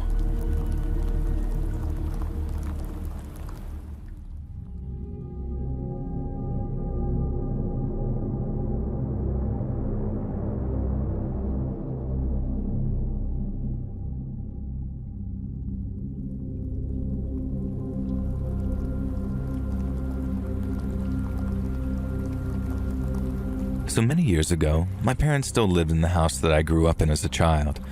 The neighbors, Mr. and Mrs. Morse, stuck out to me as a kid as a regimental, stern couple. Now, Mr. Morris was the type of man you can only describe as blustering, and Mrs. Morris was sort of like a human square, with a bowl haircut and a mustache almost as bushy as her husband. Now, if this sounds like being uncharitable to them, hell yeah, I definitely am, and you'll hate these two by the end of the story as well. Unless you're a psychopath, in which case, may I suggest that you live in a cabin in the woods without neighbors. The Morrises were sternly friendly with my parents, while me and my siblings grew up. They had this son, August, who was in the Scouts with my elderly brother Barry, and he was sort of like a mini version of his father. Bossy, always demanding to be the leader of the activities, and would become quietly red-faced angry if things didn't go his way. Us kids in the neighborhood had a nickname behind his back, and that of a certain Austrian dictator that I don't think you're allowed to say on YouTube, but let's just say that he's someone that you will not see very often. Now anyway, the son isn't the point here. He was sent off to military boarding school at some point during high school, and the wild thing is that he bragged about asking to be sent there. And so we just grew up around the Morrises, who were pretty stern but polite and mostly just sort of kept to themselves. Occasionally they'd complain if our music was too loud or if we had a barbecue that ran past 9 p.m. And if any of mine or my siblings' balls went into the neighbor's garden or over the boundary hedge, well, you could kiss that goodbye. They would return it, but they would puncture it. My dad asked them why they did this once, and they claimed that the balls always hit some sharp object in their garden, and there was nothing they could do about it. What, was their garden made of spiked pits or something? Now, eventually my brother Barry moved out for college, and then a couple of years later so did I, and then a couple of years after that, Andy moved out to go traveling. And that just left my parents and our much, much younger sibling Sammy, who was only 10 when I was 20. Now one day, my mom FaceTimed me in tears telling me that they were being taken to court by the Morrises. And when I got her to calm down and Dad joined the call, they explained that they'd received a legal letter from the neighbors explaining that our boundary hedge had been encroaching on their land for years, and that my family owed them over $400,000 in reparations for lost revenue for use of the land as expansion for an unspecified business. Now, the reason they called me first was because I was studying law at the time. Immediately, this rang a million alarm bells in my head, and I asked them what distance the hedge was supposedly encroaching on the neighbor's land, and they very meekly told me 1 inch. And I asked them to scan the letter and send it over. I did some research, called a few friends, and discovered that, much as I suspected, the law firm representing the Morrises not only was not reputable, but in fact, entirely imaginary. The Morrises had invented their own law firm and sent a fake threatening letter. And my biggest confusion was why. It was obvious that my parents wouldn't just pay $400,000 without seeking legal counsel. And the answer came a couple of days later when a second letter from the fraudulent law firm arrived. They presented an offer that the bill would be dropped if my parents would agree to shift the boundary hedge 10 feet back, granting a much larger boundary to the neighbors as a sort of cost-free compensation to avoid any monetary demands. Now, this was something that, knowing my parents, if they didn't have a daughter who was a lawyer in training, they may have agreed to that just for a quiet life. Now, I worked it out using some land blueprints and contacted the relevant offices and discovered that the Morrises had applied for an extension to their house and purchased a prefab guest house, but both projects would require them to encroach into my parents' land. And so at the time, I happened to be dating an older guy, who's now my husband, who worked for a law firm specializing in this kind of thing. And he did some digging and checked out some old records, and it turned out that the boundary hedge was in fact around a foot into my parents' property, meaning if anything, the Morrises had been encroaching on our land this entire time. My boyfriend drafted an actual legitimate legal document stating this with the relevant proof, and the letter ended with a confirmation that my family was simply letting things be as long as the Morrises did the same to avoid any kind of escalation. We hoped that being caught red-handed would cause these fools to drop their lies. Clearly, we underestimated just how badly they wanted their extension, or how much money they dropped on this back garden prefab, presumably non-refundable. However, their next move didn't take the form of fake lawyers or legal threats at all. Instead, my parents started receiving notes written like ransom letters, with the letters cut out of various magazines. I'm not joking. They made strange, bizarre threats, such as a promise to kill our pet miniature donkey, something we never even owned, and another letter threatened to poison the koi in our pond. We don't have a pond or koi. The letters were so ridiculous that my parents kept copies, but didn't report them to the police, not at first. But then they became threatening. My parents wouldn't show me the notes directly, but they let slip that the notes names myself and my brothers. And then finally, a note arrived promising that Sammy would never arrive home from school one day when they least expected it, which is when they finally went to the cops. And of course, the cops couldn't prove that the notes came from the Morrises. This harassment went on for 5 years. Acts of petty vandalism, weird pieces of graffiti on the walls of the house, hoses were clipped in the middle of the night with the faucet running so the yard flooded, dead birds and roadkill being left on the doorstep, and the Morrises, these clever idiots, obviously made themselves the victims of their own harassment too, so suspicion didn't fall on them. And then the fires started. Just small, contained fires in the backyard that scorched the lawn. Another classic was that the Morrises would play classical music at full volume at 3:33 a.m. in the morning every single Wednesday. And when it was time for Sammy's exams, they escalated it to every day. My parents filed noise complaints, but the Morrises denied any involvement and in fact claimed that they hated classical music. And when investigators were there, somehow they mysteriously managed to know and the music didn't play on those nights. My eldest brother moved home and in no uncertain terms threatened the Morrises. The C words had the gall to call the cops on him, and this further undermined our claims against them. They went so far as to try and suggest that my brother was the one committing the vandalism, despite the fact that he'd been living in a totally different state during most of the incidents and had an alibi for most of it. Now, Sammy, meanwhile, was becoming an absolute wreck, and we all felt so hopeless, and it felt like the whole world was against us. In the end, the entire family got together for a family meeting, and we very tearfully decided that the only recourse that we had was to move out of our family home that had been in the family since my mom's childhood. So that's what we did.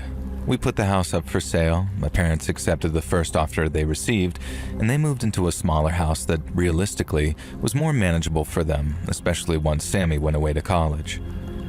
There's no happy ending here, really, at least not for us. The lesson is simply that sometimes it's better to walk away than let your entire life be taken up with fighting the fight, even if it is a just and good one. There is an ending though, but I can't say it's a good one, and as much as I hated the Morrises for what they put us through, I wouldn't wish this on anyone. Remember their son, who willingly went to military school and we nicknamed that Austrian painter? Well, it turns out that Augie had been thrown out of military school, then dishonorably discharged from the military, all without his parents' knowledge. He'd fallen into drugs and violence, and one day, he came home.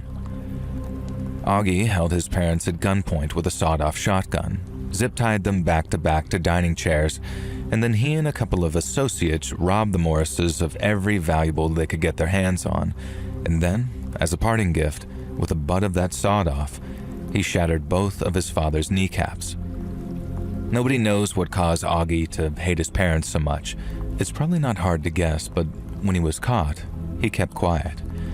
And he was caught a few days later as he admitted to what he'd done, but not why he'd done it.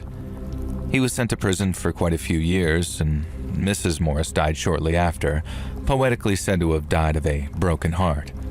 Mr. Morris spent the rest of his years in a hospice, unable to walk, and also never uttered a single word again since that night. And so the new neighbors who bought our family home never had to deal with the neighbors from hell.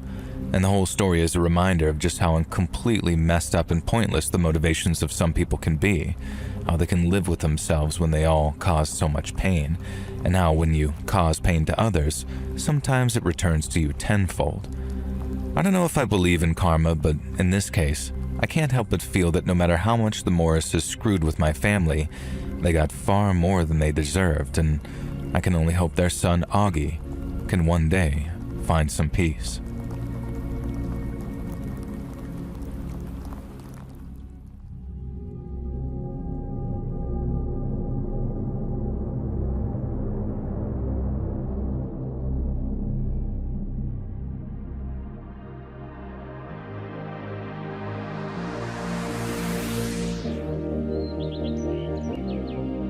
Hey friends, thanks for listening. Don't forget to hit that follow button to be alerted of our weekly episodes every Tuesday at 1 p.m. EST. And if you haven't already, check out Let's Read on YouTube, where you can catch all my new video releases every Monday and Thursday at 9 p.m. EST. Thanks so much, friends, and I'll see you in the next episode.